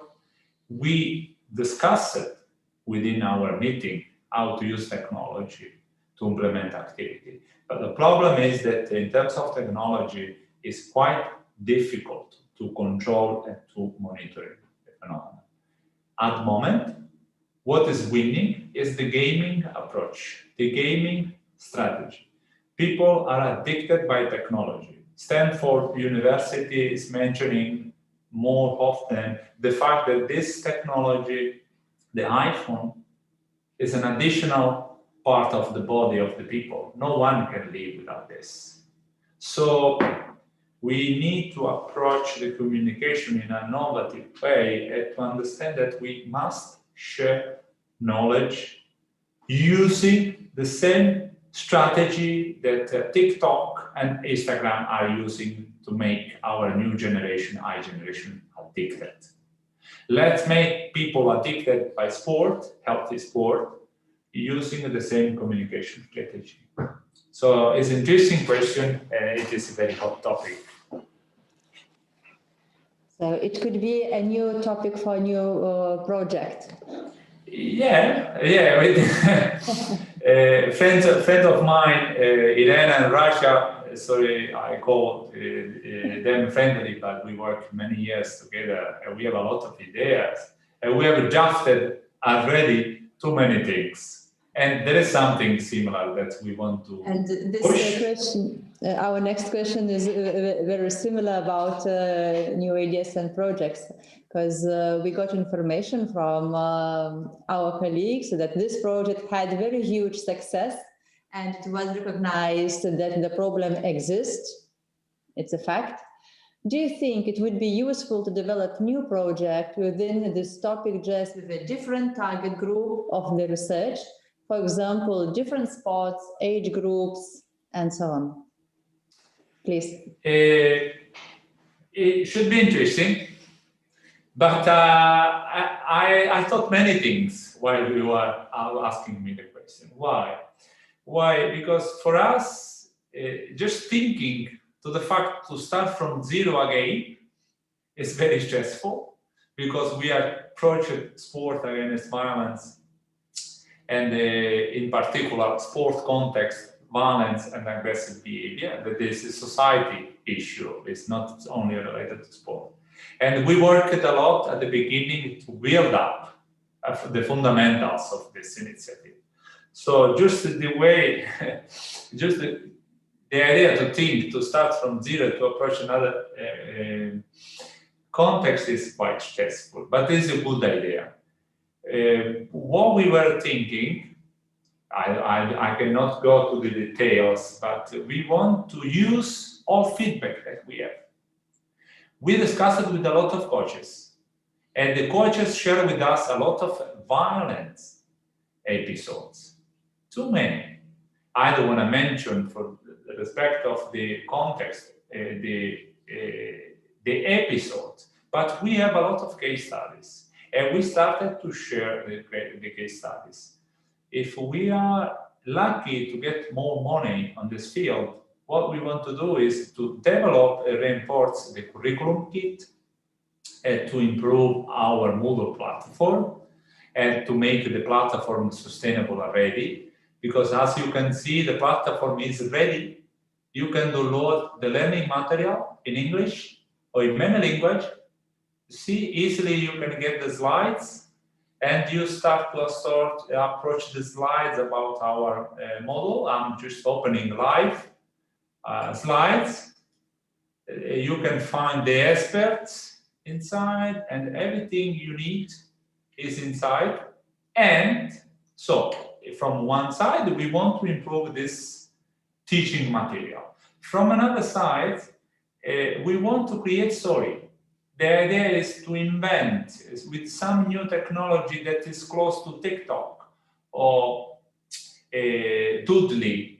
So we want to create cartoons or movies. We need to highlight some emotion to people. People must feel sorry when they see our message. Or people must realize that this is violence. Because when you are parents of one martial artist, and you systematically are telling your kids, kill him, killings, don't think any killings. So we are listening many times this. That is just words, kill him.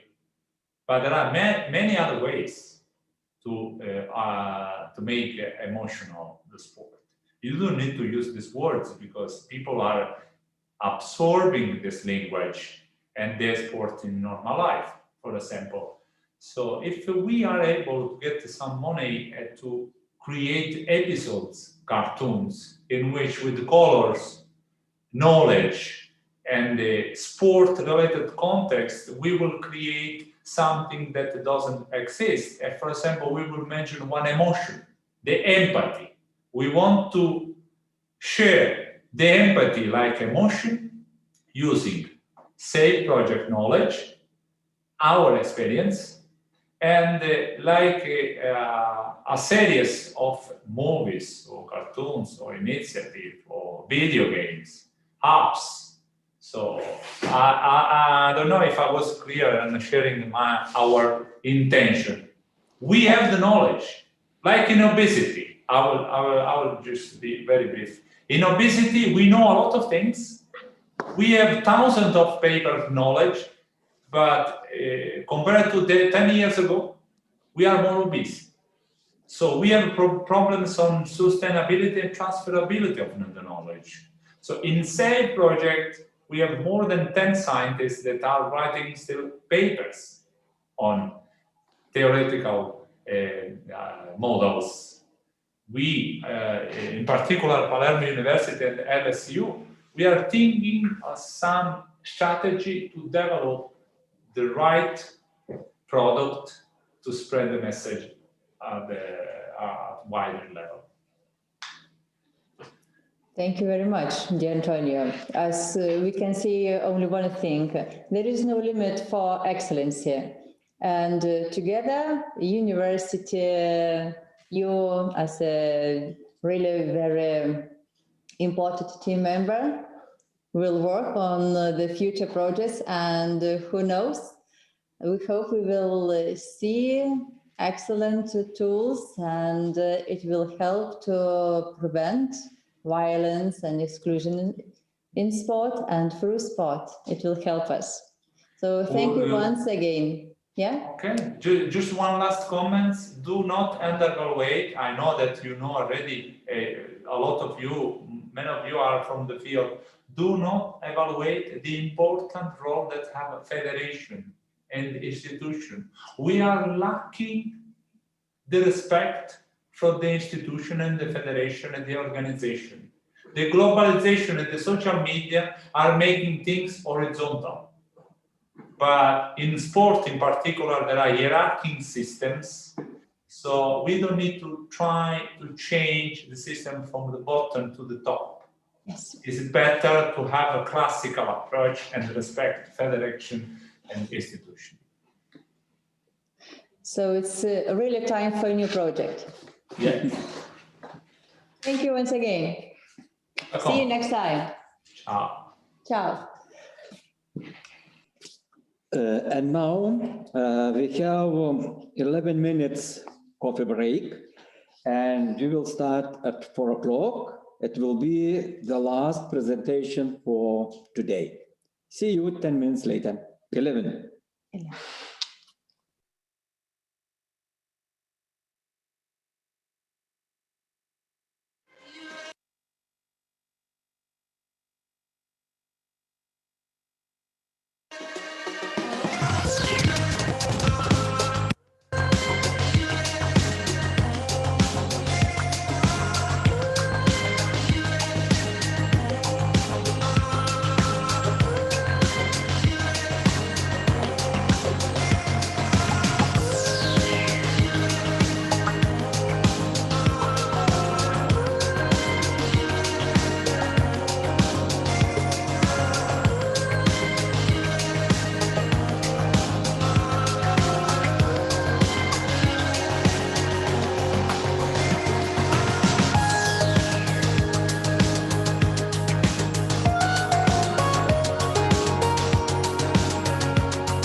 Here are are more different than my country because in my country it's more theory and there are more of written exams than kind of practical. And here the studies are more practical, which makes you study more deep inside.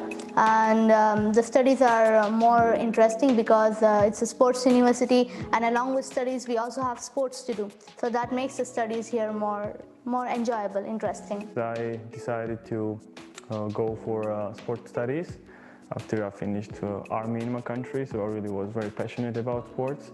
So I was searching, going through websites, and Lithuania was the country was very close to me because of I'm from Georgia, so Lithuanians and Georgians, we are very friendly nations, so my family supported me to come here. I really like to study about physical activity and motivating people, and so I came across this university and this perfect course. So it was a perfect combination for me to get in this university and study this particular course. I chose this university because it was a sports university and I was more interested towards education and sports both, and I found that this university is a good collaboration for it.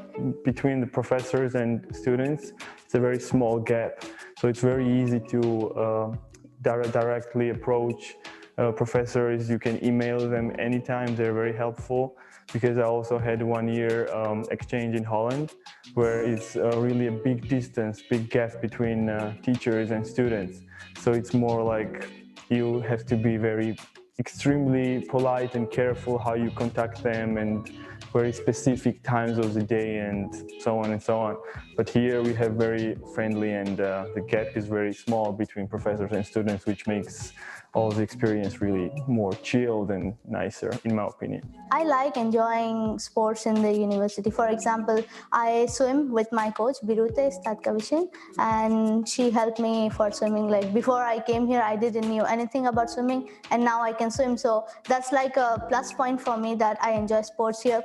Besides, I met a lot of international students from different countries, and that's the most interesting part for me because this international education is not just education, but it's a part of experience for my life.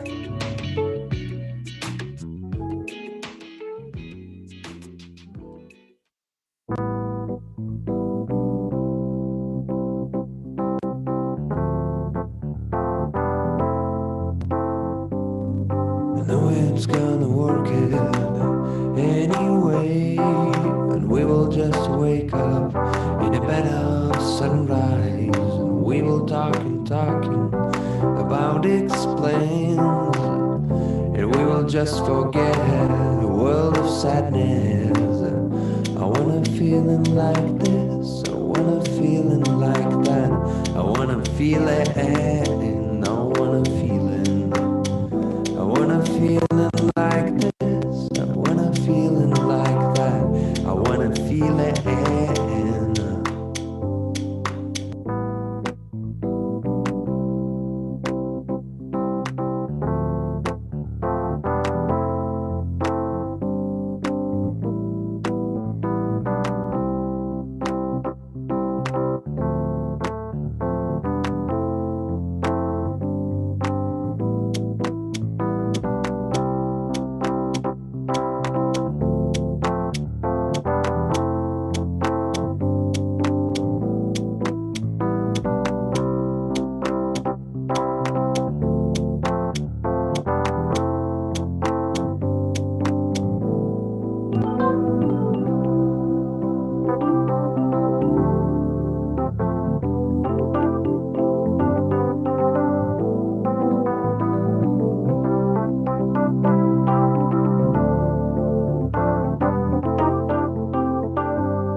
Kai aš atvažiavau pirmą kartą, man pasakė, kad čia kaimynai nesako vienas kitam labas. Toli gražu neatrodė kaip dabar.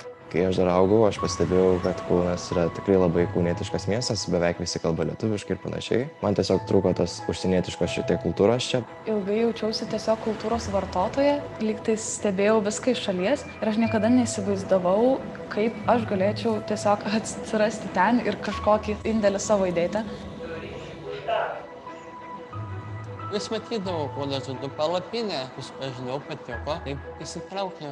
Visos idėjos čia kartais iš pradžio atrodo keistos, pats nesugalvotum, bet kažkas sugalvoja ir staiga pasižiūri rezultatą, puiku. Daug atsiras tokių dalykų, kuriuos mes, kaip miestelėnai, priėmėm tiesiog, yra, bet mes nepagalvom giliau ir pasirodo, kad yra to giliau ir daug yra giliau. Tie žmonės, kurie prisijungia prie projektų, man atrodo, kad labai stipriai pasikeičia. Bent jau aš pajaučiau, kad yra lengviau šnekėti, lengviau reikšti savo mintis. Daugiau galiu realizuoti save, drąsesnis, daugiau kažkaip draugų, pažinčių. Jau miestas keičia. Labai taip smagu matyti, tai nėra vienų metų vyksmas, kad tai yra procesas tęstinis ir aš manau, kad tai yra puikia idėja. Aš neįsivaizdavau, kad per tą pasiruošimą kultūros sostinėje gali būti nuveikta tiek daug ir tiek daug prasmingų.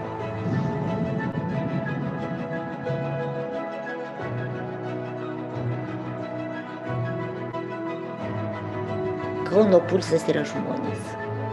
Kaip jie mąsto, kaip jie reaguoja. Ir aš jų klausausi. Kad yra Kaunas, kad egzistuoja, žino šitą ne tik Europą, bet žino šitą pasaulis. Kaunas yra savas, gimtas miestas.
So, ladies and gentlemen, we are starting the last part of forum, and the last speaker, Dr. Dalia Malkova. She is senior lecturer at School of Medicine, Dentistry, Nursing College of Medical Veterinary and Life Sciences, University of Glasgow. She has experience in teaching more than 30 years. Her research interests are about interaction between physical activity, cardiovascular risk factors, biological and behavioral predictors of body weight loss and reduced body weight maintenance, interaction between exercises and composition. She is doing a lot of research related to nutrition of athletes, different age and different mastership. So, dear Dalia, floor, it's yours.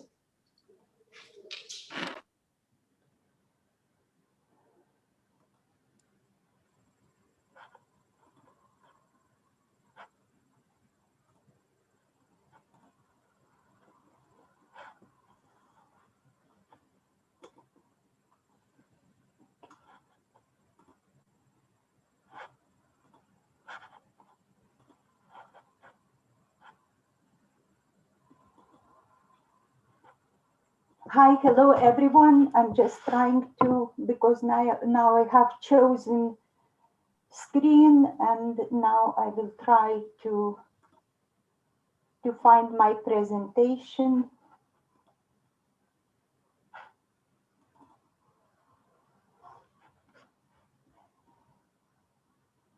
Okay, slideshow. Hello everyone. I hope you can hear me. And yes, I'm very pleased to, good afternoon to everyone, and I'm very pleased to be invited to this event.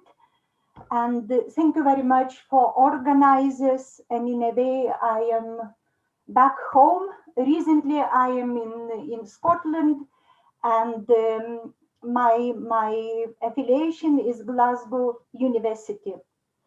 And today I decided to deliver a talk about nutrition and supplements briefly for endurance and ultra endurance athletes.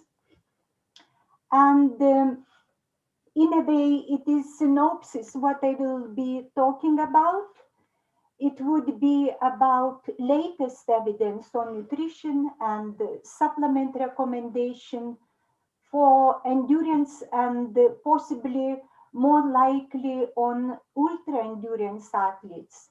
And by all means, I will try to consider some controversial issues in relation to nutrition in this type of athletes, to help to equip coaches, athletes, clinicians to, by all means, assist training, achievement, and also by all means, we always keep in consideration health.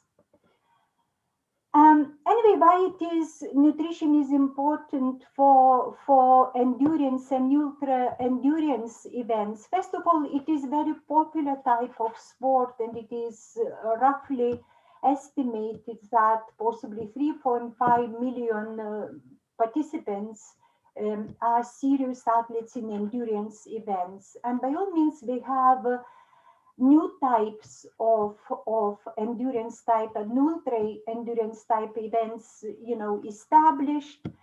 And it is very important to consider, with the help of nutrition, process of fatigue development, prevention and recovery between training sessions.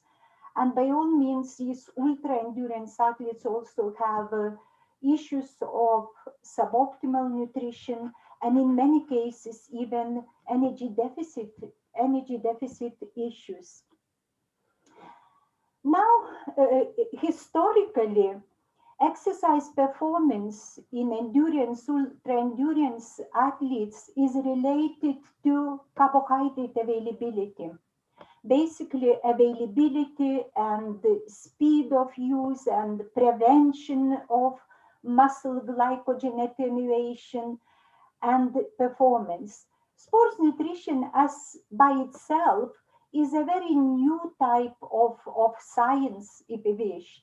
And possibly the earliest was somewhere towards the end of 30s when these scientists for the first time demonstrated that endurance capacity is related to carbohydrate intake within diet. And therefore, later on, when in 60s, Bergström and Hultman, the scientists in Sweden, developed, Bergström needle when muscle biopsy started to be analyzed in relation to nutrition, in relation to impact of nutrition of muscle glycogen utilization.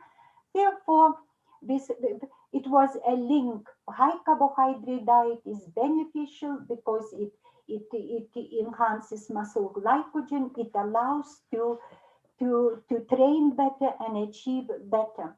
And later on, it was a huge, load of different research until somewhere at the beginning of 2000, a lot of research moved into investigation of mechanisms by which high or inadequate glycogen availability is related to the development of fatigue. And therefore, again, a very sophisticated mechanistic studies identify that under conditions of low glycogen, muscle glycogen, it impaired excitation, contraction, coupling, happens, and therefore, little by little, metabolic fatigues develops. And therefore, not surprisingly, when we look at general approach in relation to sports nutrition for endurance, ultra endurance athletes, there is suggestion that athletes should select carbohydrate-rich diet. And it is a brilliant review published very recently in Nutrients. It is journal title, summarizes, if you pay attention on carbohydrate and basically daily requirements, it summarizes very nicely how much of carbohydrate should be taken at different circumstances. And therefore, in parentheses, we have exercise duration. If exercise duration, training session, a day is only 1 hour, in that case, 5-7 grams of carbohydrate per kilogram daily. For sedentary individual would be approximately 5-6 grams.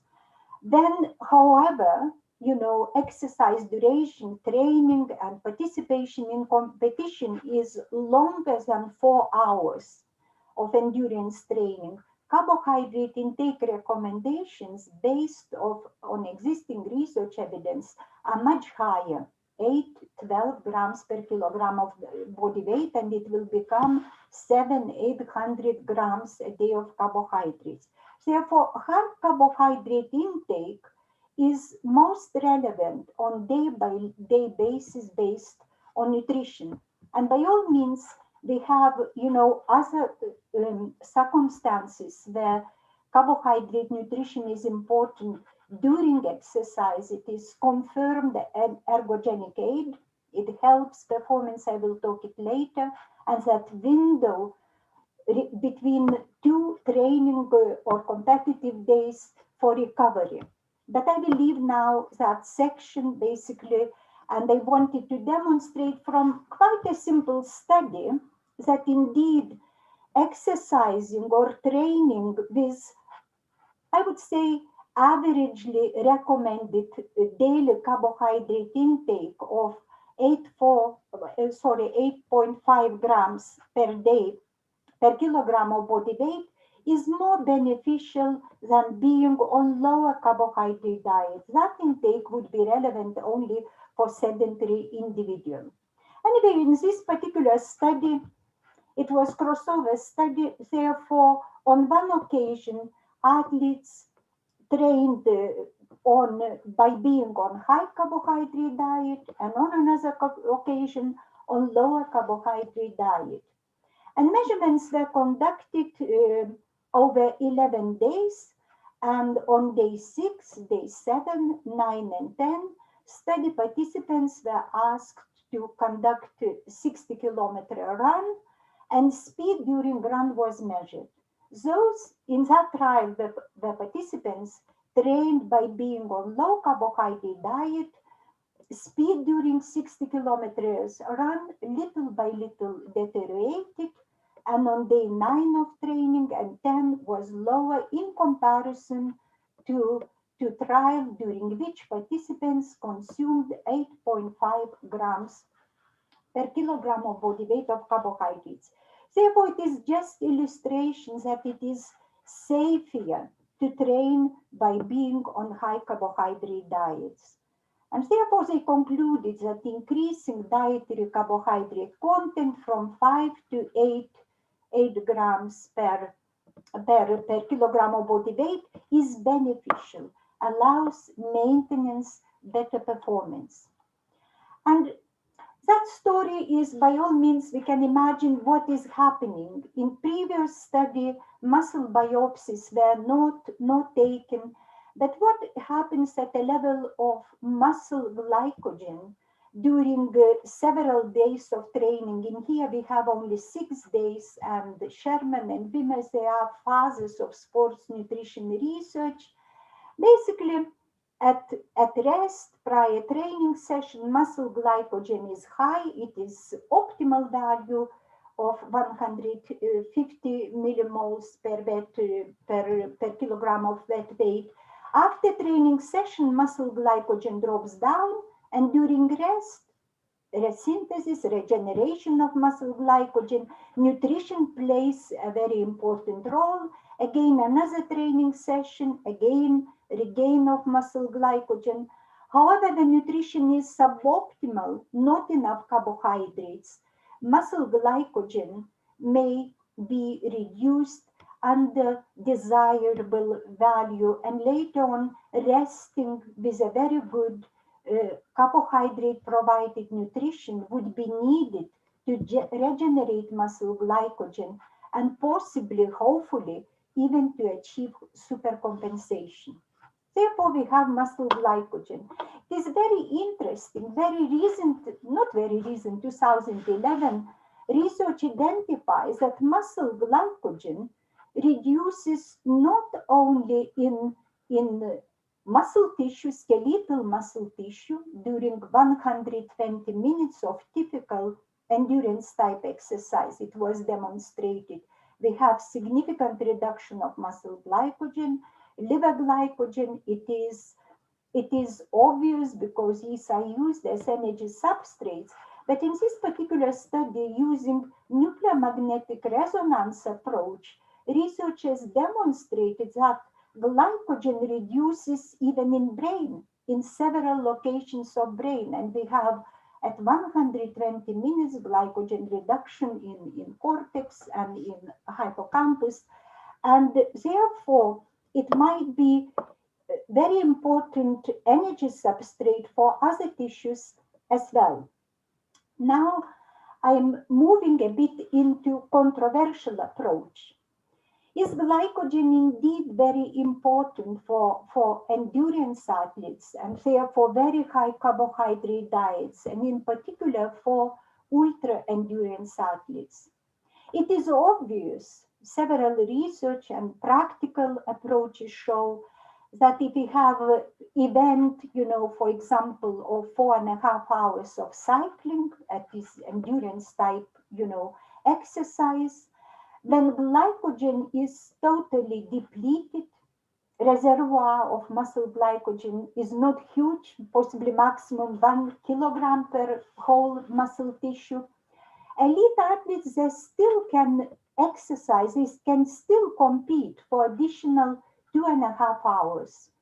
Therefore, it is immediately raises a mechanism for other substrates to be important to provide energy during these, in particular, ultra endurance events. And the notion is, do we need to aim, in case of ultra endurance athlete, to find ways to increase capability to oxidize fat.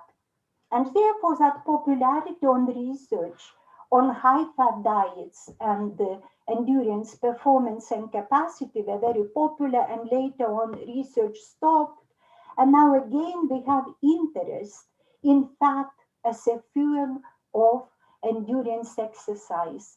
Fat adopted athlete, or another approach, training on low carbohydrate intake and competing on high carbohydrate intake. Sort of that approach, train low carbohydrate intake and make body to become a good, excellent fat oxidizer. All can be fine, but we should always remember that improving fat oxidation is brilliant, that it may restrict athletes' ability to train at higher intensities, to compete at higher intensities. Now, I would like to remind most of you know that approach was used for very long, low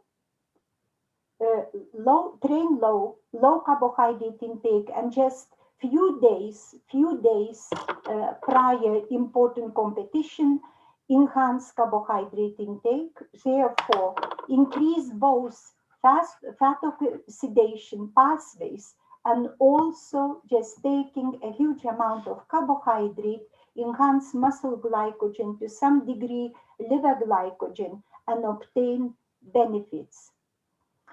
I would like to, it is a traditional periodization, training on low carbohydrate intake, teaching body to oxidize fat, and to back up body with high carbohydrate load just few days prior, something which is very important in the relation of achievement. I found a very interesting recent study which looked at periodization of carbohydrate intake during one day. Sort of changes in carbohydrate intake were variable during one day. And basically, in this particular study, I would like to have a look at this study in more detail.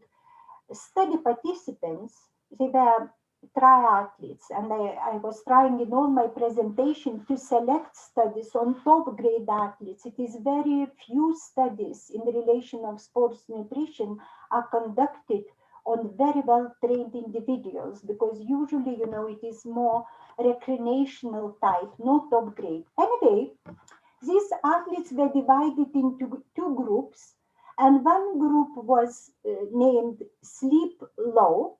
Therefore, they consumed very little portion of carbohydrate during evening meal, and they were sleeping on low carbohydrate availability, and another control group.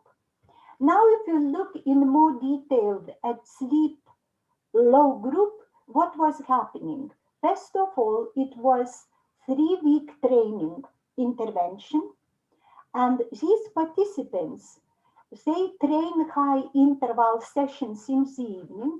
Therefore, training session in the evening was of high intensity, and around that session, high carbohydrate availability was created. We know that for high intensity, muscle glycogen is needed to be utilized for energy provision. Therefore, they trained at high intensity with high carbohydrate availability.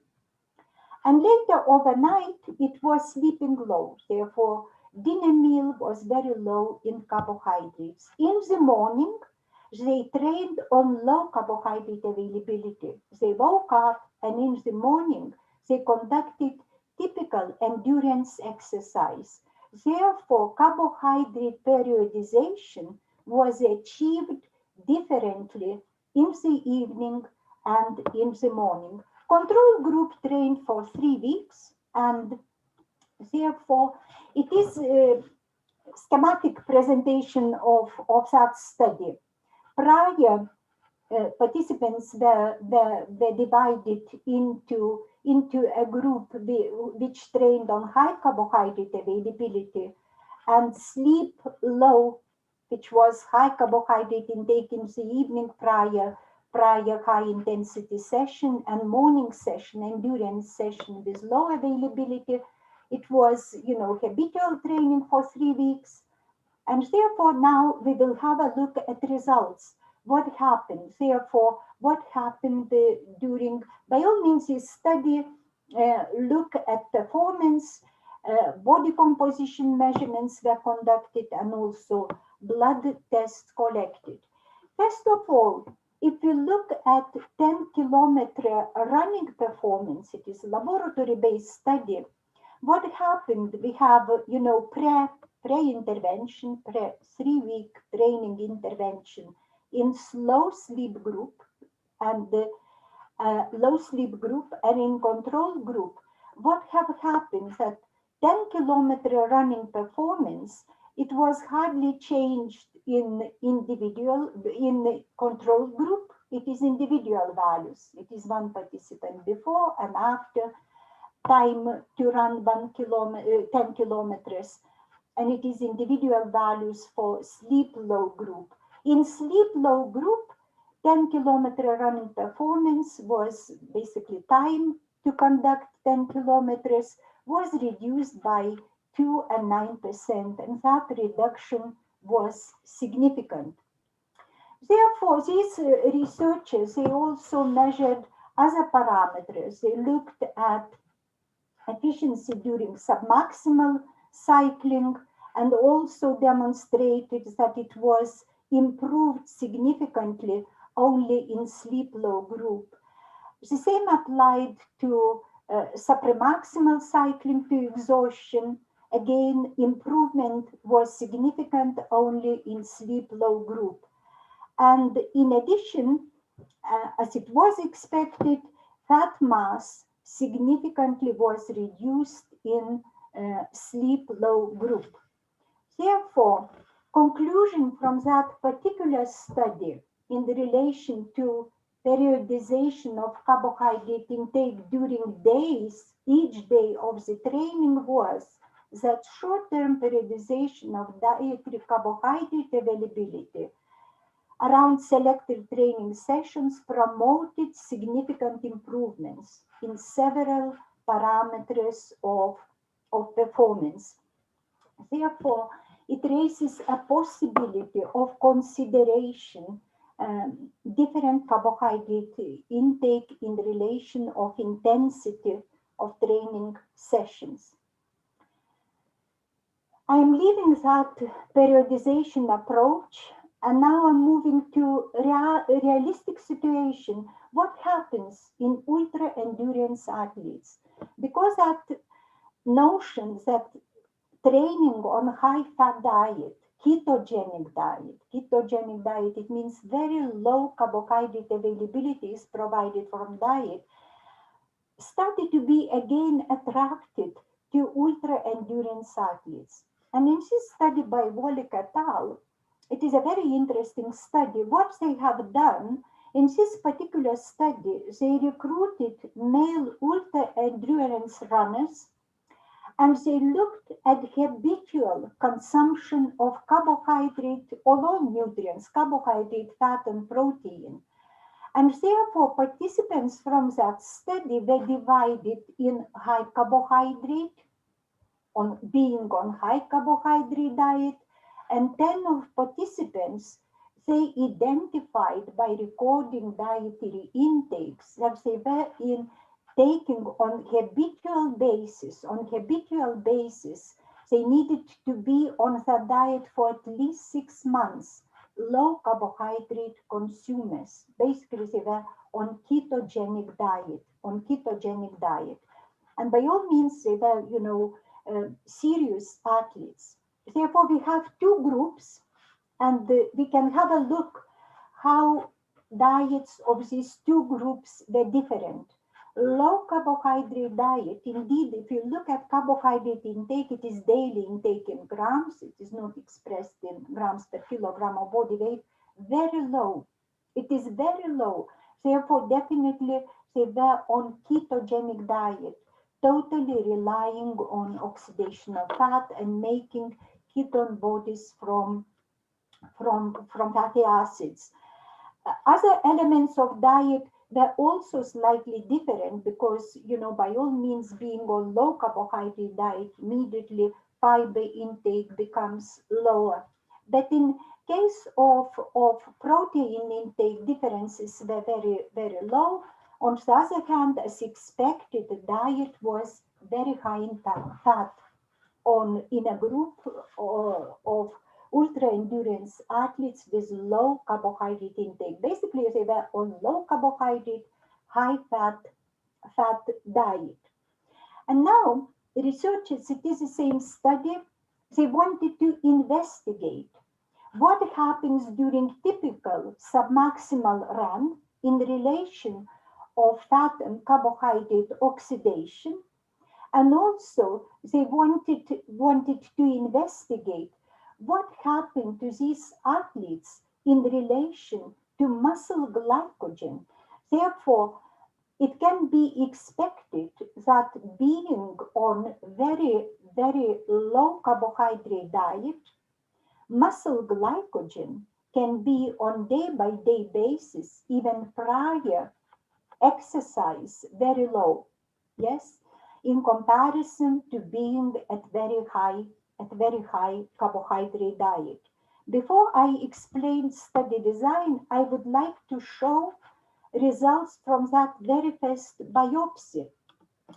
When biopsies were collected, just baseline biopsies, these athletes attended laboratory, and muscle glycogen concentration was measured, there were no differences.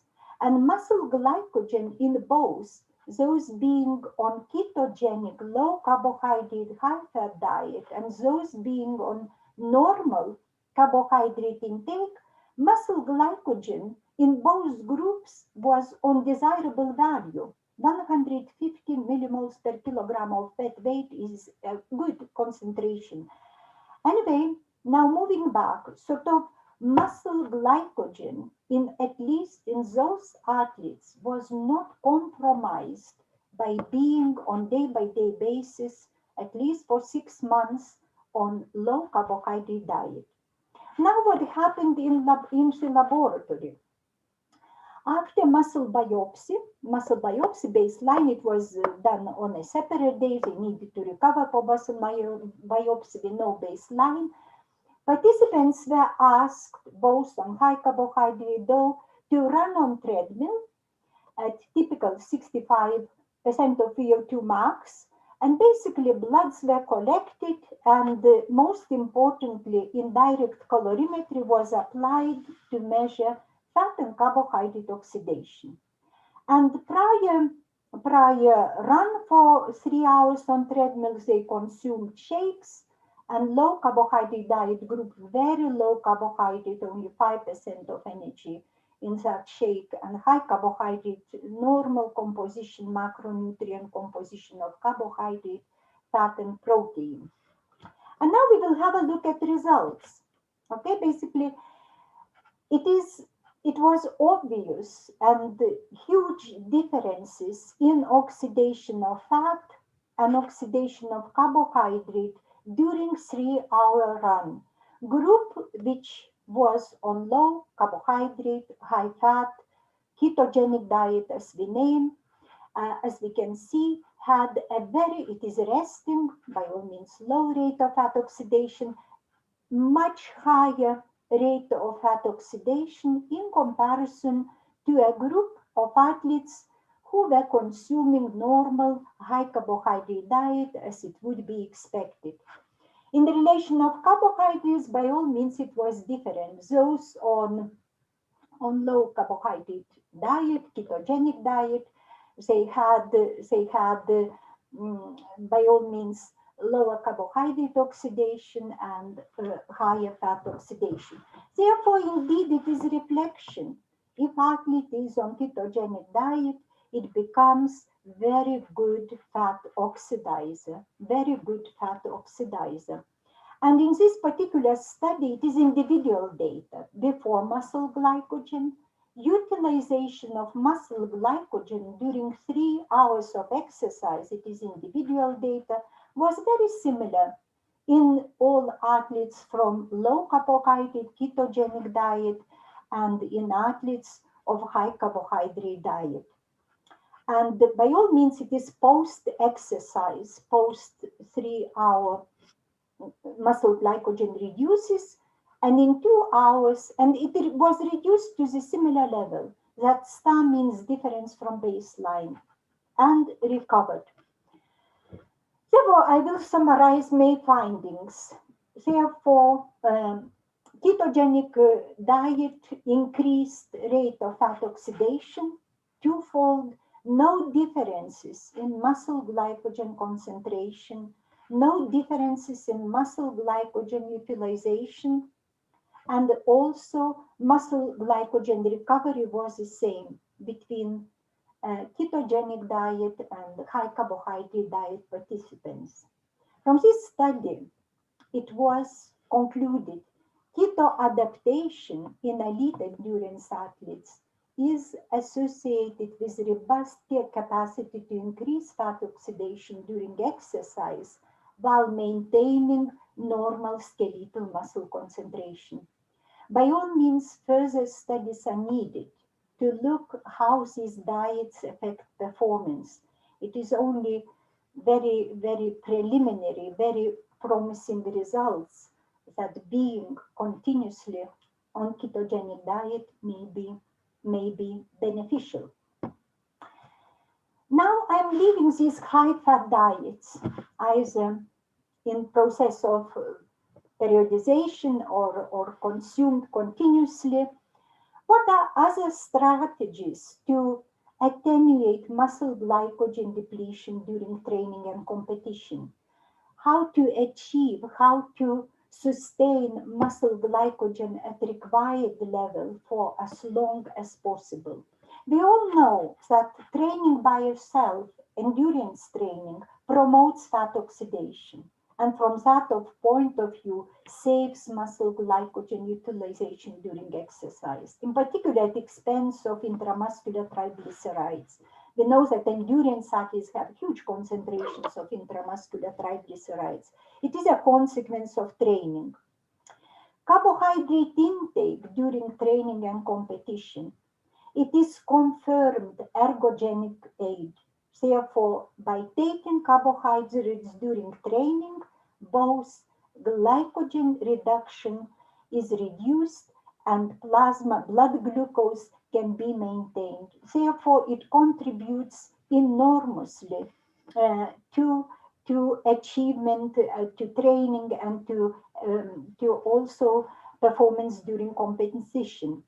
Consideration of glycemic index. It was investigated in several studies, but now it is obvious that it plays no role or very little role.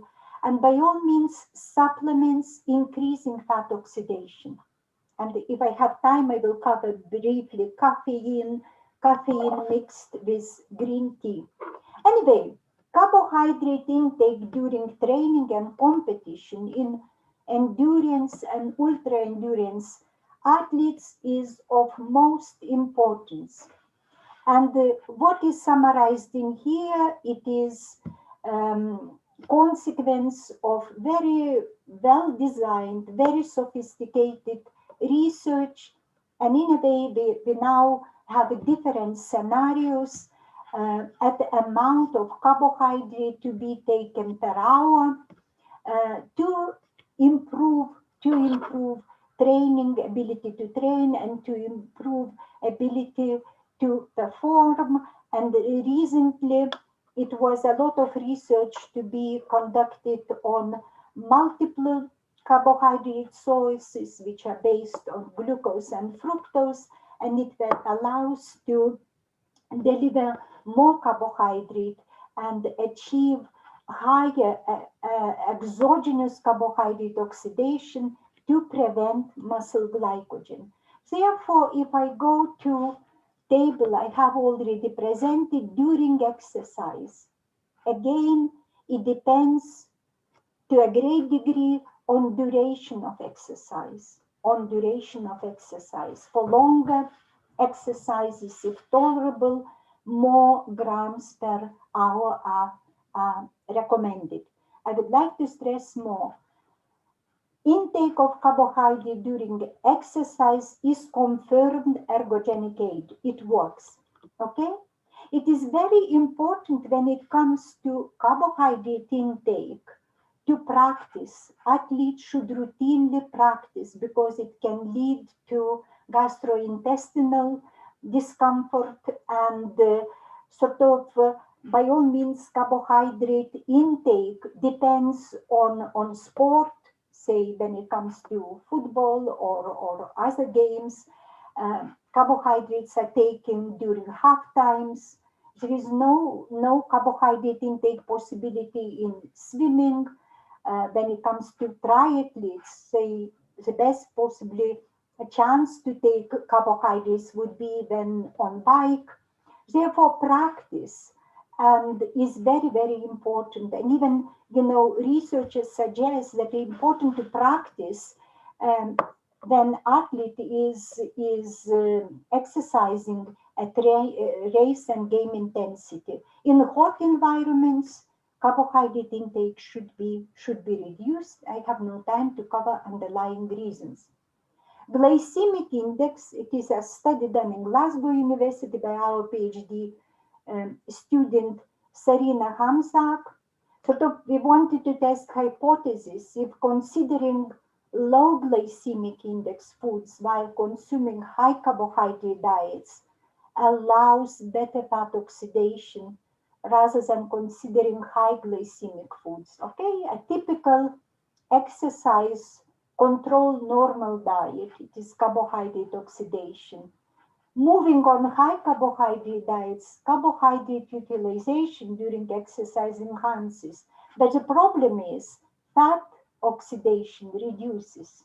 And we wanted to see if considering low glycemic index, high carbohydrate diet may prevent that attenuation. No, findings identified that it was reduction in fat oxidation when moving acutely on high carbohydrate diets, regardless of glycemic index. Therefore, conclusion is that glycemic index, in principle, there is no need for ultra endurance and endurance athletes to consider glycemic index. And from practical perspective, these findings suggest when high carbohydrate diet is consumed for short duration, leading up to endurance event, consideration of glycemic index is not central. Not as not important, not central. Now, I have 2 minutes left. Strategies now, other strategies allowing to prevent muscle glycogen depletion, caffeine. Okay, and based, it is very nice references, those who are interested based on meta-analysis and reviews. Now it is confirmed that dose, 3-6 milligrams, 30-90 minutes prior exercise should maximize effect. There is some research evidence that caffeine combined with carbohydrates may also be beneficial. No need for more than recommended amount. There are studies on 9 milligrams per kilogram, no benefits. And caffeine has several mechanisms of action, but in relation, it helps central fatigue, but in relation to muscle glycogen depletion prevention, by all means, it enhances fat oxidation. It enhances fat oxidation, and there is a little bit of consideration that the habitual caffeine intake may reduce ergogenic beneficial effect of acute caffeine intake just pre-exercise. And there is even notion that these benefits taking caffeine before can disappear after 15-18 days. Therefore, there are some practical advice how to work around caffeine.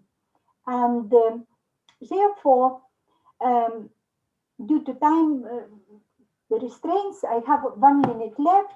I would like also to mention green tea.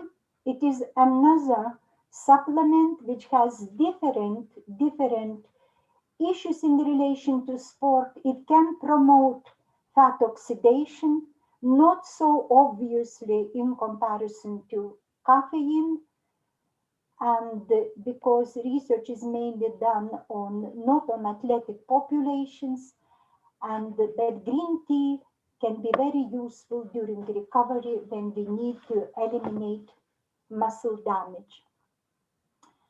And when it comes on proteins, unfortunately, I can only show table, and you can have a look at my slides for justification of protein intake in endurance athletes.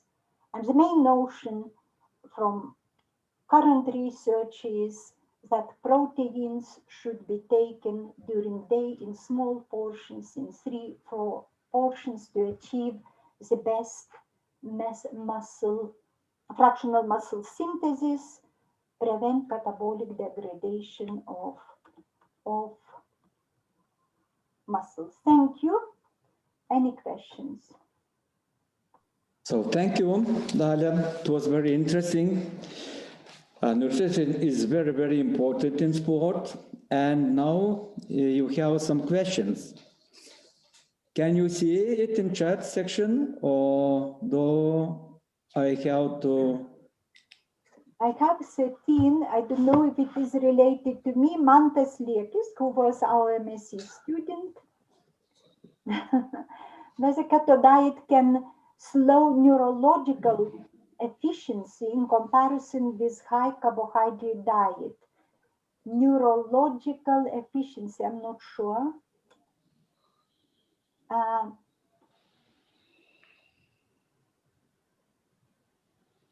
don't know, possibly these questions are not for me, because it is, I still these questions to Antonio. I don't know which ones.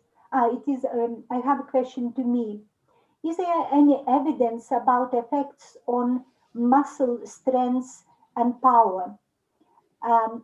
Yeah, it is a very good question. As I mentioned, in relation of these ketogenic diets, very low carbohydrate diets, 50 grams, 80 grams a day, it is very preliminary research. Possibly there are studies. I'm not saying I know all studies. I wanted to search for as much literature as possible. Problem is in relation of research on ketogenic diets, habitual diets, sort of notion is more research needs to be done on performance, including muscle strength and power, and by all means endurance performance. It works metabolically, but it is not clear how it translates to performance. It is a very good question, and by all means I should look at it. Thank you very much. It was a question from Ivaris Redkevičius. Thank you. Another question, sometimes practitioners are asking what is keto diet. Is it a right philosophy? Avoid carbohydrates period in team sports. Okay. Yes, it is absolutely. It is from Professor Skarbalius' question. Keto diet is really avoidance of carbohydrates. 80-60 grams, sort of it is very low carbohydrate intake, and immediately body starts to make up ketone bodies from fatty acids, and even brain adapts to use it as an energy source. Yes, it is avoidance carbohydrates, and sort of basically it is moving on a high fat diet. And when it comes to team sport, again, it is a bit, I think team sport, they apply periodization, moving on that ketogenic, high carbohydrate, high fat, low carbohydrate diet, and later on, you know, move on high carbohydrate diet to back up muscle glycogen. Because under conditions when muscle glycogen gets depleted, it is very easy to achieve supercompensation when high carbohydrate food arrives. And therefore, in team sport now, whatever it was, what type of sport, athlete is a good fat oxidizer, and the same, he starts with decent muscle glycogen availability. And previous research, it was very popular in 90s, they demonstrate that at least it is very little performance benefit for endurance type exercises, but for team sport it might be. Again, it is lack of research in that field, I think. Anyway, when it comes to sports nutrition, in my opinion, team sports is very little investigated. You know, it is either strength and power or endurance type. Okay, thank you very much for that question. And one more question. Can you see? I see, yes. What kind of products as carbohydrate resources are the most useful? Please provide some. Yes, it is a challenging question. When it comes to carbohydrates, sort of, as I mentioned, consideration of glycemic index is unlikely important. Say immediately after exercise for recovery, by all means, high glycemic drinks when athletes are still in shower too, because that resynthesis of glycogen is at a very high rate at initial stages.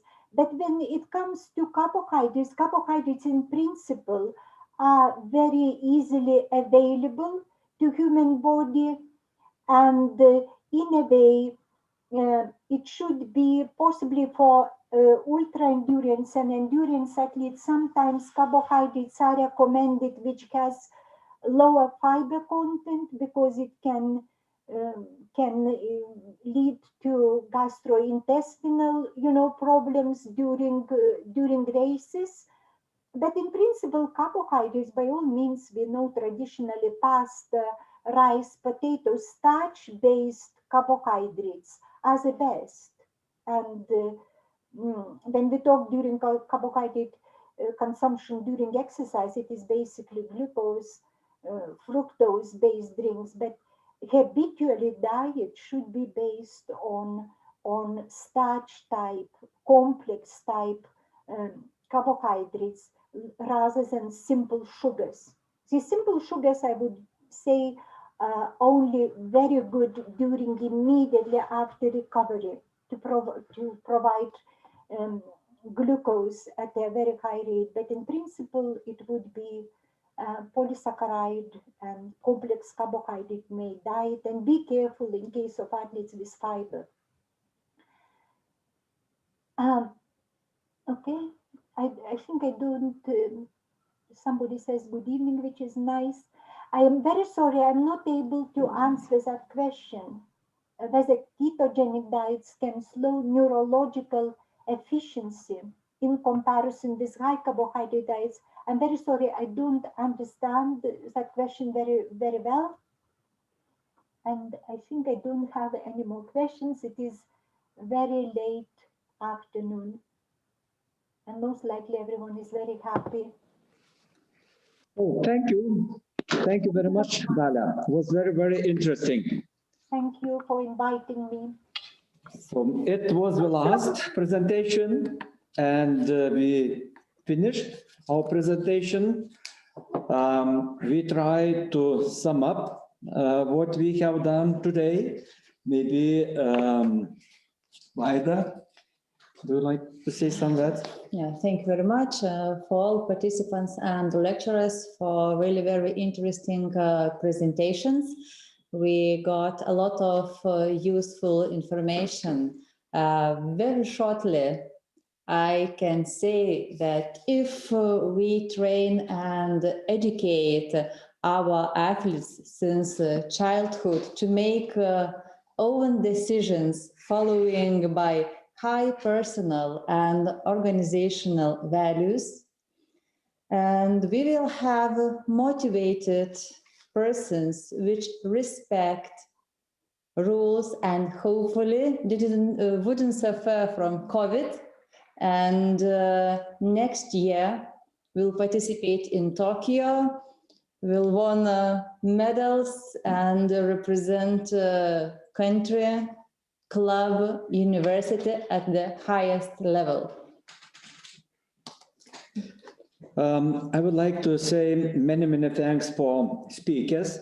It was a great day. We had speakers from Finland, Greece, Italy, Germany, Great Britain, Croatia, and Lithuania, of course, and different areas, psychology, socialization, nutrition, and was very interesting to have a speaker from Germany about COVID-19 and sport, and of course about sport socialization. That's why we had very interesting presentations.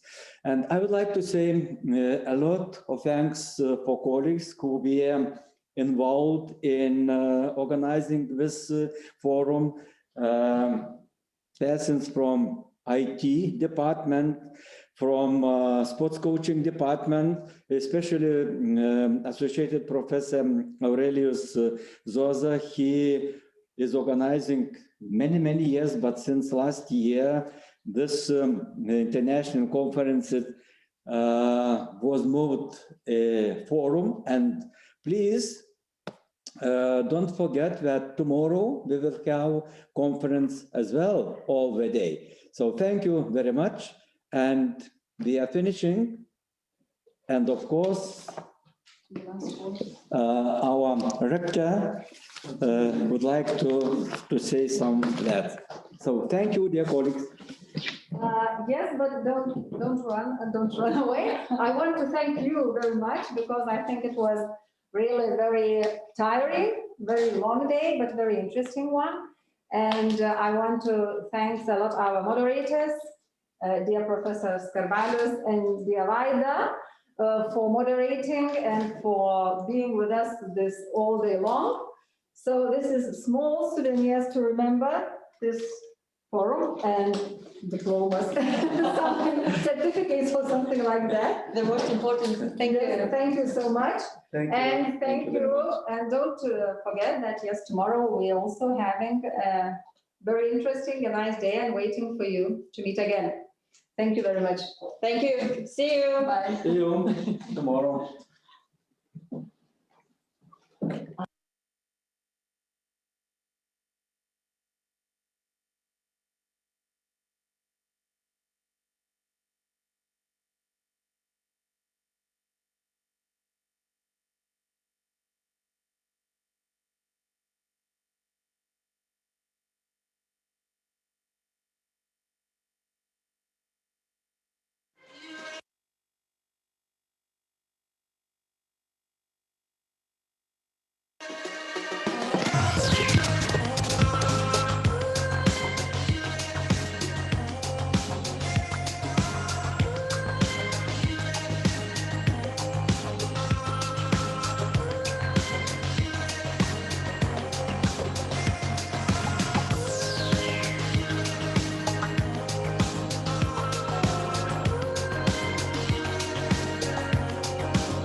than my country because in my country it's more theory and there are more of written exams than kind of practical. And here the studies are more practical, which makes you study more deep inside. And the studies are more interesting because it's a sports university, and along with studies we also have sports to do. So that makes the studies here more enjoyable, interesting. I decided to go for sport studies after I finished army in my country, so I really was very passionate about sports. So I was searching, going through websites, and Lithuania was the country was very close to me because of I'm from Georgia, so Lithuanians and Georgians, we are very friendly nation, so my family supported me to come here. I really like to say about physical activity and, motivating people. And so I came across this university and this perfect course. So it was a perfect combination for me to, get in this university and study this particular course. I chose this university because it was a sports university and I was more interested towards education and sports both. And I found that this university is a good collaboration for it. Between the professors and students, it's a very small gap. So it's very easy to directly approach professors. You can email them anytime. They're very helpful. Because I also had 1 year exchange in Holland, where it's really a big distance, big gap between teachers and students. So it's more like you have to be extremely polite and careful how you contact them, and very specific times of the day and so on and so on. But here we have very friendly, and the gap is very small between professors and students, which makes all the experience really more chilled and nicer, in my opinion. I like enjoying sports in the university. For example, I swim with my coach, Birute Statkavishin, and she helped me for swimming. Like before I came here, I didn't know anything about swimming, and now I can swim. So that's like a plus point for me that I enjoy sports here. Besides, I met a lot of international students from different countries, and that's the most interesting part for me because this international education is not just education, but it's a part of experience for my life.